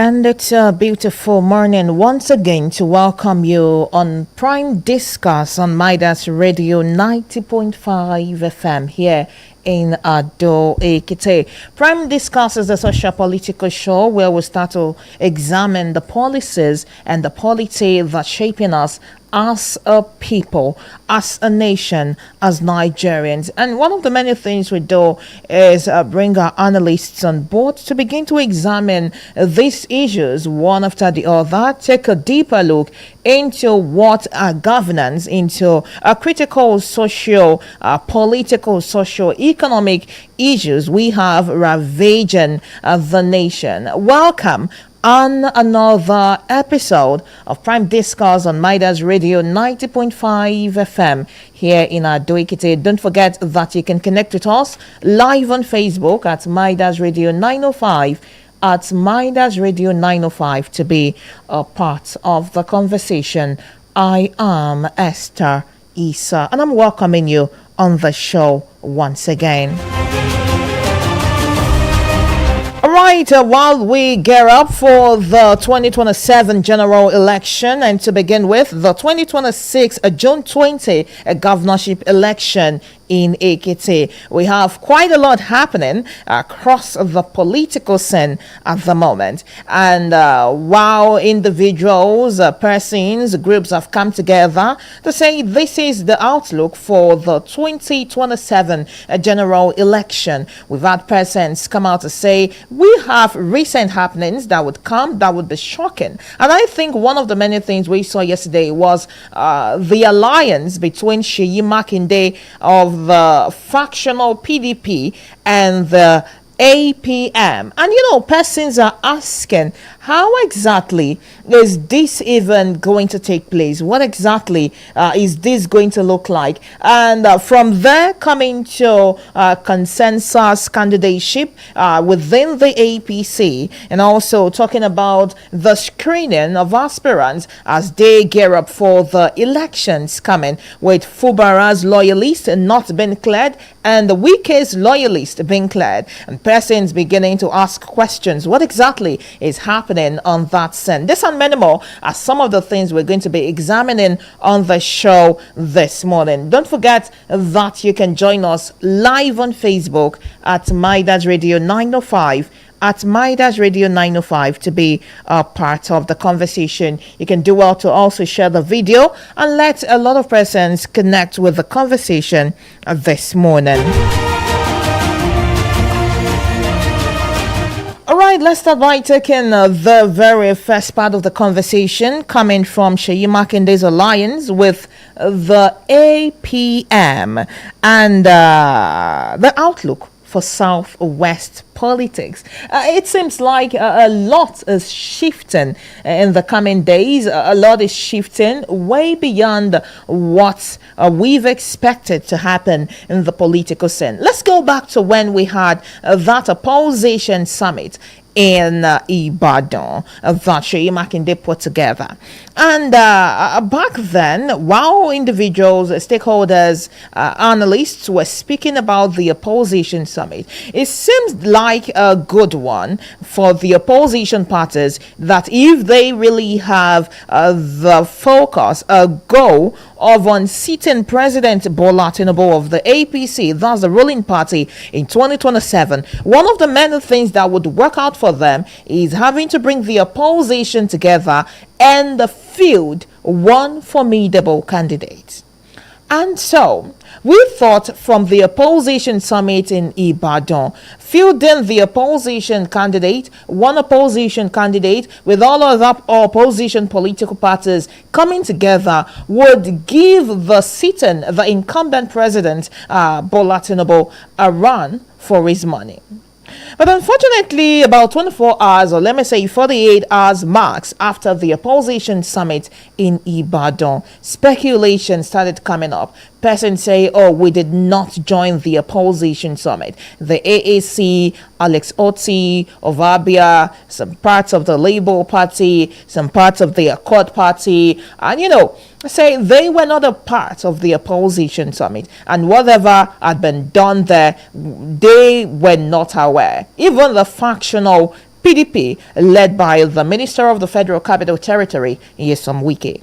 And so, from there, we thought, okay, if we don't have these persons join, the remaining opposition parties, I think about 14 of them, could still form a formidable opposition. And that opposition summit, we had Peter Obi there, we have Atiku Abubakar there, we had other persons, political bigwigs there. And then, about a couple of weeks after that, Peter Obi, I think that was about 2 weeks after that, or barely a week, Peter Obi decamped from the ADC to the NDC. And so we were having a conversation with one of the spokesperson of the Obedient Movement and asking what actually prompted Peter Obi to leave the ADC at this point in time and go to the NDC, because it seems like it has disrupted the plan of the opposition parties to stay together and field one presidential candidate to contest against President Bola Tinubu of the APC come 2027.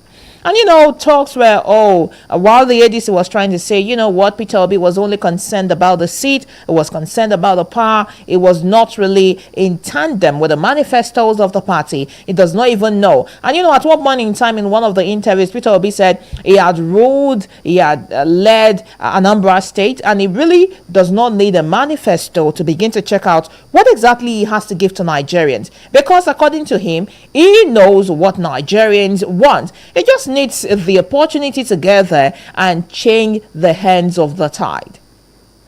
And so the spokesperson of Peter Obi also said, irrespective of how many parties that Peter Obi comes to, what is important, the conversation we're supposed to be having, is that he is ready to deliver the dividend of democracy to Nigerians. He is ready to rescue Nigerians from whatever they are in at the moment. He is the alternative solution to many of the challenges that Nigerians face. And so from there, we took it a step further into what happened to the opposition summit that held in Ibadan, where we had Peter Obi, the likes of Seyi Makinde, the likes of Rotimi Amechi, the likes of Atiku Abubakar saying, you know what, we are fielding a candidate. And questions that come up to say, it's like the opposition parties are really living what matters at the moment. They've not solved their individual crisis. They've not solved their internal party crisis. They've not solved whatever was bedeviling them in their individual opposition parties. And then coming together to say they want to form an opposition coalition against the sitting, the incumbent president, might be a joke.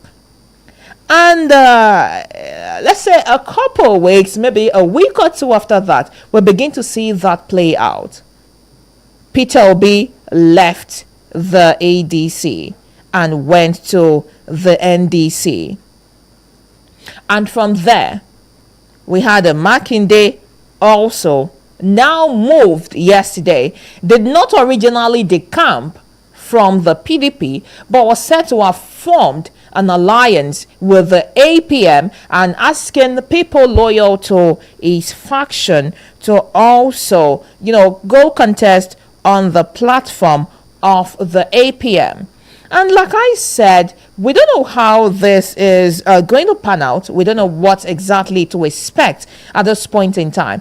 We don't know if the Electoral Act 2026, allows for this kind of a thing at this point in time. Probably Peter Obi, rather Seyi Makinde, would formally resign from the PDP and before the May 30 deadline, resign from the PDP and officially join the APM. We also get to see how that pans out in the coming days. But how Makinde's presidential bid may reshape 2027 context, because we want to also examine the outlook for Southwest politics. One of the many issues around whatever might be happening at the moment with the opposition parties is the issue of zoning.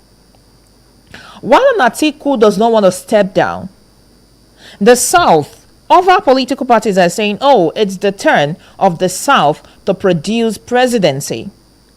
Even Peter Obi going as far as saying, you know what, I'm going to only run for a term.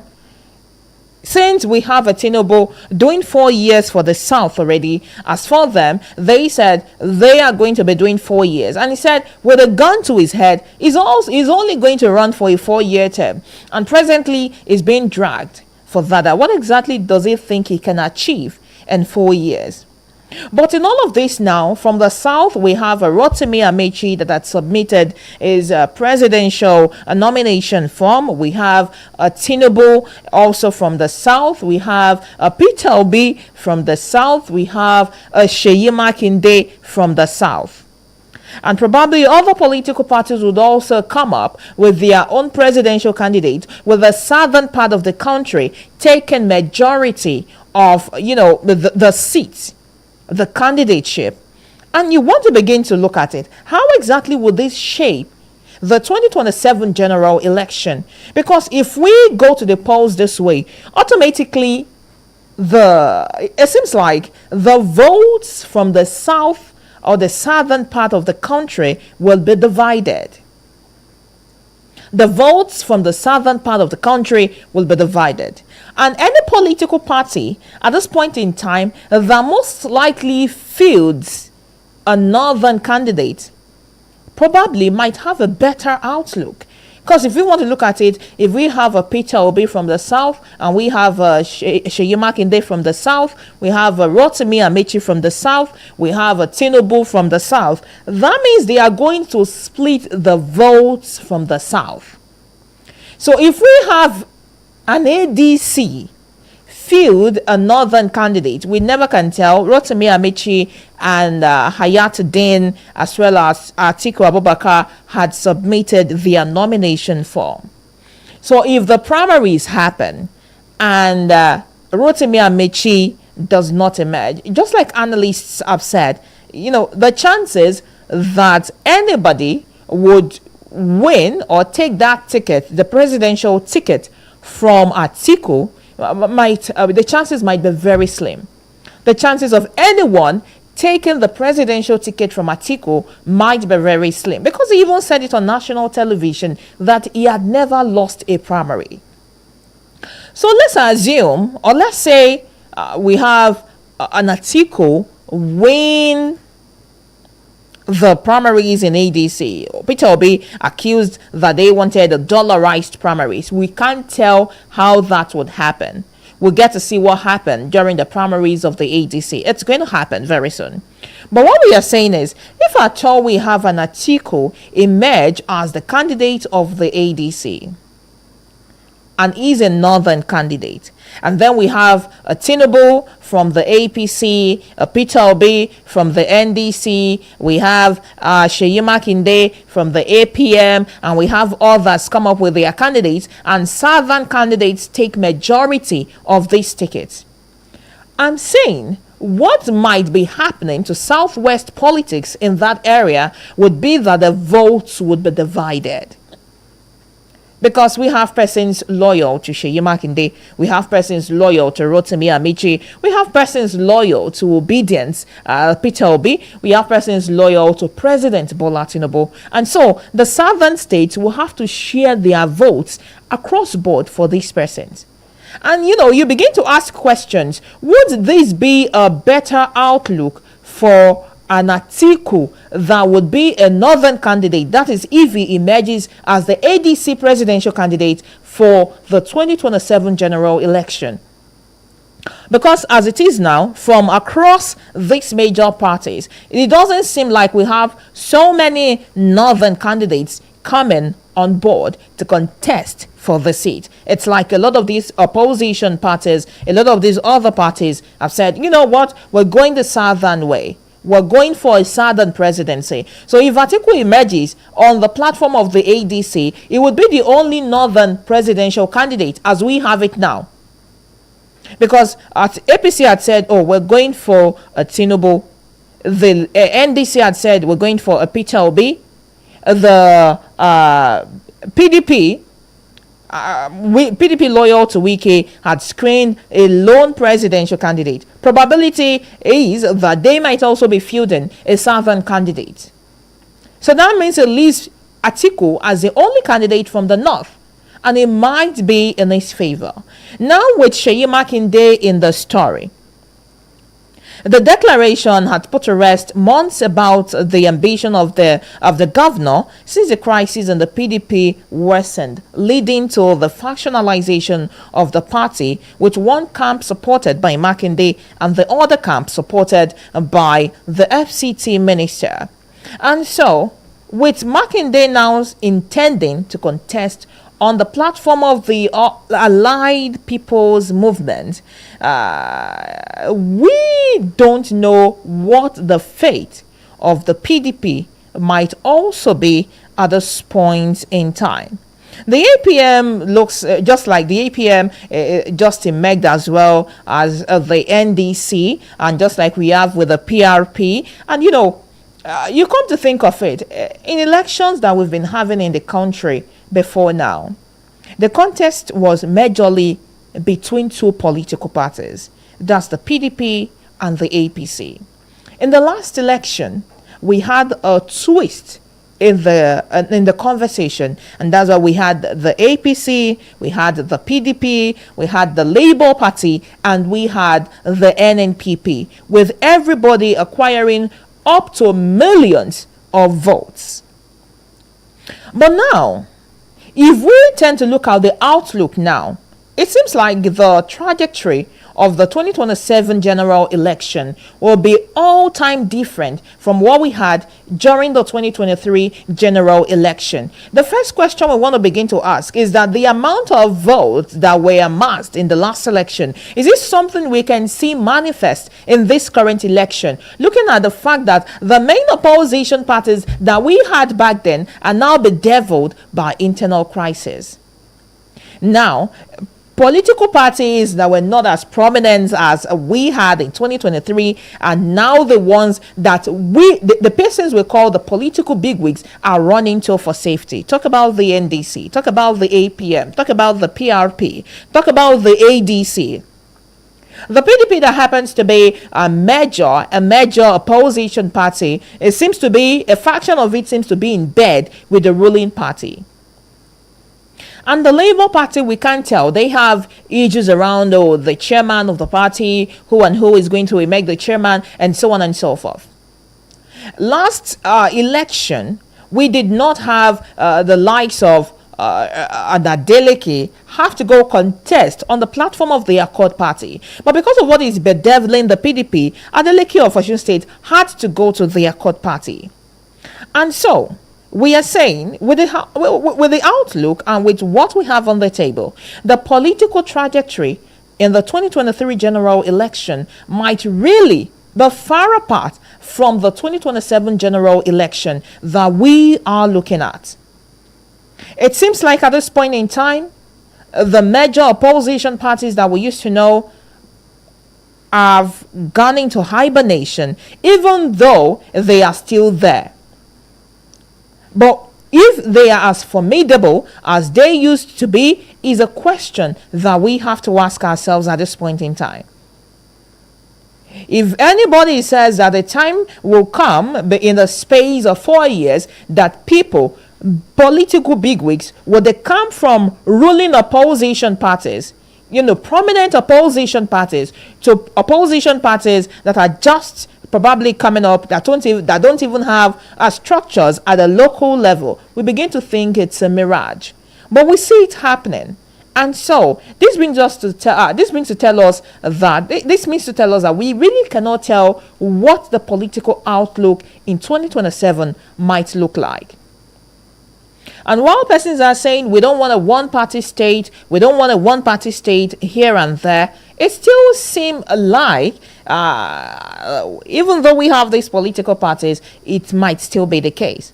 The ruling APC had said, no, we have other political parties. But we all know that when we talk about we have other political parties, we are expected to see ruling opposition, or rather prominent opposition parties in the conversation. But now we have prominent politicians having to move to upcoming political parties, so to say. They are political parties that have existed, but they have not been in the forefront of political activities when it comes to national election.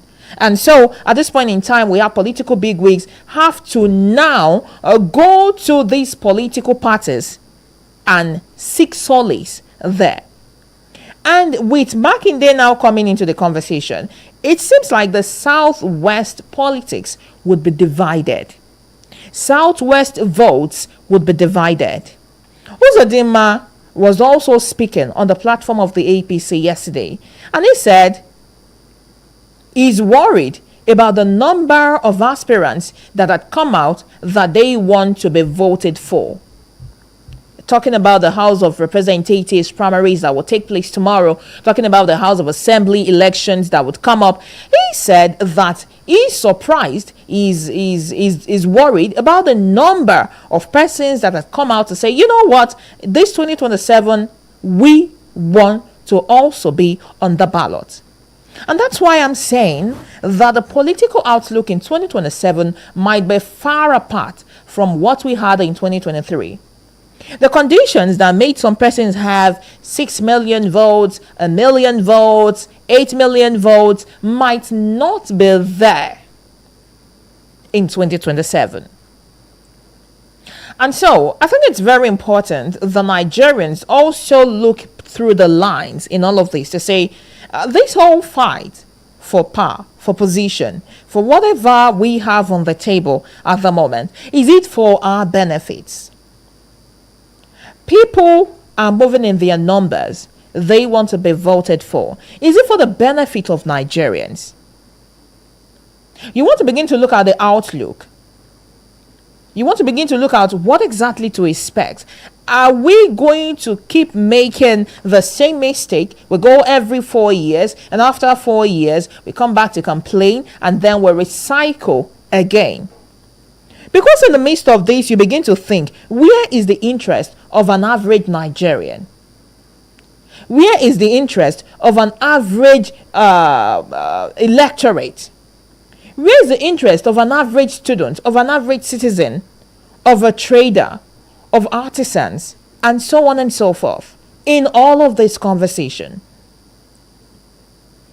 Even though the spokesperson of the Obedient Movement once said that majorly Peter Obi is moving across parties just to give what is expected to Nigerians, just to give what Nigerians want, just to give solutions to the many challenges of Nigerians. How exactly can we trust our politicians to deliver in the run? Questions have been asked on why is it that politicians would make promises, and when they get to the office, it becomes so difficult for them to fulfill those promises they made to their electorates. And persons have said a lot of things, with one standing out, that when you get to the seat of power, at that point in time, it becomes intoxicating.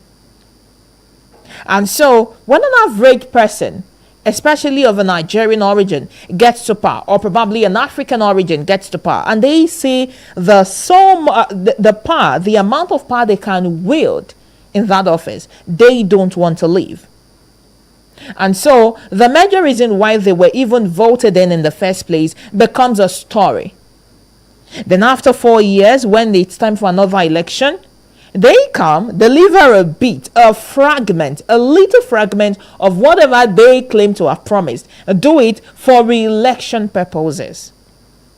We have a Desmond Elliot in Lagos State trying to seek for a 4th term.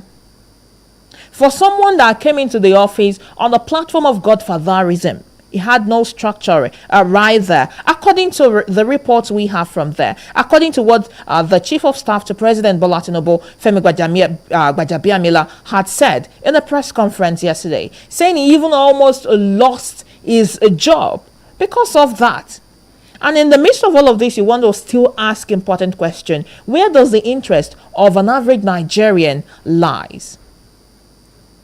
And so I think in the coming days we get to see what happens with the opposition, the alliance between Seyi Makinde and the APM. We get to see what comes out from the NDC. We get to see how votes would go when we begin to talk about the election season proper, looking at the number of candidates we have from the south.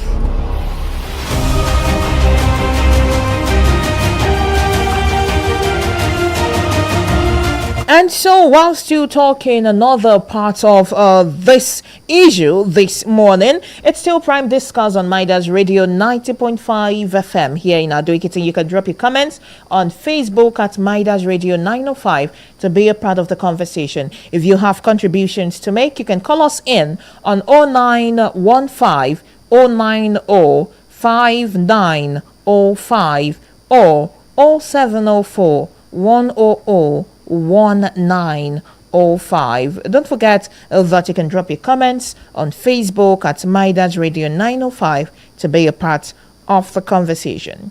Now let's come to the ruling party and talk about consensus candidateship.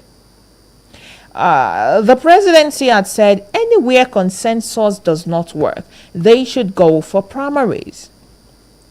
But it looks as if in some states, they are still trying to make consensus work. And this whole issue went as far back as when defections started happening. And for the APC, there is an outlook that an implosion might be coming after the 2027 general election.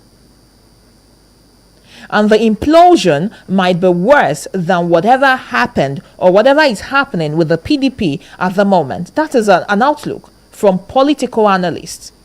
And one of the things they are saying is, if we have persons defect from the APC, from the PDP, from the Labour Party, from across parties to join the APC, they have ambitions. And then we have persons that have been in the APC all along that have ambitions, they have been loyal, and also they also have ambitions. If we have a sitting governor from the opposition party, the camp to the ruling party, and that ruling party already had an outlook of who and who would be the candidate, probably the governorship candidate for that state. At this point in time, we are now asking, how exactly does the APC want to play this game? Yes, the opposition party, probably the sitting governor from an opposition party that joined the APC, came with a bargain.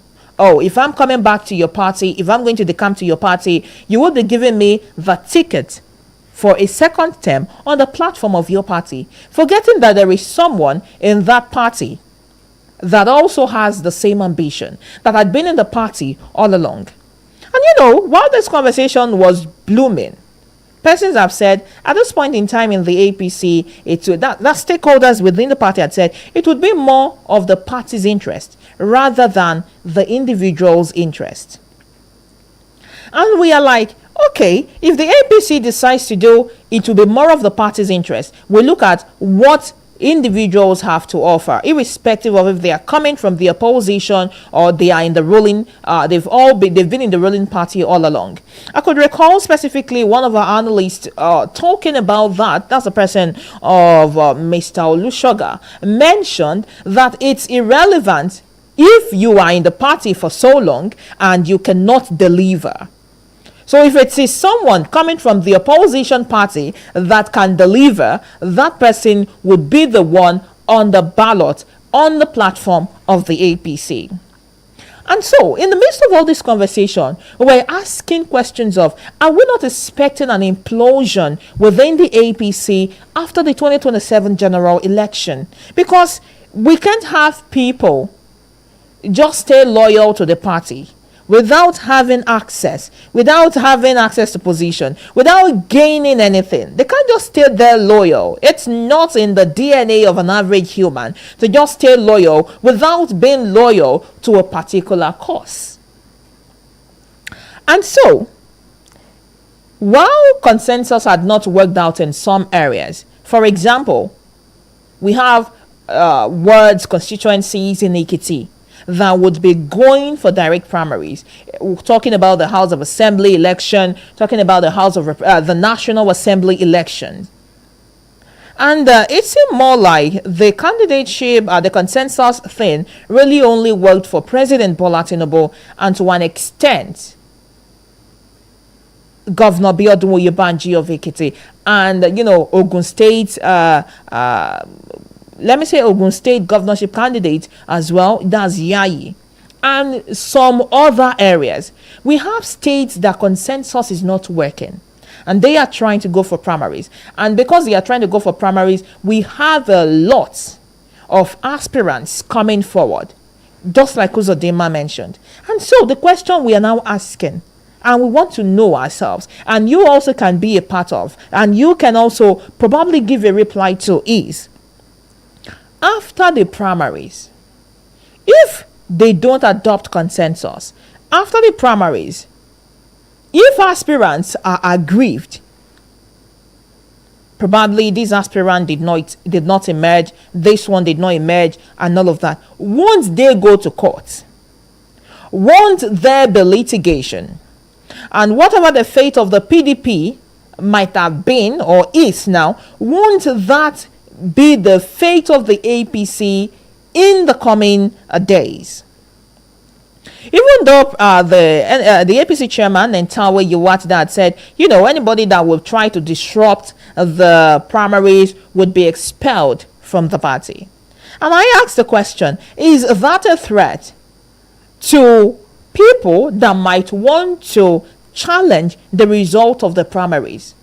Because they would be seeing them as causing troubles. And so it brings us to begin to ask questions on what exactly might happen to the APC after the primaries. And more importantly, what exactly might happen if President Bola Tinubu gets re-elected? Maybe, if Nigerians deem it fit, if he gets re-elected for a second term, after his term in office, what happens to the APC? And so, while the APC might seem to be adopting consensus because they don't want trouble, they're trying to manage litigation, they're trying to manage grievances within the party, is it not that, they are just bottling up what will later explode in the coming days? And so, the outlook that an implosion might be coming within the APC, while we cannot ascertain if it is true or not, we can only have an outlook. Yes, stakeholders within the APC had said, there is nothing like that coming. People would reach a consensus, there will be agreements and all of that. But we really cannot tell. And so persons are saying there is an outlook of implosion within the APC. And I think what we will do from over here is to sit in the limbo and watch the dice to roll. We get to see what happens with the APC. We got to see how the APC navigates its course, its structures, its people, how it gets to manage everything together. We got to see what happens after the 2027 general election. And also, while we are still talking about the screening going on with parties, the screening going on with aspirants and all of that, questions that also come up, and that's on the issue of Wike and Fubara. Earlier in the week, we had aspirants vying for the House of Assembly seats and probably the House of Representatives seats from Rivers State. And persons loyal to Fubara were not screened. And they've written a petition. But persons loyal to Wike, even though Wike is not within the APC, were screened. And questions had come up. Do we have a Wike in the PDP as well as a Wike in the APC? Yes, on Tuesday, Wike was reacting to his recent visit to the APC chairman, saying he would not reveal the reasons behind his visit. It was for personal reasons and all of that, and that there is no big deal if he is seen with the chairman of the APC. And you begin to wonder, what exactly is the story looking like? Loyalists of Wike in the APC were screened to contest their different positions, but loyalists of Fubara were not screened. Even Fubara himself, because we really can't tell what is happening to his second term ambition. While we can outrightly pinpoint that the presidency said, or one of the agreements reached was I was not going to be returning for a second term, and he left the PDP and came to the APC. We are asking, who would emerge as the APC governorship candidate? Because we had a Toye Cole in that party way before a Fubara that came from the PDP. And it still brings us back to the battle for the soul of Rivers State. Who exactly owns the political statute when it comes to Rivers politics? And people would say, since Fubara had decamped to the APC, he's kind of safe at the moment, he has an upper hand. But we've seen what has played out this week. We don't know if he had been screened, if he had been certified to run for a second term. We can't tell. We don't know the work of Wike in all of this. We don't know if Wike has a hand in all of this. We don't know how all of this is going to pan out in the coming days. But one thing is sure, Rivers State is also an integral part to consider when it comes to decision-making political processes in this country. Just like we have countries from the states from the north, we have a Rivers State from the south. And so, I think at this point in time, President Bola Tinubu might want to look inward and examine, am I going for my party's interest, APC, or I'm going for my own ambition of who can deliver River State to me. If we have a Fubara emerge, we can't tell. But if we have a Fubara as the governorship candidate of the APC in Rivers, can they deliver River State to President Bola Tinubu? But obviously, as of now, analysts have said Rivers is still owned by Wike. And even though he's not within the APC, it's like he's still wielding his stick right there. Just like we said, the political outlook in the 2027 general election seems a lot far from the 2023 general election. We get to see what happens in the coming days also from that part of Nigeria. And finally, before we leave on the show, we have this other part of the conversation where Nigerians have been gripped with fear. That's Nigerians living in South Africa, as South Africa, I don't know what to call them, those carrying out xenophobic attacks, are giving them until June 30 to leave the country. South Africans perpetrating evil against Nigerians and other nationals, and trying to say, oh, they've taken over our country, they've done this. They said they've issued illegal immigrants until June 30 to leave the country. And you begin to ask questions. How did we even get here in the very first place? Many persons have said if the country of these individuals are good enough, they won't have reasons to go to other people's country and, start to live, and then they are being subjected to this kind of treatment. But at the same time, I think we just have to come to a round table and discuss properly what African nations are doing to themselves. It's so unfortunate that Western nations will mete out whatever they deem fit to African nations, and then African nations will still mete out whatever they deem fit to themselves. For countries that have had fine ties, relations, for countries that have had to save each other at one point in time, and then you tell their citizens to leave the country by June 30. And it seems like actions from the South African president, that's the person of Cyril Ramaphosa, is not strong enough. While you would expect that it would first protect South African citizens, you would also expect, yes, he had spoken about the torture or whatever is happening, that those persons are not representatives of the government, but as well as they would still not shut out the fight against illegal immigrants. But we have businesses thriving, Nigerian businesses thriving in these countries. And at some point in time last week, the National Assembly, coming from the person of, I think it was Shomale, was saying, you know what, let's also deal with South African businesses in Nigeria. And it's like we want to go the path of using two wrongs. Two wrongs don't make a right.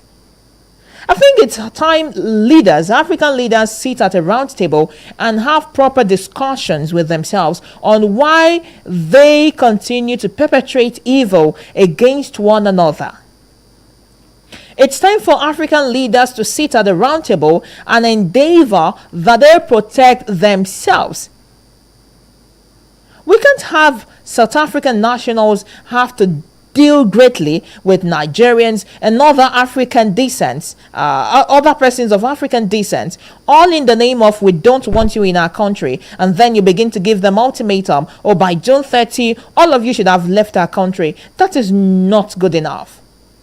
But at the same time, we also want to come to, if our country is working so well, if our country is working so good, if we have the right leaders, if we have a system in place, we won't have our nationals have to leave the country and, not just because they are trying to find ends meet.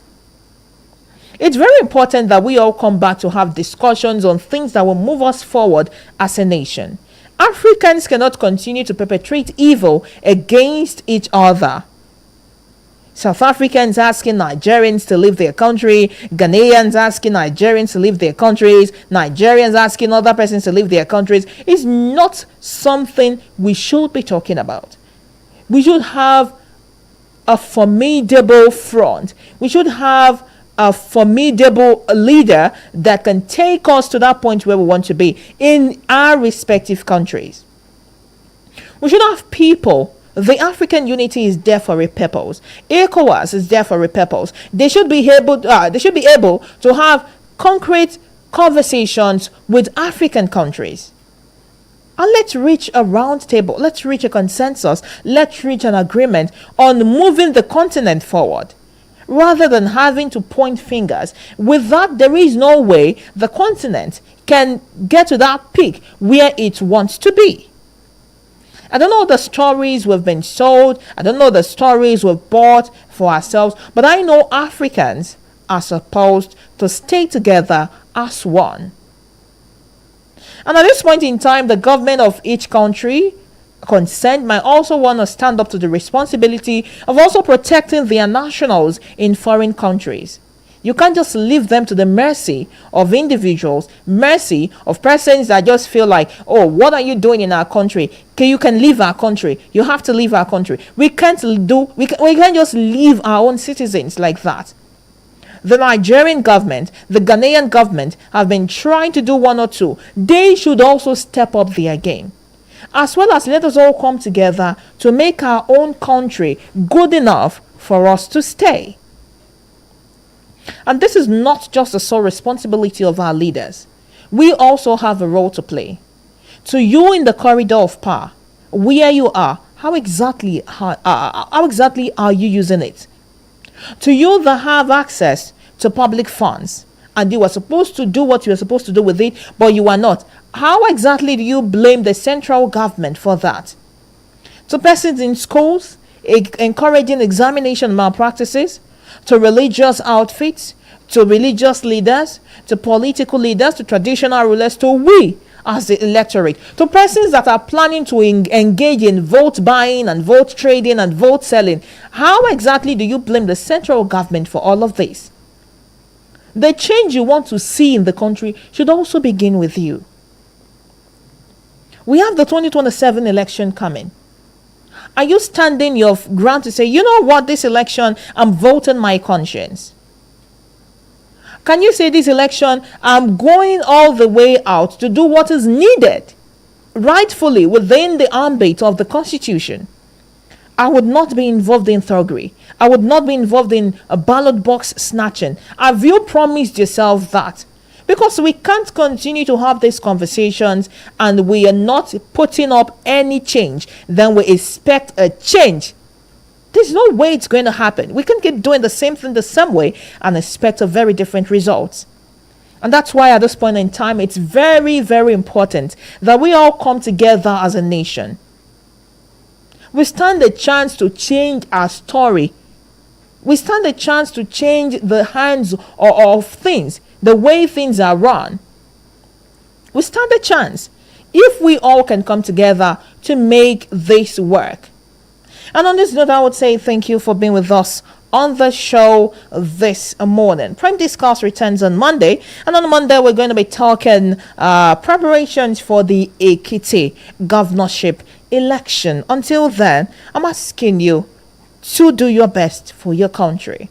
I am Esther ISAH. I'm saying good morning and stay with us. Thank you so much, Olajide Abayomi, for your comment on our Facebook. Stay with us, don't go anywhere.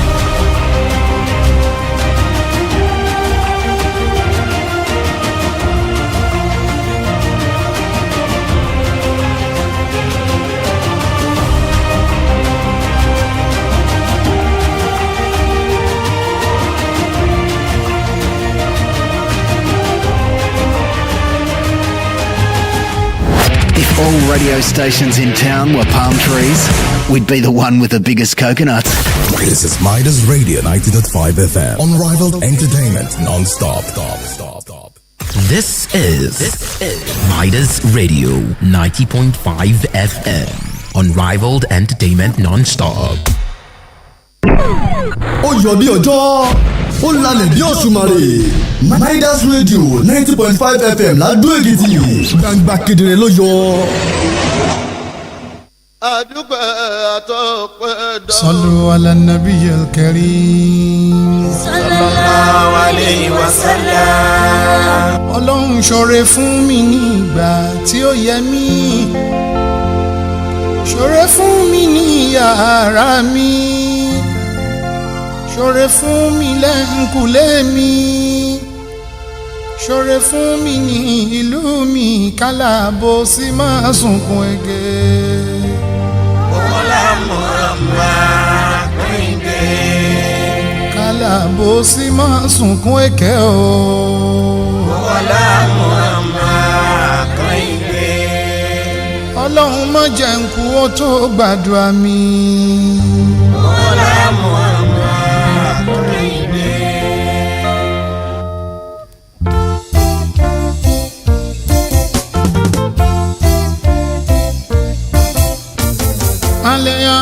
Alhamdulillahi, alhamdulillahi,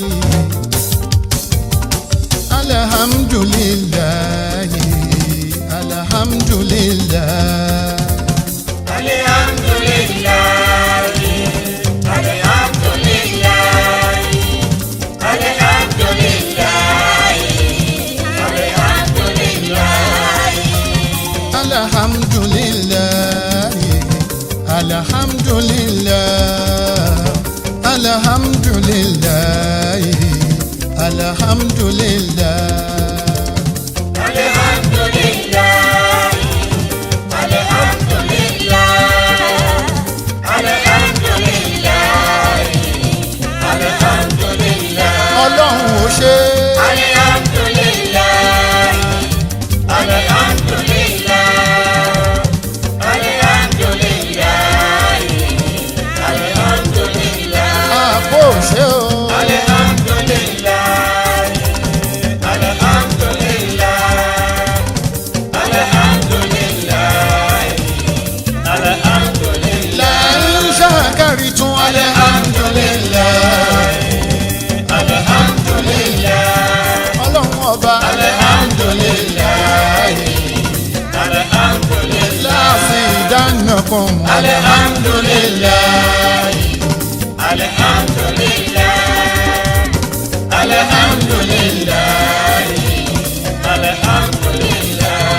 Wa qul hamdulillahi alladhi lam yattakhidh walada wa lam yakun lahu sharikun fil mulki wa lam yakun lahu waliyyun min adh-dhulli fakabirhu takbira. Ọlọ́run ó ṣe.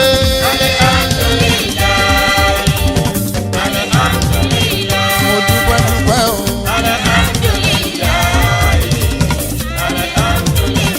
Mo dúpẹ́ dúpẹ́ o.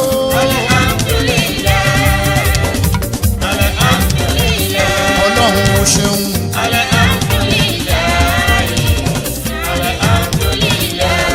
Tí wọ́n bá bi mí léèrè pé kí ni mo dúpẹ́ sí, mo dúpẹ́ rírí jẹ, mo dúpẹ́ rírí mu. Ọlọ́run ọba o, alhamdulillah, alhamdulillah, alhamdulillah. Ọlọ́run ó ṣeun. Alhamdulillah, alhamdulillah. Mo dúpẹ́ dúpẹ́ o. Alhamdulillah, alhamdulillah. Nígbà tó máa rá ayé sọ pé ó ti tán, ìwọ ọlọ́run ọba lọ́ba tí mo rí. Ìwọ ọlọ́run ọba tó ṣẹ́kù nígbà tó ta sọ́pọ̀ ti tán pátápátá. Ó pèsè rírí jẹ, ó pèsè rírí mu, ó pèsè rírí lò. Mò ń sùn láyọ̀, mò ń jí láyọ̀. Ọlọ́run ó ṣeun, mo dúpẹ́ alhamdulillahi rabbil alamin. Ọlọ́run ó ṣeun. Alhamdulillah, alhamdulillah. Mi ò bó ṣe o.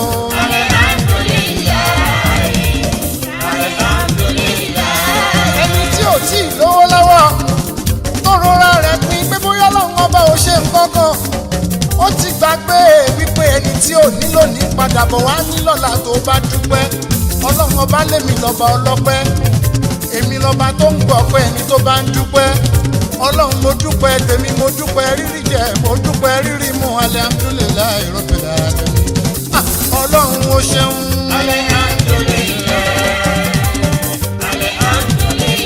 mo dúpẹ́ dúpẹ́ o.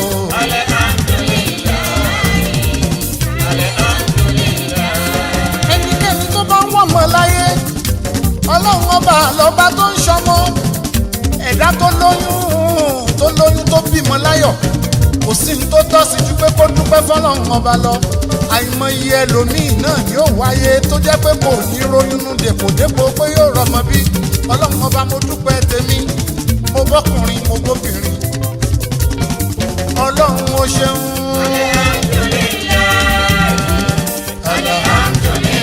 mo dúpẹ́ dúpẹ́ o.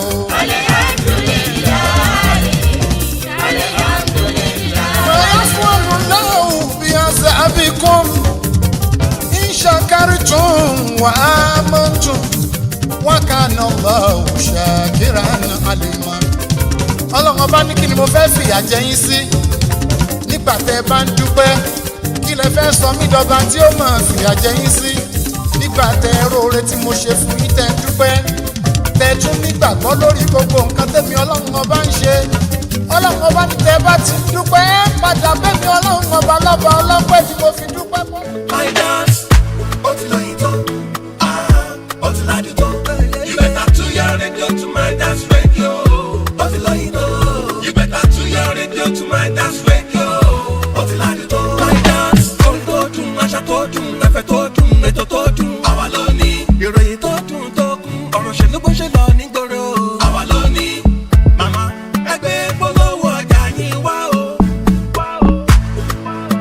Polówó kájọ wọ gbà o, bàbá ẹgbẹ́ polówó ọjà yín wá o, kàbá yín polówó kájọ wọ gbà o. Midas ó ti lóyìn tó, ó ti ládùn tó, you better tune your radio to Midas radio. Ó ti lóyìn tó, you better tune your radio to Midas radio. Ó ti ládùn tó. Oh yeah, it's your boy, DJ Phonia. Keep listening to Midas Radio 90.5.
أعوذ بالله من الشيطان الرجيم بسم الله الرحمن الرحيم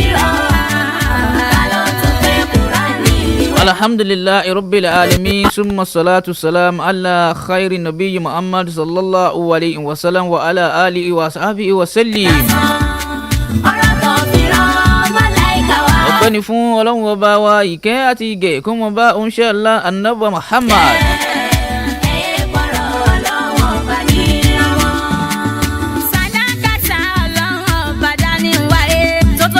àkí gbogbo ẹ̀yin alátẹ̀síwá alápọ̀nlé káàbọ̀ sórí ètò tòní o. ètò yìí ni a pè ní àrísálà lórí ìkànnì bàbá ìkànnì Midas Radio 90.5 FM nílùú Adó Èkìtì.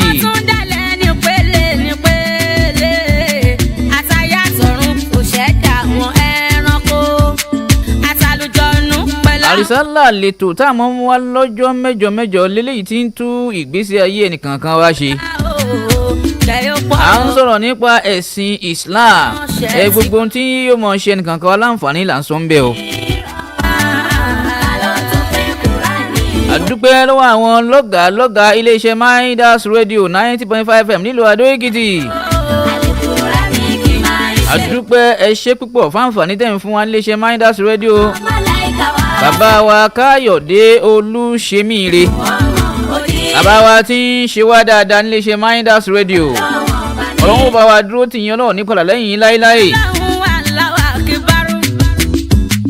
ẹ dákun gbogbo àwọn tí wọ́n bá ń láǹfààní láti mọ wò wá ẹ mọ bá wa láìkè ẹ dákun ẹ mọ bá wa kọ́mẹ́ǹtì ẹ ṣé púpọ̀ ẹ mọ bá wa láìkè kí ẹ mọ kọ́mẹ́ǹtì ẹ dákun ẹ bá mi ṣí àyè dákun owó tẹ́ fi ń ṣí àyè Ọlọ́run jẹ́ kó Ọlọ́run jẹ́ kó dùn yín láéláé. àrísálà lápètò lórí ìkànnì bàbá ìkànnì Midas Radio 90.5 FM nílùú Adó Èkìtì. mo kí Alhaji wa Abdulwasin Adeosun. Alhaji wa Abdulwasin Adeosun Ọláòyè nìkan ní Abayemẹ̀dí nílùú Adó Èkìtì. Alhaji wa Abdulwasin Ọlọ́run bá ọba aláàánú akú Jímọ̀ tìní Ọlọ́run bá dúró tì mọ́ padà lẹ́yìn yín o akú mọ́ra ọdún. Alhaji wa Abdulwasin Adeosun mo ń retí nǹkan ọdún mi gẹ́gẹ́ bẹ́ẹ̀ ti mọ̀ agbo mi owó rẹ̀ ò tí pín mo mọ̀ pé Alhaji wa Abdulwasin Adeosun wọ́n ní wọ́n á kàn sí mi lọ́la Ọlọ́run bá dúró tì yín ọlọ́mọ padà lẹ́yìn láíláí bẹ́ẹ̀ ṣe ń ṣe síra lórí ètò yìí Ọlọ́run dákun padà lẹ́yìn láíláí bí sábà dúró tì yín wala hawla wala quwwata illa billahi al-azim.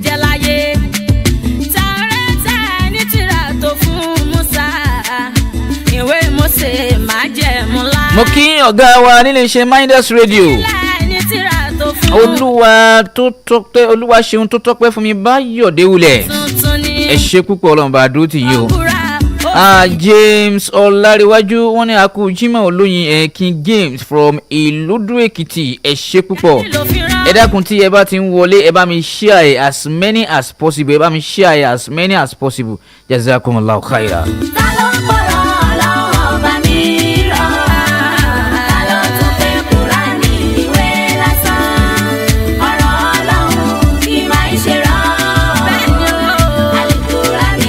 أعوذ بالله من الشيطان الرجيم بسم الله الرحمن الرحيم ọpẹ́ ni fọ́lọ́run ọba wa ìkẹ́ àti ìgẹ̀ kó mọ́ bá nọ́bà Muhammad àwọn àfáà wa tí wọ́n kọ́ wa àfáà mi Muhammadu Jami ọlá nàbí alhadabi tó kọ́ mi ọlọ́mùsàbá ní ṣe dáadáa fún wọn ẹ̀mí gígùn àlàáfíà ara àsìkí ọ̀tún àtúmọ̀tán dáadáa mùsàbá yọ̀ǹda rẹ̀ fún àfáà mi ìyá mi Ọlọ́run bá ṣe dáadáa fún wọn Ọlọ́run jẹ́ mi ìyá mi ó gùn fún mi Ọlọ́run bá lọ́rọ̀ ẹ̀mí ìyá mi àlàáfíà ara ẹ̀mí gígùn àsìkí ọ̀tún àtúmọ̀tán mùsàbá ṣe fún ìyá tó bí mi ọlọ́mọ o ọlá nàbàbájọ Ọlọ́run wala hawla wala quwwata illa billahi al-azim.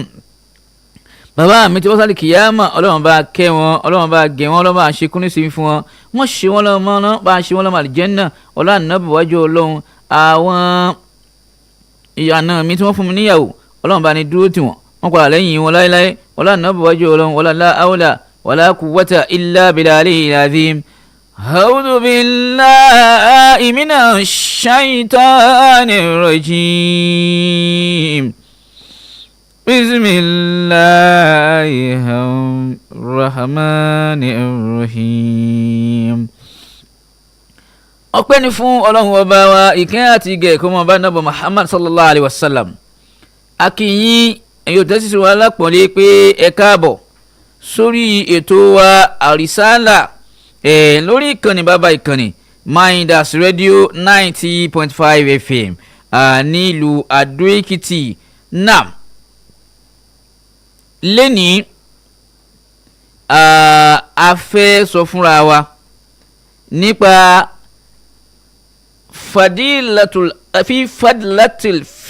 fadlatul ashura zil hijja àwọn ọjọ́ mẹ́wàá ọjọ́ mẹ́wàá tí ó lóore tí ó láǹfààní púpọ̀ nínú oṣù Zulhijjah àwọn ọjọ́ mẹ́wàá tó lóore oore pọ̀ ńbẹ̀ púpọ̀ oríire ọ̀pọ̀ ńbẹ̀ fún àwa ọmọlẹ́yìn Ànábì Muhammad sallallahu alayhi wa sallam.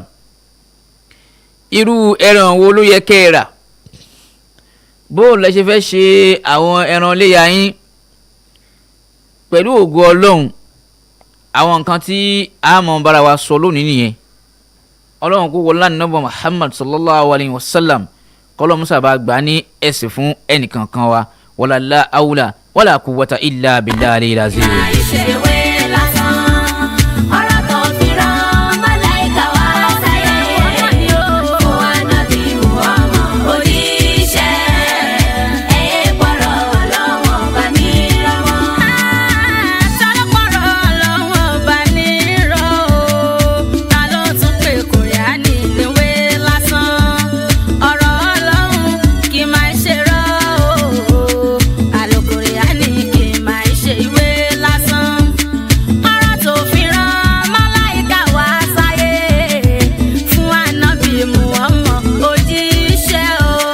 Fadilatil ashara Zulhijjah àwọn ọjọ́ mẹ́wàá tó lóore tó láǹfààní nínú oṣù Zulhijjah. Ànábì Muhammad sallallahu alaihi wasallam ó ní ruwiya anin ibn Abbas radiyallahu anhuma annahu qala rasulullah sallallahu alaihi wasallam.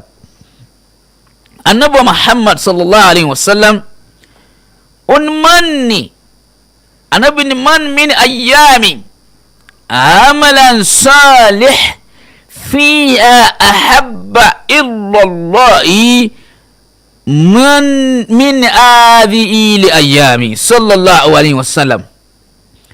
Anabi ni man min ayyami amalan salih fi ahabba illallahi ta'ala min hadhihi li ayyami sallallahu alaihi wasallam. Ànábì Muhammad sallallahu alaihi wasallam ó ní ǹjẹ́ ó tún ní ǹjẹ́ ń bẹ ǹjẹ́ àwọn ọjọ́ míì tún wà tí iṣẹ́ olóore tọ́lọ́run máa ń nífẹ̀ẹ́ síṣẹ́ olóore tí máa ń jẹ́ ìtẹ́wọ́gbà lọ́dọ̀ Ọlọ́run tó ju àwọn mẹ́wàá oṣù Zulhijjah yìí lọ. Ẹ̀yin ará nínú Islam oṣù Zulhijjah a máa mú oṣù Zulhijjah lẹ́nu ọjọ́ mẹ́ta yìí. Èní yìí ní 25 nínú oṣù Zulqada, so ọ̀la Saturday 26 ọ̀túnla Sunday 27 à ń retí oṣù náà kọ́lọ́njọ́ bá wa láyé.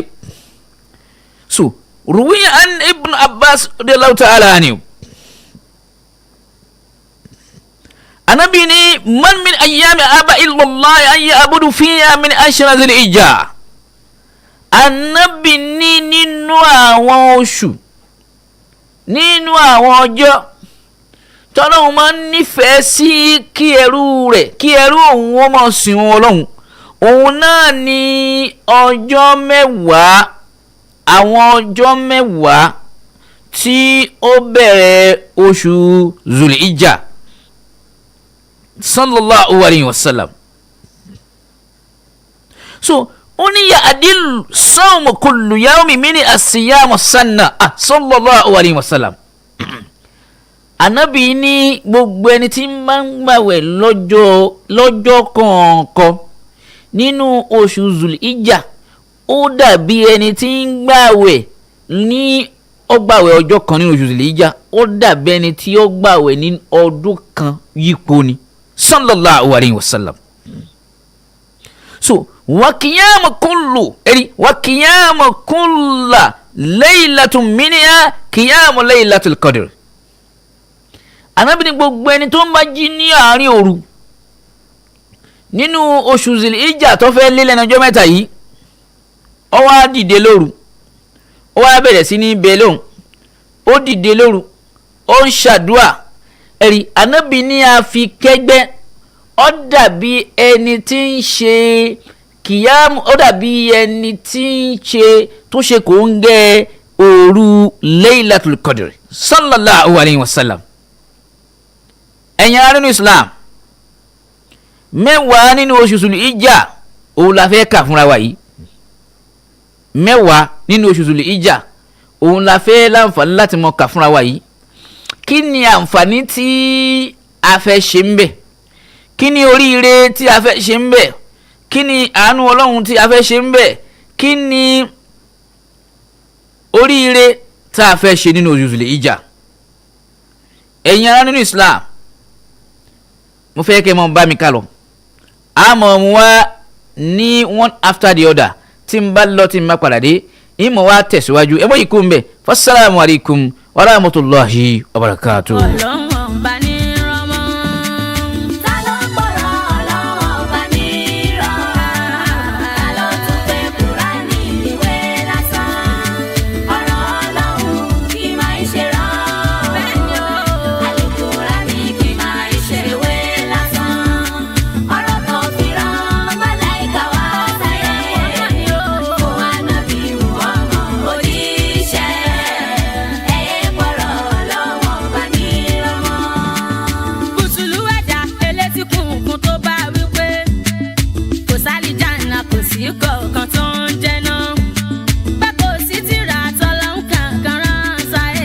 sallallahu alayhi wa sallam.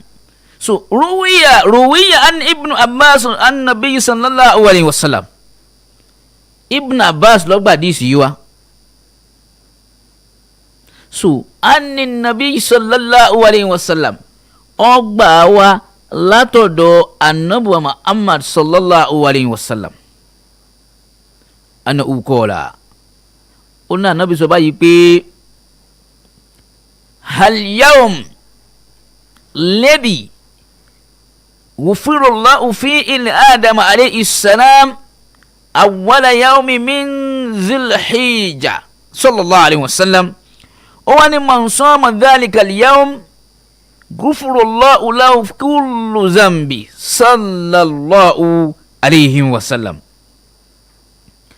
أنا بني اليوم أني أجونا اليوم الذي غفر الله فيه آدم عليه السلام ọjọ́ tọ́lọ́run foríjì ànábì Adam alayhim salatu wa salam ṣe mọ̀ ní pé ọlọ́run fi wọ́n sínú aljanna ṣùgbọ́n tafsiri jẹ́ òye wa pé janatu duniya lọ́lọ́run fi wọ́n sí so àti janatu duniya o àti janatu tó yẹ pé àníkù ń bẹ̀ láéláé o ọlọ́run ṣáà fi wọ́n sí aljanna.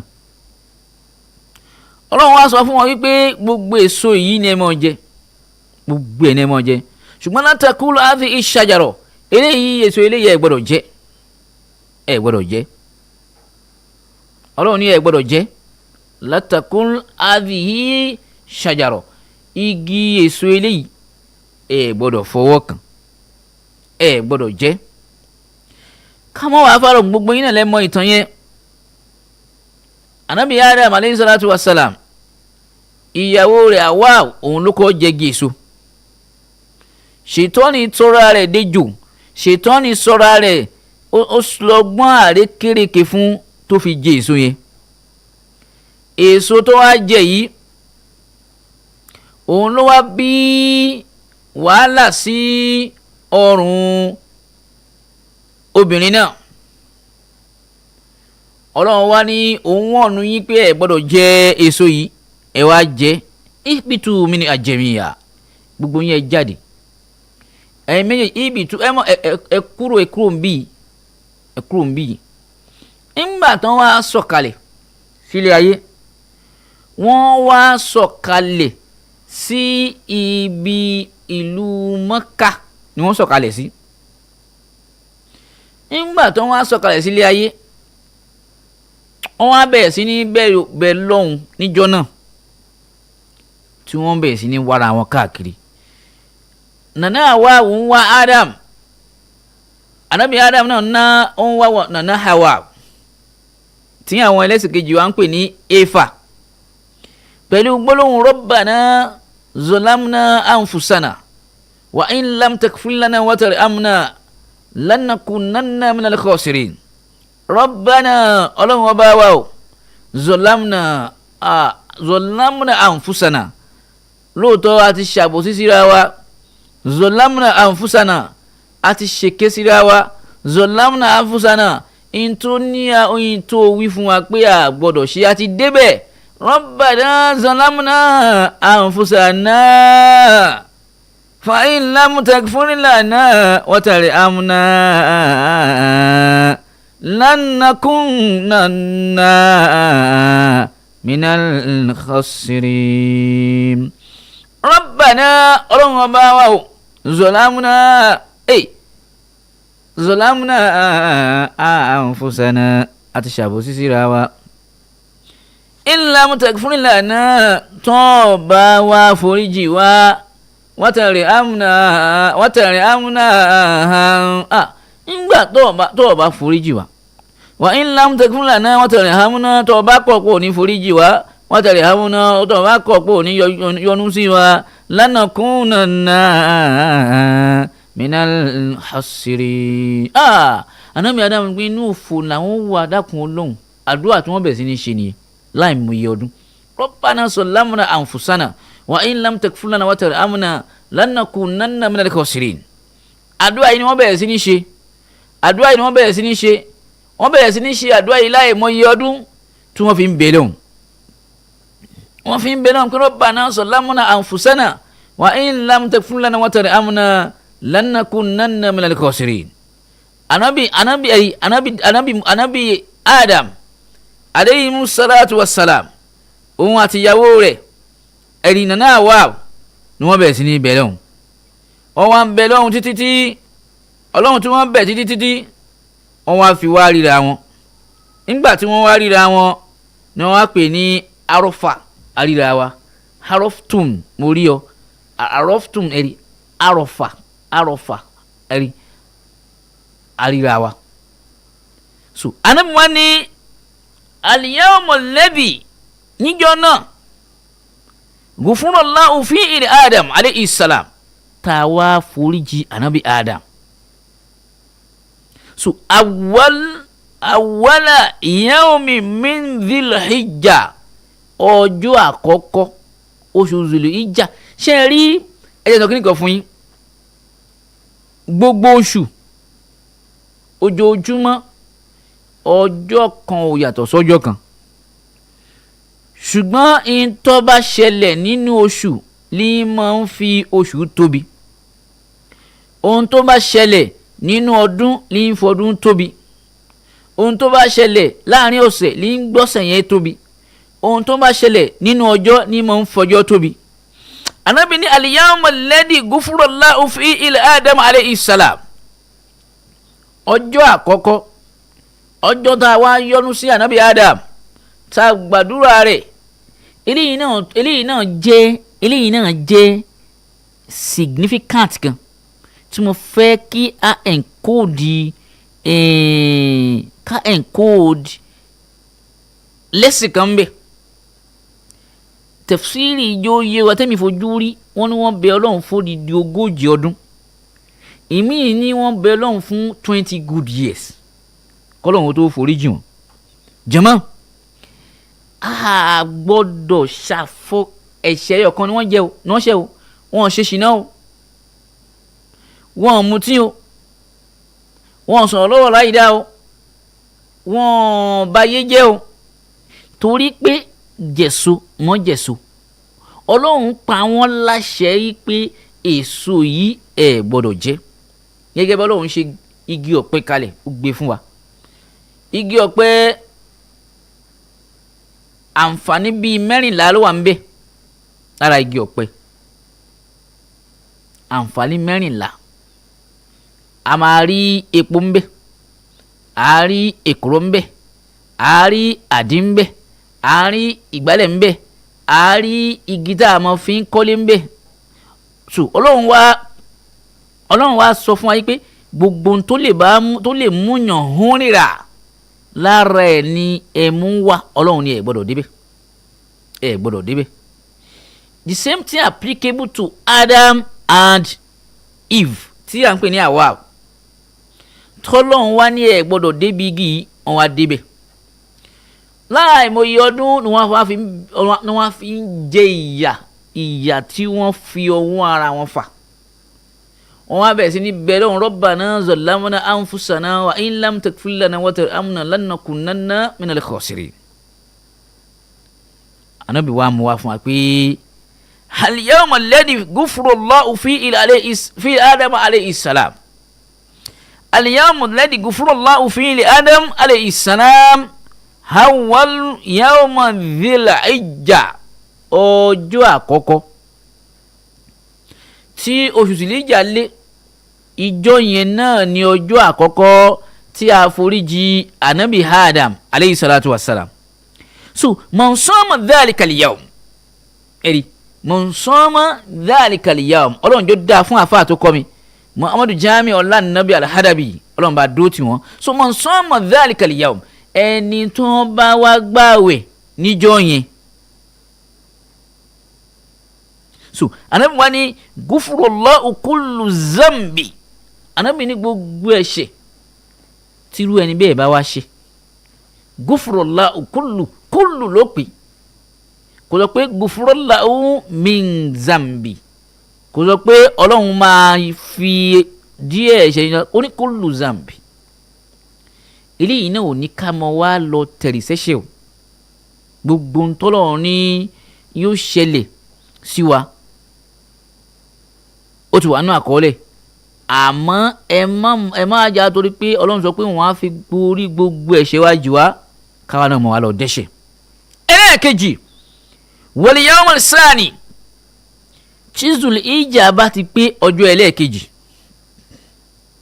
So Ànábì ní istajaba Allahu du'a Yunus alayhi salam.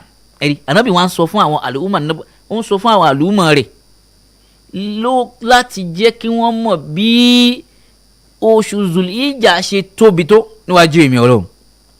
ó ní al-yawmal sani, ó ní ṣe eré ọjọ́ kejì, ẹ̀rí day 2 ọjọ́ kejì nínú oṣù ẹlẹ́ẹ̀kejìlá oṣù ojú ọ̀run. So ó wá ní ìjọ yẹn istajaba Allahu du'a Yunus alayhi salam, ó níjọ́ yẹn gangan lèmi ọlọ́run gba àdúrà Ànábì Yunus alayhi salam. gbogbo ẹ̀yin náà lẹ mọ̀ tí ó ṣẹlẹ̀ sí Ànábì Yunus. Ànábì Yunus jẹ́ èèyàn kan tí ọlọ́run rán níṣẹ́, ó wá fẹ́ kọ iṣẹ́ ọlọ́run. So lẹ́ni tó wá fẹ́ kúrò nílùú kan bọ́ sínú ìlú kejì, tẹ̀fsírì jó yé wa bẹ́ẹ̀. So ìjì yìí wá dé, wọ́n wá ní pé ta ló wà nù bí ìtọ́ ṣe, ẹnìkan láti ṣe, torí àwọn tá a ṣe ń rìnrìn àjò ní gbogbo ìgbà yìí àrírú eléyìí, ẹnìkan wà nù bí tí ó ti ṣe sófin ọlọ́run tọwọ́ rẹ̀ ò sí mọ́. ṣe mọ̀ pé Ànábì ọlọ́run ni Yunus, wọ́n ì parọ́ nínú characteristics of a prophet ni pé they will never lie. So Ànábì Yunus rèé, wọ́n wá jù sódò pé mọ́ kó bá wa lọ fèsì consequence ẹ̀ níwájú ọlọ́run. So ẹja wa gbé lẹ́ni tí ẹja wa lanu tó gbé, wọ́n wá wà nù ẹja yìí fódìdí ọjọ́ 7. So wọ́n wá bẹ̀rẹ̀ sí ní bẹ́ẹ̀ lọ́nà pé la ilaha illa anta subhanaka inni kuntu minaz zalimin, la ilaha illa anta subhanaka inni kuntu minaz zalimin, la ilaha illa anta, ẹja jọ wíbẹ̀ subhanaka inni kuntu minaz zalimin. Ànábì Yunus wá ṣàdúrà yìí, ẹja wá pọ̀ kalẹ̀ ńjọ́ ẹlẹ́ẹ̀keje tọ́lọ́run ṣe gbàdúrà rẹ̀ tán, ó wá lọ pọ̀ kalẹ̀. ìwọ náà tó ń gbọ́ mi nínú ilé yìí, olóò ti ń ṣàdúrà láti bí ọdún kan ọlọ́run ò tí ì gbọ́ àdúrà rẹ̀ wọ́n dúró wọ́n dákẹ́ àdúrà ànábì ọlọ́run ló wà nù nira nù ẹja tá a ṣe ń kọ́ tá a ṣe fẹ́ mọ àǹfààní tó wà nù mẹ́wàá oṣù Zul-Hijja á tún mọ extract àwọn lessons tó yẹ ká máa fi lò ní gbèsè ayé wa à ń tọrọ nǹkan kan níwájú ọlọ́run kódà ẹlòmíì lè bá èèyàn tọrọ kọ́lọ́hún dáhùn ti tiẹ̀ lélẹ̀ ọlọ́run ò tí ì ṣe wọ́n já kàn kúrò ní ọlọ́run ọjọ́ ẹlẹ́ẹ̀keje sẹ́ lọ́lọ́run ṣe gbàdúrà nábì Yunus lẹ́ni tó wà nù nira nínú ẹja so Ànábì wa ní sallallahu alaihi wasallam wọ́n ní fa akhraja min batnihi huti lẹ́ni tí ó jáde tọ́lọ́run yọ jáde kúrò nínú ẹja so Ànábì wa ní wa man sama dhalika al-yawm ẹni tó bá wá gbààwẹ̀ lọ́jọ́ ẹlẹ́ẹ̀kejì tọ́lọ́run kó Ànábì Yunus alayhi salatu wassalam tó kó yọ nínú ẹja yìí kana kama abadallahu ta'ala sanna lam yasillahu fi ibadati tarifatan ayn Ànábì ní sallallahu alayhi wa sallam olóò dàbí ẹrú tó sin náà fódìdí ọdún kan lam yasillahu fi ibadati ó ní ẹ̀san tí màá kọ sínú kó wá yín tẹ́ ẹ bá gbààwẹ̀ ńjọ́ ẹlẹ́ẹ̀kejì Zul-Hijja ó ní màá kọ sílẹ̀ fún ẹni bẹ́ẹ̀ pẹ́ni tó sin lọ́hùn lódìdí ọdún kan tí ò ṣe ọlọ́hun ní pẹ̀lú ìjọsìn tí ń jọ́sìn pẹ̀lú ọlọ́hun ó sin ọlọ́hun odidi ọdún kan kò jẹ́ lọ́hùn nínú ọdún kan ọ̀hún bó tilẹ̀ kó kéré mọ́ kò ṣe lọ́hùn bẹ́ẹ̀ ẹni tó bá gbàwẹ̀ nínú ọjọ́ ẹlẹ́ẹ̀kejì oṣù Zul-Hijja irú ẹni bẹ́ẹ̀ ọlọ́hun ní màá fún ní màá tó bá sinmi ọlọ́hun ẹ̀sìn rẹ̀ yóò dàbí ẹni tó ṣe kí ni o tó sèmi ọlọ́hun fún odidi ọdún kan so lam yasillahu fi ibadati lẹ́ni tí yóò ṣe kí ni tí yóò ti kọlu ọlọ́hun torí àwọn kìíní wọ̀nyí àánú ọlọ́hun lálẹ́ fi rí iṣẹ́ wa ò lè gbé wa débi gangan ẹnìkan ló ń wá ní iṣẹ́ òun tóun ṣe yìí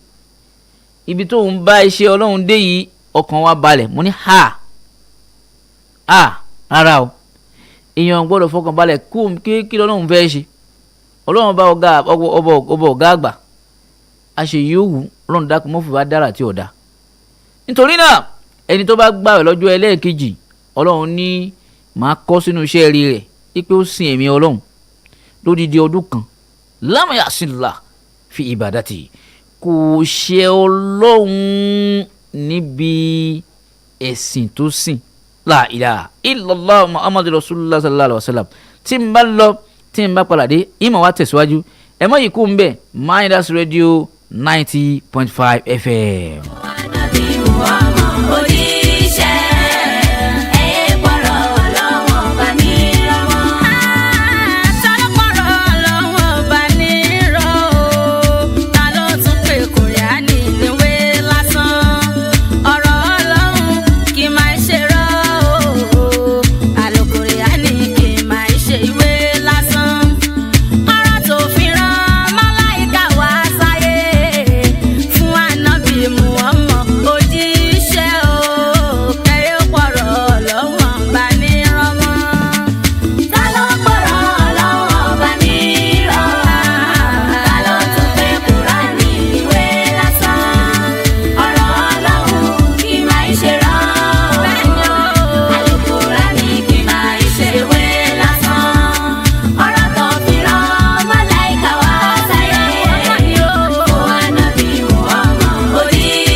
sallallahu alayhi wa sallam fún àwọn tí wọ́n ṣe ń wò wá fún ìgbà àkọ́kọ́ tí wọ́n ń darapọ̀ mọ́ wa lénìí ọjọ́ Jímọ̀ tòní à ń wo fifadilatu ashora Dhul-Hijja à ń wo àǹfààní oríire àlùbáríkà ìdùnnú tí ń bẹ fún mẹ́wàá ìbẹ̀rẹ̀ oṣù Zulhijja. Naam, a ti ṣe ẹlẹ́ẹ̀kẹta, ẹlẹ́ẹ̀kejì, ẹlẹ́ẹ̀kẹta la ń lọ báyìí nísìn. So wal yawmul salis, ẹni tó bá gbààwẹ̀ lọ́jọ́ Zulhijja ọjọ́ ẹlẹ́ẹ̀kẹta. So alladhi istajaba Allahu fi du'a Zakariya alayhi salam. Ọlọ́run ní ìjọ oṣù Zulhijja ẹlẹ́ẹ̀kẹta yìí, ọjọ́ ẹlẹ́ẹ̀kẹta ni mo gbàdúrà Ànábì Zakariya ẹ̀yọ́. So man samma dhalika al-yawm, ẹni tó bá wá gbààwẹ̀ lọ́jọ́ ẹlẹ́ẹ̀kẹta yìí, istajaba Allahu du'aahu, Ànábì ní àdúrà arú ẹni bẹ́ẹ̀ tó bá ṣe níjọ́ ẹlẹ́ẹ̀kẹta. Ànábì ní èmi Ọlọ́run tí mo dá ayé tí mo dá ọ̀run tààràtà ní mo gbàdúrà ẹ̀ lọ́jọ́ ẹlẹ́ẹ̀kẹta ọjọ́ oṣù Zulhijja. Ẹ̀yin ará nínú Islam, àwọn oṣù yìí oṣù pàtàkì níwájú Ọlọ́run, àwọn oṣù yìí oṣù oríire níwájú Ọlọ́run, àwọn oṣù yìí oṣù àánú níwájú Ọlọ́run. Ẹ jẹ́ á múra. Ànábì ní ẹni tó bá gbààwẹ̀ ọjọ́ ẹlẹ́ẹ̀kẹta, ọjọ́ yẹn ni ọjọ́ tí Ọlọ́run gbàdúrà Ànábì Zakariya tọ́lọ́run sọ pé yá Zakariya ibina dá rọ́bà úrìdáhà, òun pe Ọlọ́run rẹ̀, èmi Ọlọ́run dá Ọlọ́run lónìí, mo gbọ́ àdúrà rẹ̀. So Ọlọ́run ẹni tó bá ṣe bẹ́ẹ̀ tó béèrè tó gbààwẹ̀ lọ́jọ́ ẹlẹ́ẹ̀kẹta yìí, Ànábì ní èmi Ọlọ́run ń gbọ́ àdúrà irú ẹni bẹ́ẹ̀, ń sì fi àánú sí iṣẹ́ rẹ̀. So ẹni tó bá gbààwẹ̀ lọ́jọ́ ẹlẹ́ẹ̀kẹta, Ọlọ́run ṣe kíni o, yóò gba irú àdúrà ẹni bẹ́ẹ̀. ló fún Jésù májẹ̀mú tuntun ní sọ́búrà, ó fi ìyẹn rán Dáúdà, orin Dáfídì iná túmọ̀ yẹn sí. Kùrìánì ló fi rán Muhammad oníṣẹ́ ńlá, káyọ̀ pọ̀rọ̀ lọ́wọ́n bá ní ránmọ́. Ta ló pọ̀rọ̀ lọ́wọ́n bá ní ránmọ́? Ta ló tún pé Kùránì ìwé lásán? Ọ̀rọ̀ Ọlọ́run kì máa ń ṣe rán. Bẹ́ẹ̀ni o, Al-Kùránì kì máa ń ṣe ìwé lásán. Ọ̀rọ̀ kan fi rán màláíkà wá sáyé. Fún Ànábì Muhammad òjíṣẹ́, ẹ̀yẹ pọ̀rọ̀ lọ́wọ́n bá ní ránmọ́. Ìkẹ́ Ọlọ́run àtọ́lá fàṣíwájú, òjíṣẹ́ Ọlọ́run Muhammad orí iṣẹ́ jẹ́.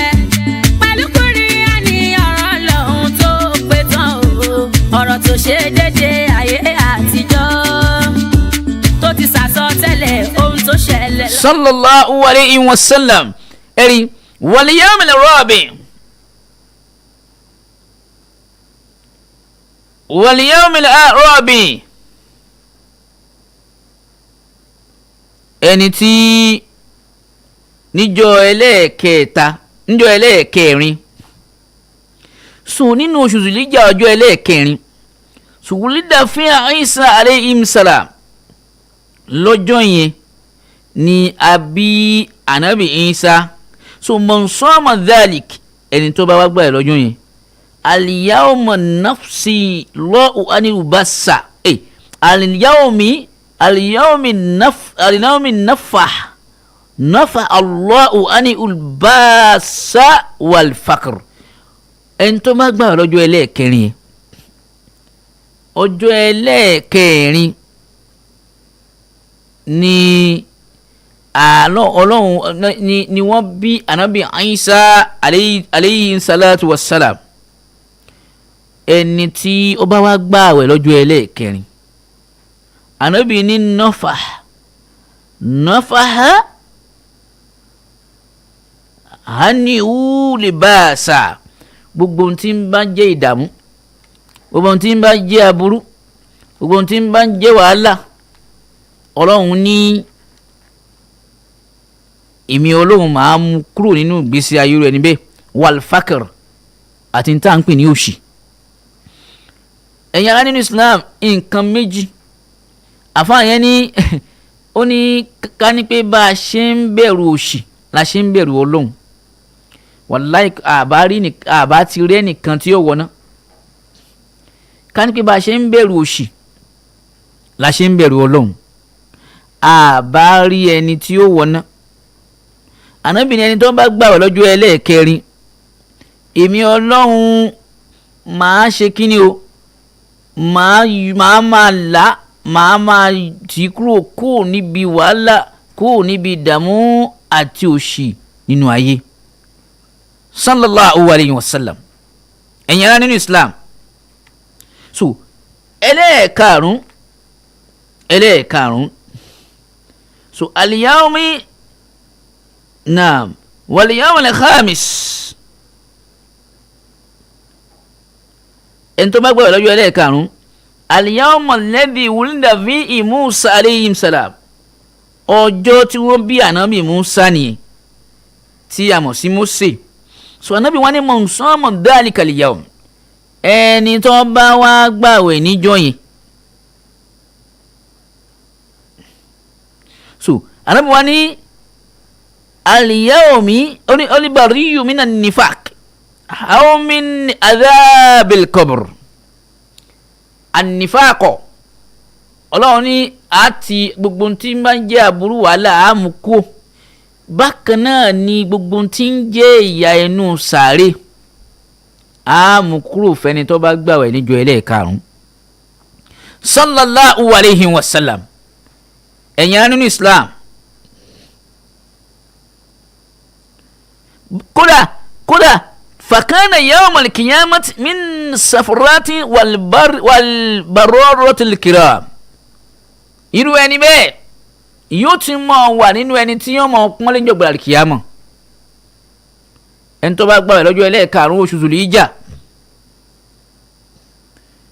yóò wà nínú ẹni tó jẹ́ pé ọlọ́run ó gbé aburú fò kúrò lórí rẹ̀ gbogbo tí máa ń jẹ́ ìyanu sáré ọlọ́run ó sì mú kúrò fún gbogbo ẹni tó bá gbààwẹ̀ lọ́jọ́ ẹlẹ́ẹ̀karùn oṣù Zulhijja. jàmáà wa tí ń bá lọ tí ń bá padà dé ìmọ̀ wa tẹ̀síwájú ẹ má yí kú ń bẹ́ o wasalaamu alaykum wa rahmatulahi wa barakatuh.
sallallahu alayhi wa sallam alfa abdulrauf salman wọ́n ní asalaamu aleykum sa akuwala jimá o I'm from Ìlọrin Kwara State aleykum salam wa rahmatulahi wa barakatu afa wa sharafa afa wa abdulrauf salman ṣé Ìlọrin lẹ ti ń gbòmí báyìí ni àbí ìlú adúlẹ̀wà ẹ bá mi fi sí ojú òpó yẹn ní gbogbo àwọn tá a tún fẹ́ pẹ́rẹ́ ọlọ́run ní la yanalu Allahu la a'udhu billahi minash shaitani rajimi bismillahir rahmanir rahim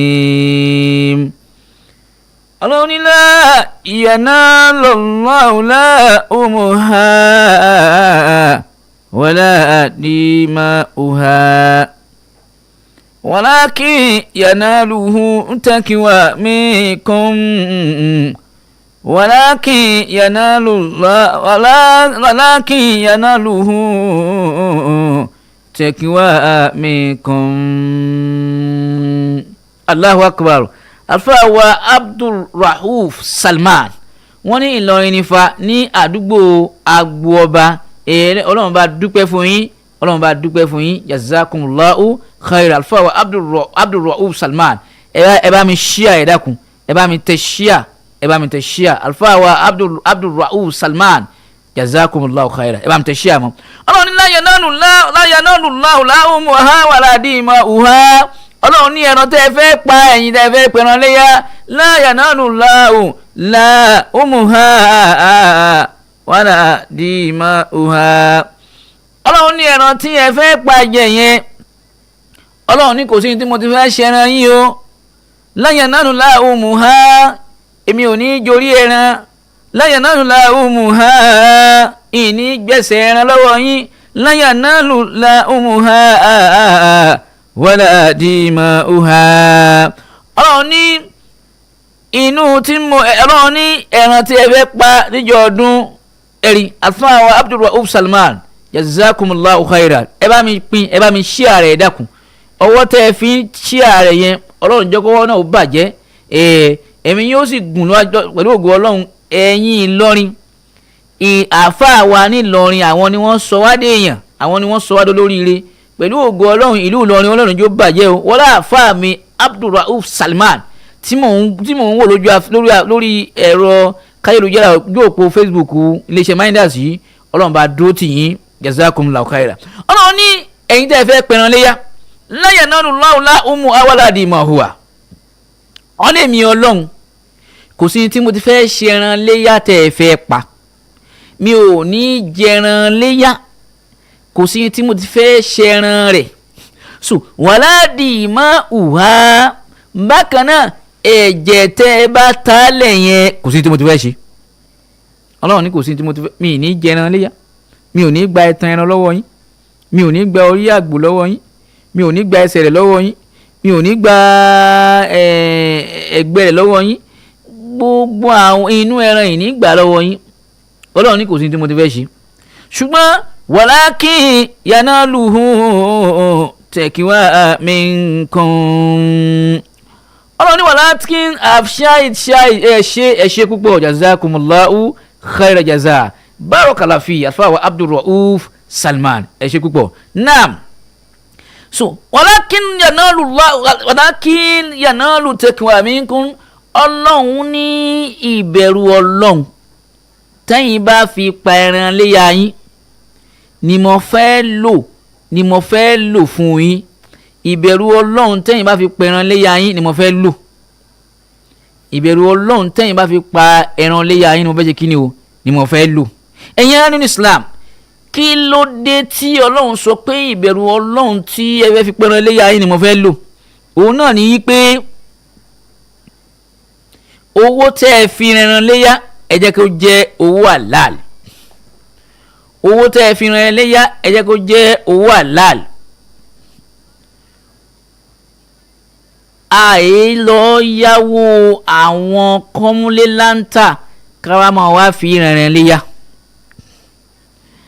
Àì kọjá ààyè ká lọ fi ẹran léyà. Torí Ọlọ́run ní la yukallifullahu nafsan illa wus'aha. Ọlọ́run ní tí ò bá ti ní convenient fún yín, mi ò ní làbọ̀ yín lọ́rùn. In tí ò bá ti ní convenient fún yín, mi ò ní gbé sí yín o, mi ò ní gbé fún yín. Gbogbo ohun tí ó bá ti mọ̀ràn yín lọ́rùn ni mo ṣe lẹ́tọ̀ọ́ fún yín. Owó tẹ́ ẹ bá fi pẹran léyà ẹ jẹ́ ojú owó tó mọ́ o. Ẹ sì pa ní ìlànà tó dáa. Ẹ gbọ́dọ̀ lọ yá owó kinní kan, àwọn owó tí wọ́n mọ̀ yá káàkiri pé owó eléyìí mo fẹ́ fi ràn léyà, ẹ mọ̀ ṣe bẹ́ẹ̀ o. Owó tẹ́ ẹ bá fẹ́ fi ràn léyà ẹ jẹ́ kó jẹ́ owó tí ó mọ́ níwájú Ọlọ́run. Ẹ jẹ́ ó jẹ́ owó àlùbáríkà níwájú Ọlọ́run. ẹjọ́ jẹ́ owó oríire níwájú ọlọ́run ẹ mọ́ jẹ́ owó tí ọlọ́run bínú sí. àyè ta tẹ́tẹ́ ká wá lọ fi ra ẹran léyà ẹ mọ́ jà ṣe bẹ́ẹ̀ a gbọ́dọ̀ ta tẹ́tẹ́ ká lọ fi ra ẹran léyà. owó àlàl lọ́lọ́run fẹ́ ká fi ra ẹran léyà. owó àlùbáríkà lọ́lọ́run fẹ́ ká fi ra ẹran léyà. tá a bá sì ran ẹran léyà wa àyè fẹ́ràn léyà àyè fi jà pé ẹran léyà tèmi òun ló lè jà jù ẹran léyà tiwọ òun ló lè jà jù ẹran léyà tọ̀hún ẹja mú lọ fíìdì ẹ mọ̀ jà ṣe bẹ́ẹ̀. tí n bá lọ tí n bá padà dé ìyẹn wàá sọ àwọn ẹran iléyà ẹran mẹ́rin tó jẹ́ èèwọ̀ tá a gbọ́dọ̀ rà tá a nọ́bà Muhammad sọ fún wa. tí n bá lọ tí n má padà dé ìmọ̀ wa tẹ̀síwájú ẹ mọ́ yìí kó ń bẹ̀ Midas Radio 90.5 FM mú padà bọ̀. tó pamọ́ lọ́lọ́run mi rí pátá olùdájọ́ ọlọ́run àṣírò iṣẹ́ bóyá bàbá kò àwọn padà wá jábọ̀ kẹ́yẹ pọ̀rọ̀ sàtì àmì ní rọ́mọ́ o. ta ló pọ̀rọ̀ ọlọ́run ọba ní rọ́ ta ló tún lè kúrá ní ìwé lásán ọ̀rọ̀ ọlọ́run kì máa ń ṣe rán bẹ́ẹ̀ni o àlùkùrá ní kì máa ń ṣe wé lásán ọ̀rọ̀ tó fi rán màláìka wá sáyé fún ànábì Muhammad òjíṣẹ́ ẹ̀yẹ pọ̀rọ̀ ọlọ́run ọba ní rọ́mọ́. àtọ́bí jù jálajàlá lò aláwùjálà mọ́lá ìyàmútù ọba tó fún ẹ̀dá lóye àtọgbọ́n láyé o ọ̀pọ̀ òjíṣẹ́ sáńlá ń rán sáyé wọ́n jíṣẹ́ ọlọ́run wọ́n sì ríṣẹ́ jẹ́ láyé tààrẹ́tà ní tìrà tó fún Musa ìwé Mósè májẹ̀mú láéláé Ìnjílà ní tìrà tó fún Ìsá ló fún Jésù májẹ̀mú tuntun ní sọ̀búrà ó fi ìyẹn rán Dáúdà orin Dáfídì iná tún mọ́. sallallahu alayhi wa sallam anabi Muhammad ó ní arba'atun latajusu fi adhiya anabi ní ẹran mẹ́rin kan bẹ latajusu fi adhiya ẹ gbọ́dọ̀ fi pẹran léyà o alákọ̀ọ́kọ́ ẹran tójú rẹ̀ bá ti fọ́ pé kí ló ṣe lójú ojú rẹ̀ kàn ṣáà ń dá mi nì ó dá mi àmọ́ apá bíi ti fọ́ ṣùgbọ́n ó fi ẹ̀yọ̀ kan rìnà ẹran tí ó yẹ kí wọ́n tà ní bá bíi 100,000 ẹ ṣáà mú 30,000 wá kẹ́ mọ̀ pé nǹkan ti ṣe. ẹran tójú rẹ̀ bá ti fọ́ a gbọ́dọ̀ fi paléyà ẹran tójú rẹ̀ bá ti fọ́ a gbọ́dọ̀ fi paléyà o. ẹlẹ́ẹ̀kejì ẹran tí ara rẹ̀ ò bá ti yá ẹran tí ń ṣàìsàn a gbọ́dọ̀ fi paléyà ẹran tí ń ṣàìsàn a gbọ́dọ̀ fi ṣe kíni o a gbọ́dọ̀ fi paléyà torí pé ẹran tí ń ṣàìsàn ó lè máa ṣe ìgbọ̀nsẹ̀ ìgbọ̀nsẹ̀ tó ń ṣe yìí kò ní jó lálàáfíà ẹran tí ara rẹ̀ ò bá yá ẹ̀ ń lo oògùn fún ní gbogbo ẹ̀yà ara ẹ̀ lẹ́ ń wò níta gbogbo ìhà rẹ̀ méjèèjì lẹ́ ń wò níta irú ẹran bẹ́ẹ̀ a gbọ́dọ̀ fi paléyà o. ẹlẹ́ẹ̀kẹta tí kò tọ́ láti fi paléyà òun náà ni ẹran tó jẹ́ pé ó wíìkì gan tí ò lè rìn dáadáa rìn wọ́kúlú ẹran tí ó síìkì gan tára ẹ̀ ò balẹ̀ tí ò lè ṣe kíni o tí ò lè rìn dáadáa irú ẹran bẹ́ẹ̀ àìfi paléyà o.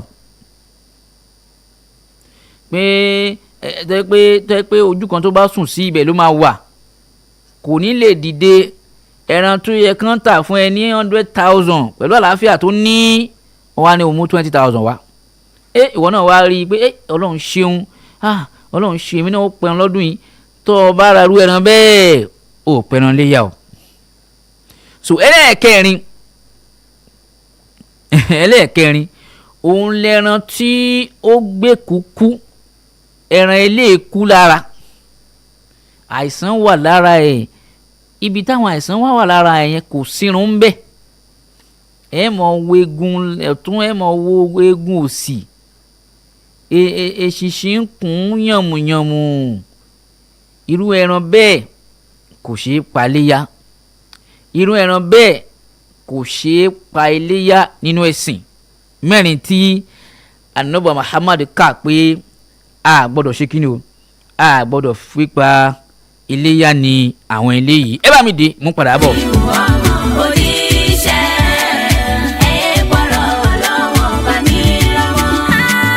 àwọn ìran ẹran bíi mẹ́fà sí méje tó yẹ kẹ́ ẹ rà lélẹ́yìí o ẹran àkọ́kọ́ èyí tó lálàáfíà ẹlẹ́ẹ̀kejì ẹran tó strong ọ̀tọ̀ ní pé ẹran tó strong dáadáa tó gbó ẹran tí ò ní àìsàn lára tí ò léèkú lára tí ò láìsàn ẹran tójú rẹ̀ ò fọ́ bákan náà ni ẹran tí ó nírun dáadáa lára tí ò gbé eku then ẹran tí ó ṣe àìsàn àwọn ẹran tí ó yẹ kára lélẹ́yìí tí a fi ṣe ọdún iléyà ọlọ́run láyà náà lò ọmọ awàlà dìmọ̀ hùwà ọlọ́run ní kò sí tóun ti fẹ́ ṣe ẹ̀jẹ̀ àti ẹran tẹ́ ẹ fẹ́ ta á lẹ̀ ṣùgbọ́n wà lákìyàn náà lò láò tẹ́kíwà mi nkùn ìbẹ̀rù ọlọ́run tẹ́ ẹ bá fi pẹ̀ràn yín òní mo fẹ́ lò abẹ́lẹ́ ọ̀ nínú àánú rẹ̀ wípé kí ọlọ́run kó ṣọ́ wa ju ọ̀sẹ̀ tó ń bọ̀ lọ a tún mọ tẹ̀síwájú lórí ètò tí a pè ní àrísálà adúpẹ́ lọ́wọ́ gbogbo àwọn tí wọ́n ti bá wa wà lójú òpó láti ìgbà tá a ti bẹ̀rẹ̀ adúpẹ́ lọ́wọ́ àwọn èèyàn wa ọlọ́mùsà bá dúpẹ́ fún yín ojú òní tì yín láéláé ẹ wọ́n bá wa pín kẹ́ wọ́n bá wa láìkẹ́ kẹ́sì wọ́n bá wa láìkẹ́ ní gbogbo ìgbà ọlọ́mùsà bá dúró tì yín adúpẹ́ lọ́wọ́ James ọláléwájú wọn náà kú Jimoh olóyin King James wọn ìlúdùn Èkìtì alfa wa Abdulrauf Salman láti Ìlọrin wọn ní asalaamu aleykum sa akúwọlá Jimoh I'm from Ìlọrin ní Kwara State jazakum laura títí ọ̀sẹ̀ tí ń bọ̀ táàmù pàdé aráàjì ọlọ́run kẹmi Tajudeen lóko tí mò ń jẹ́ asalaamu aleykum wa rahmatulahi wa barakatuh.